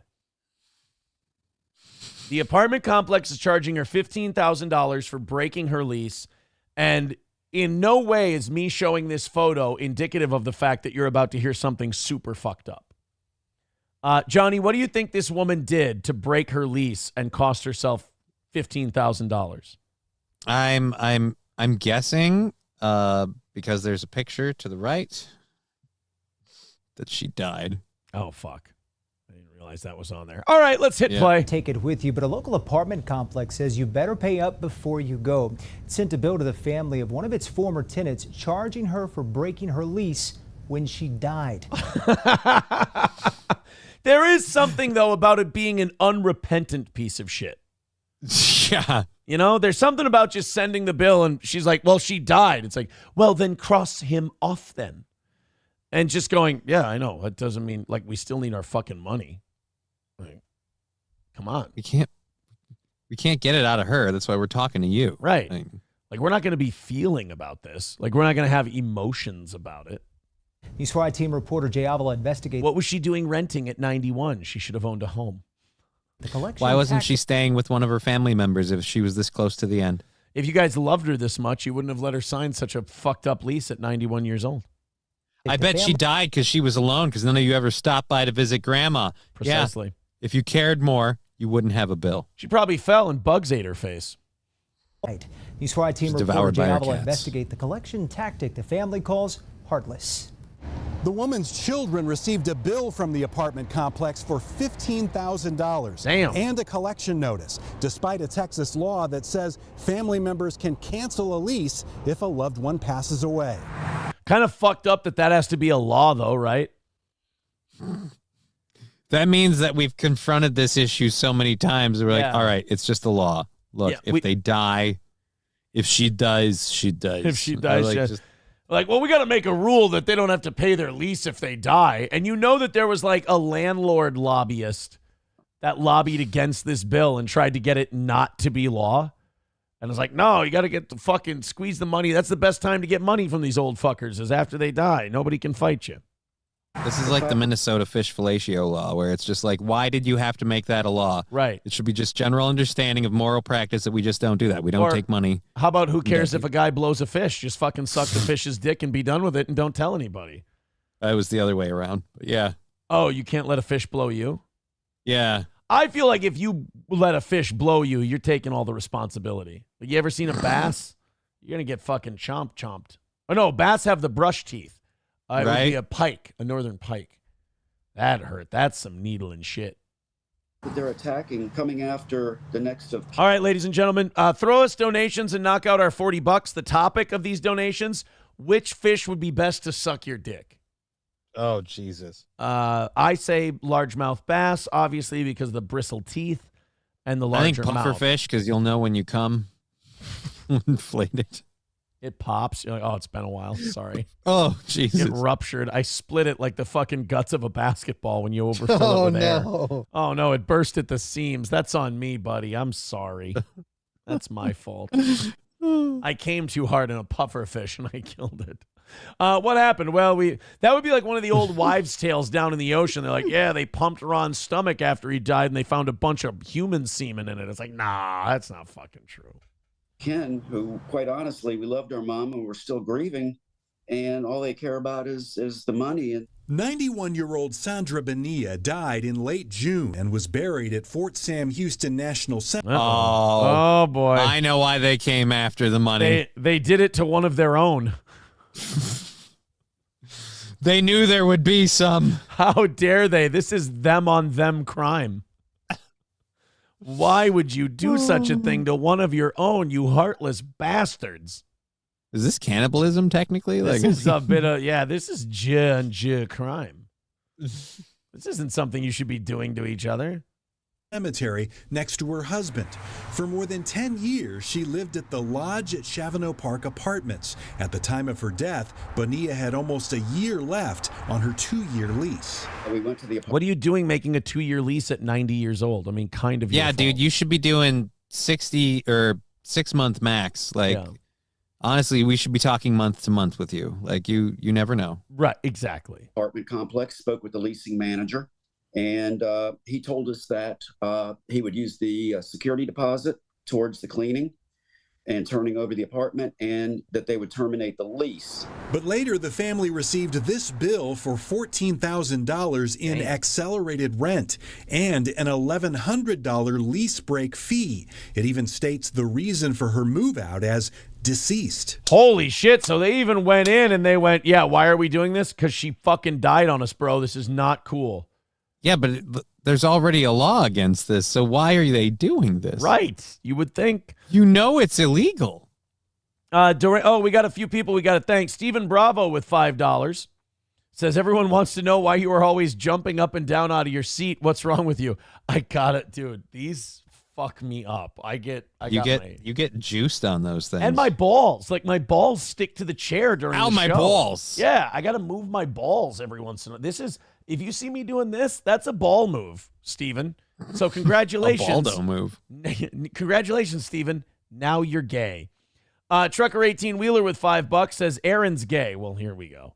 And Isn't It Greasy with $5 says whichever one looks most like the Billy Joel daughter that looks like him. Yeah. Yes, that's my answer. You're a VIP. I just have to nod. $30 away. All right, guys, we got 4.5 minutes left in today's show. Now, we do owe you overtime for this one. We're already only $30 away. But do me a favor. Let's knock out this last $30 and call it a successful Monday for the toe. Everybody throw in a couple. We'll get this thing knocked out in no time. It's a $30 goal. Time to call it a W today. Go ahead, throw in a couple of bucks. Let's do this thing. 30 shouldn't take that long. Certainly don't make us miss the 30 and start doing overtime $30 away. That would be fucking humiliating. So that would blow. Let's all team up. Let's knock this thing out. We got 4 minutes left. Don't make us wait the whole 4 minutes. Everybody with 5, 10, whatever. $30 away. Let's get it. Trucker 18 Wheeler becoming a member for his 12th month says Post is gay. Deranged Lunatic with $1 says, I would think a suckerfish would be best for a blowjob. Depends on the suckerfish. Like if we're talking sea lamprey, those things got circular mouth full of teeth. You don't want that. That would be bad news, dude. Yeah, you don't want to fuck around with those. At all. At all. All right, so it's a $30 goal that's left. Just a little cleanup to do. Be part of that cleanup, because now what? 3 minutes left, and now I'm doing that thing where I'm like, guys, we look pathetic to everybody right now. Help us out, knock it out. Let's get this thing moving. Come on, $30 away from being successful on a Monday. Just throw in a couple of bucks. Don't even think about it. Let's fucking do this thing. Streamlabs, PayPal, and Venmo. Those are my 3 favorites. One person writing in, those gill plates are sharp. There you go. Come on, guys. $30. Let's get it done. Front Porch Conservative with $4.99 says rally. Rally indeed. Yes, please. It's not even a rally. Like, it's 25. It's just kind of, it's cleanup is what we're doing right now. So bring that streak back up to 2, and then we'll just keep building it from there. Get in there. Throw in a couple of bucks. Let's do this fucking thing. We got 2.5 minutes left. This is embarrassing to everybody hate watching the show. Well, not embarrassing to them, embarrassing to us. $25. It's been, by the way, if I may defend today's show, over 1,000 people listening at a time at our peak today. Fucking quality content. The Trump RFK stuff was, it was very, very funny. We still got to finish up the Jew lady who died, and they want money from her in a weird change of pace. Deranged Lunatic with $1 says, Johnny, how do you know? Maybe I'm into the lamprey and all those teeth. That's true. You did kind of assume. Just from a safety standpoint, I guess I'm more a fan of your health than you are, I guess. But hey, man, masochistic is a thing. Go for it. Drew with $4.99. Thank you very much. $20 away from knocking this thing out. Guys, we got a minute and a half left. Come on. It was fucking, what was it, $30? Yep. Come on. Don't make me look like a fucking worthless asshole, which is 100% what I look like right now. $20 fucking dollars for a great show that you got for 4 hours, and you're getting an extra half hour. Death Beholden said, people come here for the quality. I come here for fun. And Post Malone. All right, 1 minute, $20. Isn't it greasy with 20? Says, quit your bitching. But I'm don't carrying for a while. Yeah, Isn't It Greasy has carried the fucking load today. We take 14 of that, $5, guys. It's a fucking 5 spot left for today. And we're out. $5 and we're out. Do it $1 at a time. I don't give a shit. 40 seconds left until we move on. $5 short, and just handle that by the end of overtime. $5 away. Streamlabs, PayPal, Venmo. I don't know what it is lately, but it's been all YouTube lately. Like none of the Venmo, PayPal shit, which is fine. It's all money's money, but 15 seconds left, $5 away. Do it $1 at a time, a nickel at a time. I don't give a shit. This has just been weird. Isn't It Greasy has pretty much carried the entire show today. And we're grateful. We're very grateful for that, but you guys got it. Mick Luck says, berate us more. That's what typically works historically, is berate. You guys respond to the abuse very, very well. I have to say that. Historically, you have. All right, 5, 4, 3, 2, check 1. The YouTube.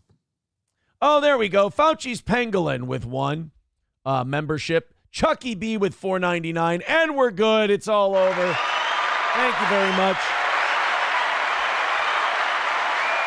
And you guys are now $25 into tonight because Thermodyne Diesel with 10 gifted memberships. Ooh, during overtime, keep gifting those memberships. I love watching that number. Our membership needle is spiking right now. I like that. So keep gifting those. And we are very happy. All right, let's do overtime. Let's continue on. We got lots of shit to talk about, including Dr. Fauci got sick and had to go to the hospital. What do you get sick with? I know, right? Hopefully AIDS. Right? Like just what cosmic justice that would be. Monkeypox. Yeah. He's got a new fatal strain of monkeypox.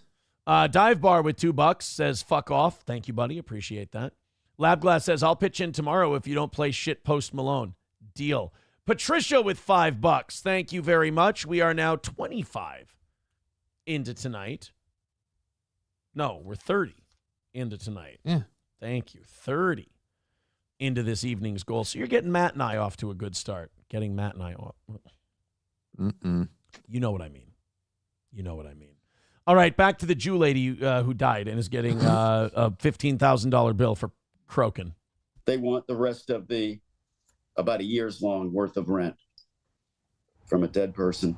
Our calls and email to the lodge at Chavano Park were not returned, so I went to the leasing office. Ooh, do you think we're going to get the knock on the door news clip where nobody answers?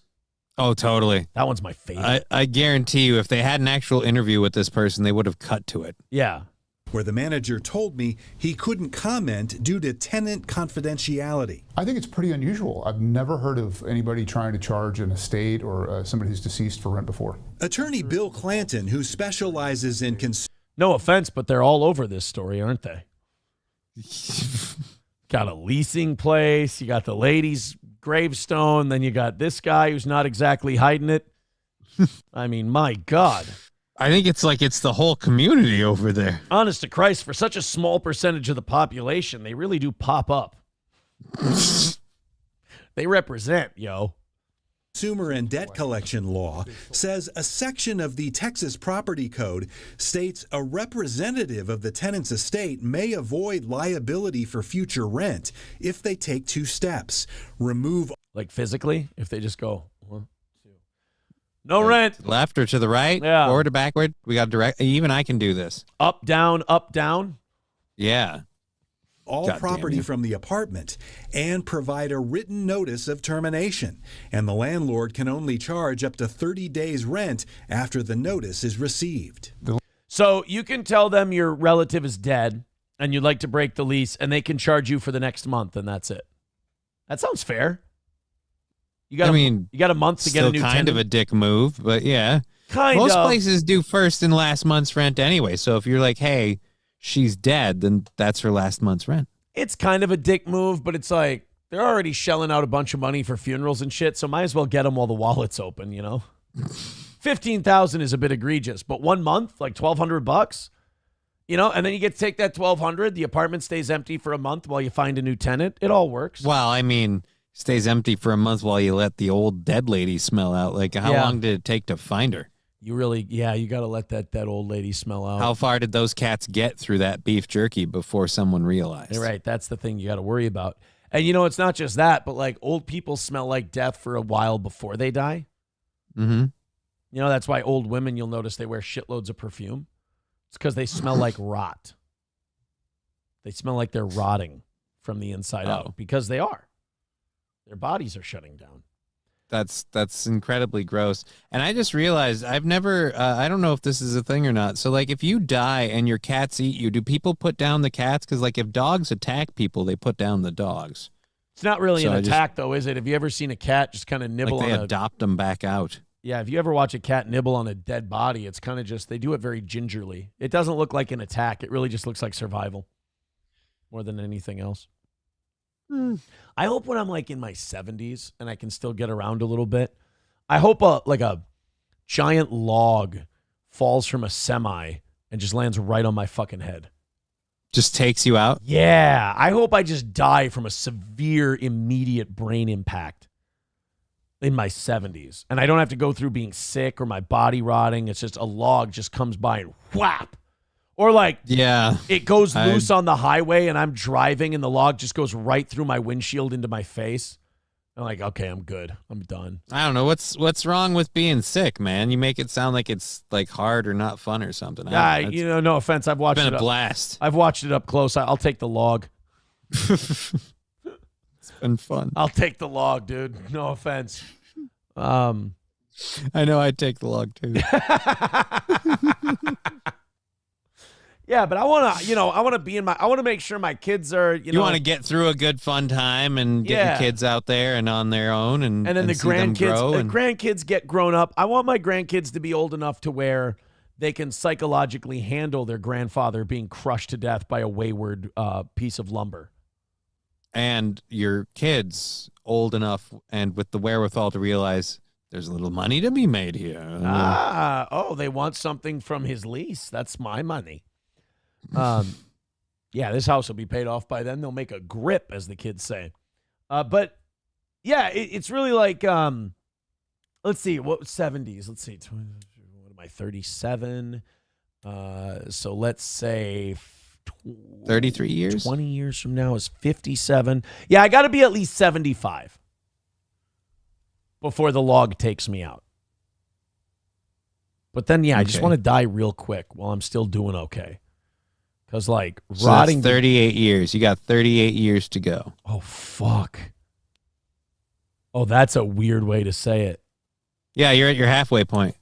Oh, my God. Hey, you just went through your midlife crisis. Oh, that's what all the pussy was about, huh? Yeah. I get it now. It makes sense.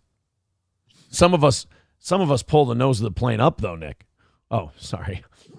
The landlord can charge for about 30 days. Some of us double down and send our friend to fucking harass people and dox them. Once the lease is terminated, you can't get blood from a turnip. You certainly can't get rid from a dead person.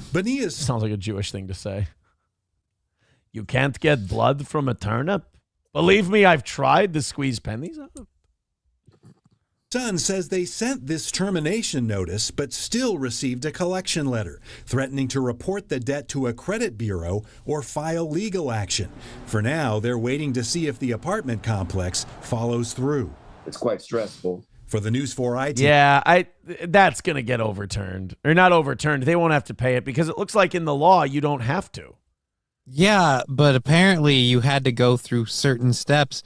And I'm guessing they're either going to say that they never got the letter or that they didn't remove her stuff. Because, again, you have to remove all of the deceased person's belongings and then send them a letter. So, did they grab grandma's shit? Right. Corey Adam with 199 says the proof is in your email. I don't know what that means. I'm sure you're spurging out about something. I just don't know what.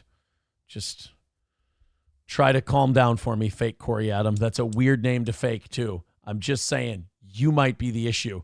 The call might be coming from inside the house. Cardiac arrest will be knocking on your door way sooner than 75. Says SC Motorsports. Jesus, thank you. Wow, guys, that's so uplifting. You just I really appreciate that. Wow. That's awesome. Dead Game says take your biggest property and put it in a land trust. Then you're safe to fuck off. Death Beholden says, I'm sure this happens all the time. It's only on the news because she's Jewish. Leave it to Death Beholden to really jump to the crux of the matter. I'll tell you why they're reporting on this one.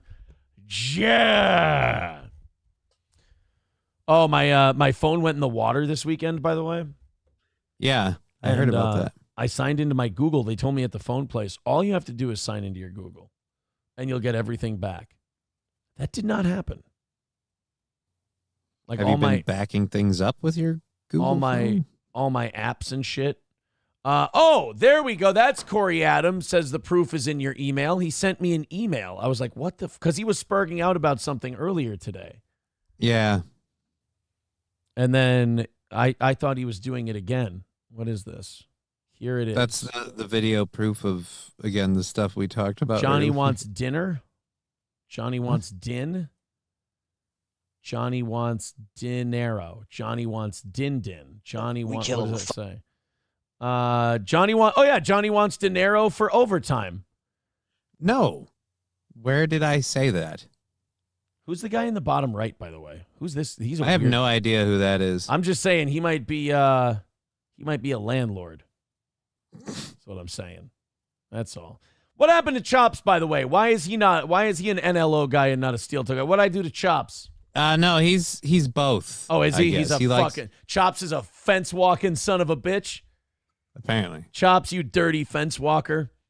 He is wearing a shirt that says autism, though, so I feel like it's just kind of self-explanatory. That's kind of like corn diff. You don't have to say autism for corn diff. It's just... No, it's just written on him. It's a guy as a corn. That's... Yeah. And Granny's actually always been very cool. I like Granny. Yeah, Granny's super cool. I love Respect to Granny. Let's go ahead and see. Fire around here. Johnny, the next question that I had for you. No, go ahead. No, go ahead. No. Peter Sky Parker said with $2 saying, does Aaron pay you extra for doing overtime? Here's what I'll say about this. I think it's mighty disrespect, and this is just my opinion. This could be this could be me being overly concerned. I think it's kind of shitty to bring a guy on a show and then ask him questions about another guy because it makes it sound like you only had this fucking guy on your show to talk about another guy, to like gossip about another dude. It would be like, when people were bringing me on their shows to only talk about Nick. And I guess it's a little different because I was there, but still it was like after like the third or fourth interview, I was like, wait a minute. Oh, they just want me to come on because they want to talk shit about this guy. And I was like, I'm not doing shows about this shit anymore. Like, I'm not going to fucking do this because like Kevin Brennan was awesome about that whole thing. Like when I was on MLC the day they got arrested, because Brennan didn't want like dirt or anything like that. He just wanted to talk about like the moment and shit. But like when people are like, hey, we're having this guy on. And then people go, I want to know this dirt about this guy. It's like, how about you be respectful towards the guest and ask him questions about him? And again, I've continually told people, that's why I hate that the question keeps coming up. Nobody makes me do overtime. I've known for a long time. And the part that I have to explain to people, you don't get paid extra when we do overtime. That's literally making the goal. That's making the budget that pays me. Yeah, here you go, guys. We're going to do 30 minutes free because we appreciate you guys keeping us on the air. Thank you so much. None of us get paid extra for overtime. Even if money comes in during overtime, it goes towards the next show. Yeah, so I don't get the question. And why not? Well, he's right. Aaron doesn't pay me extra for doing overtime. But Aaron has also always said that I'm under no obligation to do overtime. Overtime is a choice by my part. I choose to do it. I also, like, what else am I Look at that, you little fucking tattletales. You little fucking tattly babies. Johnny said he wants more money for overtime. Johnny just said he doesn't have to do overtime, you little tattlers. Do you know how fucking... It's my choice to do it. Do you know how fucking incensed Corey Adam would be if he was in your chair right now? Like how much he hated when people would like tattle and rat? On him? Yeah. Yeah. Like Corey would be screaming right now at people. Like, fuck Peter Sky Parker. I told you, you fucking retard. I told you, you moron. You don't know what the fuck you're talking about. Those were that's why I didn't have to worry, because I know how I answer that question, because I've had to do it before. I don't get paid extra for overtime. Don't have to do it. I will say the one thing that was creepy is where they kept digging into my personal life. And it's like, why are you bringing a guy on your show to talk to him about someone else's personal life? It's like, guys, no offense. That's weird behavior. Like if you're not on the internet, like let's say you're not on the internet, you're doing that in real life, you would feel awkward that you were doing that. You'd be like, oh my God, I'm being a fucking weirdo. And it's like, you're still being a weirdo if you're doing it on the internet. Like, trust me. Fucking do. If I leave Aaron at 10, like I'll have an extra half hour to do what? So, I mean, I'm not busy. If I have something going on, I'll leave at 10. And I've done that. Crank one up. Fuck that. Fucking Johnny will leave at 9 if he has something to do. Like there'll be days where Johnny's like, I have an appointment at 9. I'm like, all right, well, leave at 9. And I'm out. Out on VC with that new gal you found. Fuck. I mean, there's something to do. Look, I'm going to be honest. If I end up buying a new laptop and going out to California for a time and having to do like Aaron's show while I'm out in California, yeah, I'm leaving at 10 o'clock unless he pays me extra. Like, I'm like, all right, That's not Johnny demanding more money for overtime. That's me simply saying that I'm going to take the whole option out because I've got something to do. That's him saying, I'm leaving at 10. Now, if all of a sudden I say I'm leaving at 10 and he goes, I'll give you $50, well, then we can talk about it. And rest now we've assured, got a conversation. And here's how it always goes. Johnny goes, I got to leave at 10. And I go, I can take that last half hour. We'll be good. And I'll go at 10. You guys understand, though, as we both speak English, you guys understand that I'm leaving at 10 unless he wants to pay me more is a lot different than I'm not doing overtime unless he pays me. Like, and this is all conditional of me like broadcasting from California. Yeah, this is all very different than how you present it. Like, this is not Johnny going, like, the way it was. People tattled with it was they were like, Johnny's holding you up for money. No, Johnny was saying, I'll be out at 10. I mean, unless you throw me a couple extra bucks. And I'll be like, no, you can go at 10. That's fine. Like, okay, cool. Like, so this, I mean, you guys, no offense. Like, not only are you tattletales, but you got the message wrong too. This is like a game of telephone. The time is done. I'll see you later. I'm out of here. I have some shit to do. I got something to do, and I will be doing that. So, yeah. Fuck. Somebody clipped that out as if that was like a gotcha thing. I know. That's the funny part. Oh, by the way, I'm the only view on that video. Oh, it was created 8 minutes ago. Never mind. I was going to say, like that, I'm the only view on this video. Yeah, that's not exactly, guys, an earth-shattering revelation. I got to be honest with you. Somebody becoming a member for 25 months says, would you look at that? 25 months. Holy shit. Thank you. Dive Bar with $1 says it's not fence walking. It's fun to watch you, and it's fun to watch someone make fun of you. Yin and yang. That was a joke about Chops has been around for years. And I was making a joke at Chops' expense. That did not need a defense. You did not need to come to Chops' aid. I think Chops would watch me say that and go, ha ha, ha ha ha ha. It's not, Aaron, it's not fence walking. I know. I was saying, oh, look at Chops, that fence walking son of a bitch. I don't really think never mind. I don't think it's going to bother him. Yeah, I don't think. This is what I mean, though, about the tattletale syndrome. It's like, I get like people's obsession and need for drama and conflict is so much that they'll feed it into everything. It's like the guy who reads dead people, like he does readings for people to find their dead relatives. It's like you'll just fish and grab onto anything. Sam Show says they think Johnny is Kiki and has useless information about something that didn't involve him at all. LOL. Yeah, boy, that just all died on her, didn't it? Yeah, it did. It didn't really die on her. It never went anywhere to begin with. I don't understand the whole thing. You had nothing to gain from it, and okay. So like, you don't have to like me. You can think I'm a piece of shit. That's fine. Although, I mean, we were friends, and I was never bad to you guys at all, especially Gino and Keanu.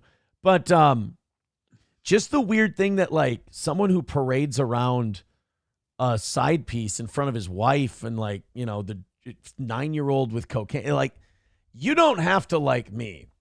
You could have said, fuck Aaron, I don't like him, and nobody would have cared. Everyone would have been like, that's fine, that's understandable. But Makes then sense. to see that you, like, sided up with these people who have done truly disastrous, demonic, evil shit, like way worse than I could ever consider doing in my life. That's where people looked at you and went, you're a piece of shit.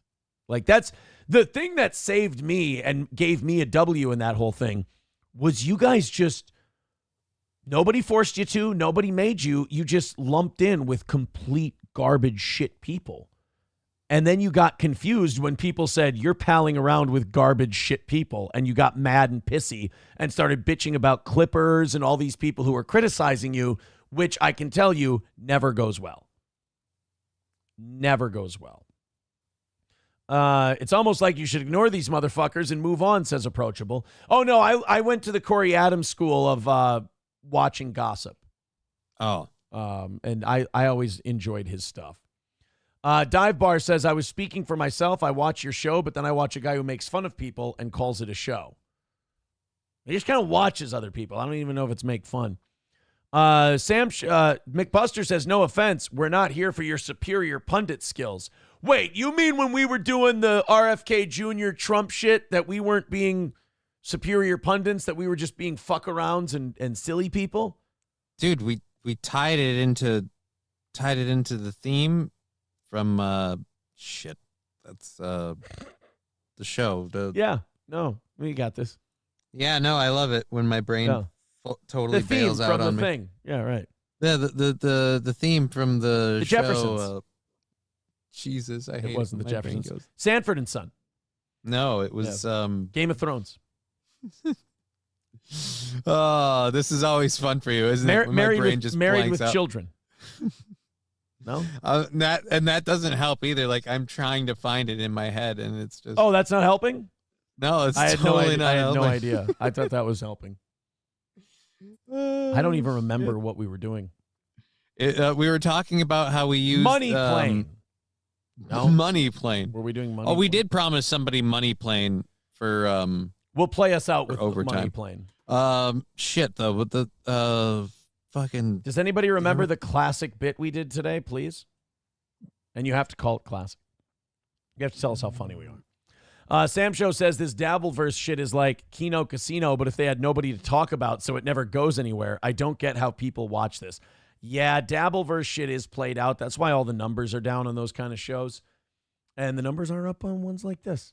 But it's just kind of boring. And then Shuli's producer gets caught with a shitload of child porn, and yeah, that's fucking weird. That's like too much. Mr. Beat says you should end each show with Money Plane. I can't, because Money Plane's kind of Mersh's thing from Irrational Times, and I don't want to do total copyright infringement. I just like the song. This is going to be the funniest response I've ever had to a question. Mark Sloan with 199 says, can you tell us 5 things about Johnny you admire? No.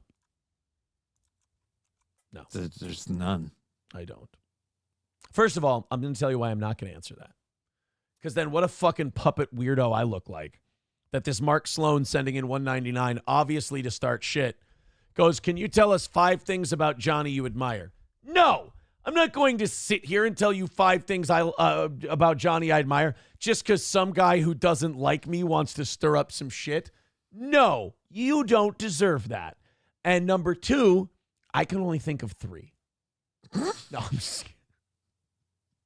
So no, I'm not going It was to give Curb you... Your Enthusiasm. Curb Your Enthusiasm. There you go. We were playing the music from that to JFK's. That's what it was. So no, Mark Sloan, I'm not going to tell you 5 things about Johnny I admire.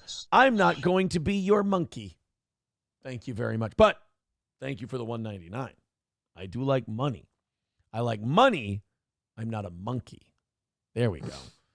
Yellville, Arkansas in-home daycare owner charged after 2 children ate pot gummies. It's the last time I'm bringing my kids to Ricada Daycare Company. Sorry, that's Come literally... on, people. Like, seriously. If you work in daycare, how about not with the edibles? Like, at all. Around the kids especially. Yeah, right. If you're around children, period, how about no drugs? Your drug days are over when you have kids. This goes back to what I was saying last week, which is once you have children, your time is over. You're done. You had your shot. Now it's about them. I mean, sure, you're still in the movie. You're part of the cast, and maybe you can get your own scenes once in a while, but they're the stars of the show. Everything you do is in service to the star of the show and the production as a whole. So this whole thing where they're like, oh, I got to have my edibles, but also have my daycare. Nope. Sorry. Oh, what if I keep them separate and I do that? Nope. Sorry. Can't do it. No. If you're working daycare, you're leaving those edibles at home. Do you like edibles? Oh, I love edibles. Could you get rid of them? No, probably not. Well, then you don't get to do a daycare. Oh, man, I love daycare. That's awesome. That's good. Oh, you love daycare. That's good. You should do daycare. You can't do any drugs. All right, deal. That's good. Like anyone who goes, I have a daycare, but I have to be careful with all my edibles. One of these things has to be thrown away. I'm sorry. That's it. I don't make the rules. I just enforce them. Before we play Money Plane and get out of here, Dr. Fauci was recently hospitalized with West Nile virus. Uh-oh. And is now at home recovering. They say it was from a mosquito bite he got in his backyard. And he got West Nile. Yeah. And went to the hospital, but unfortunately, he lived. And now he is at home recovering.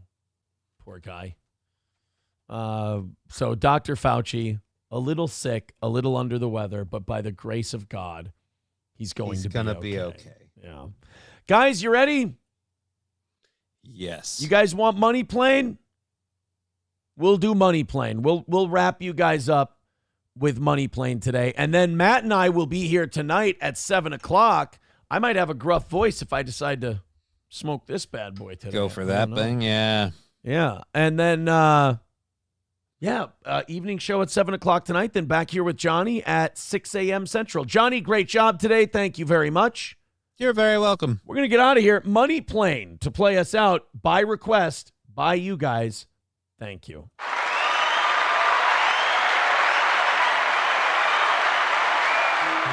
I don't give a fuck who's on that plane. I'm the baddest motherfucker on the planet.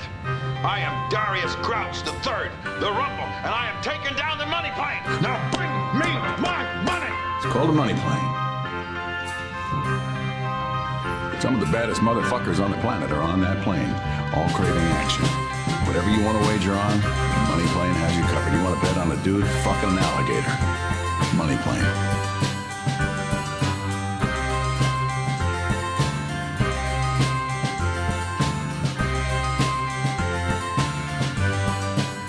The stakes are high above the clouds. Illegal gambling's all around.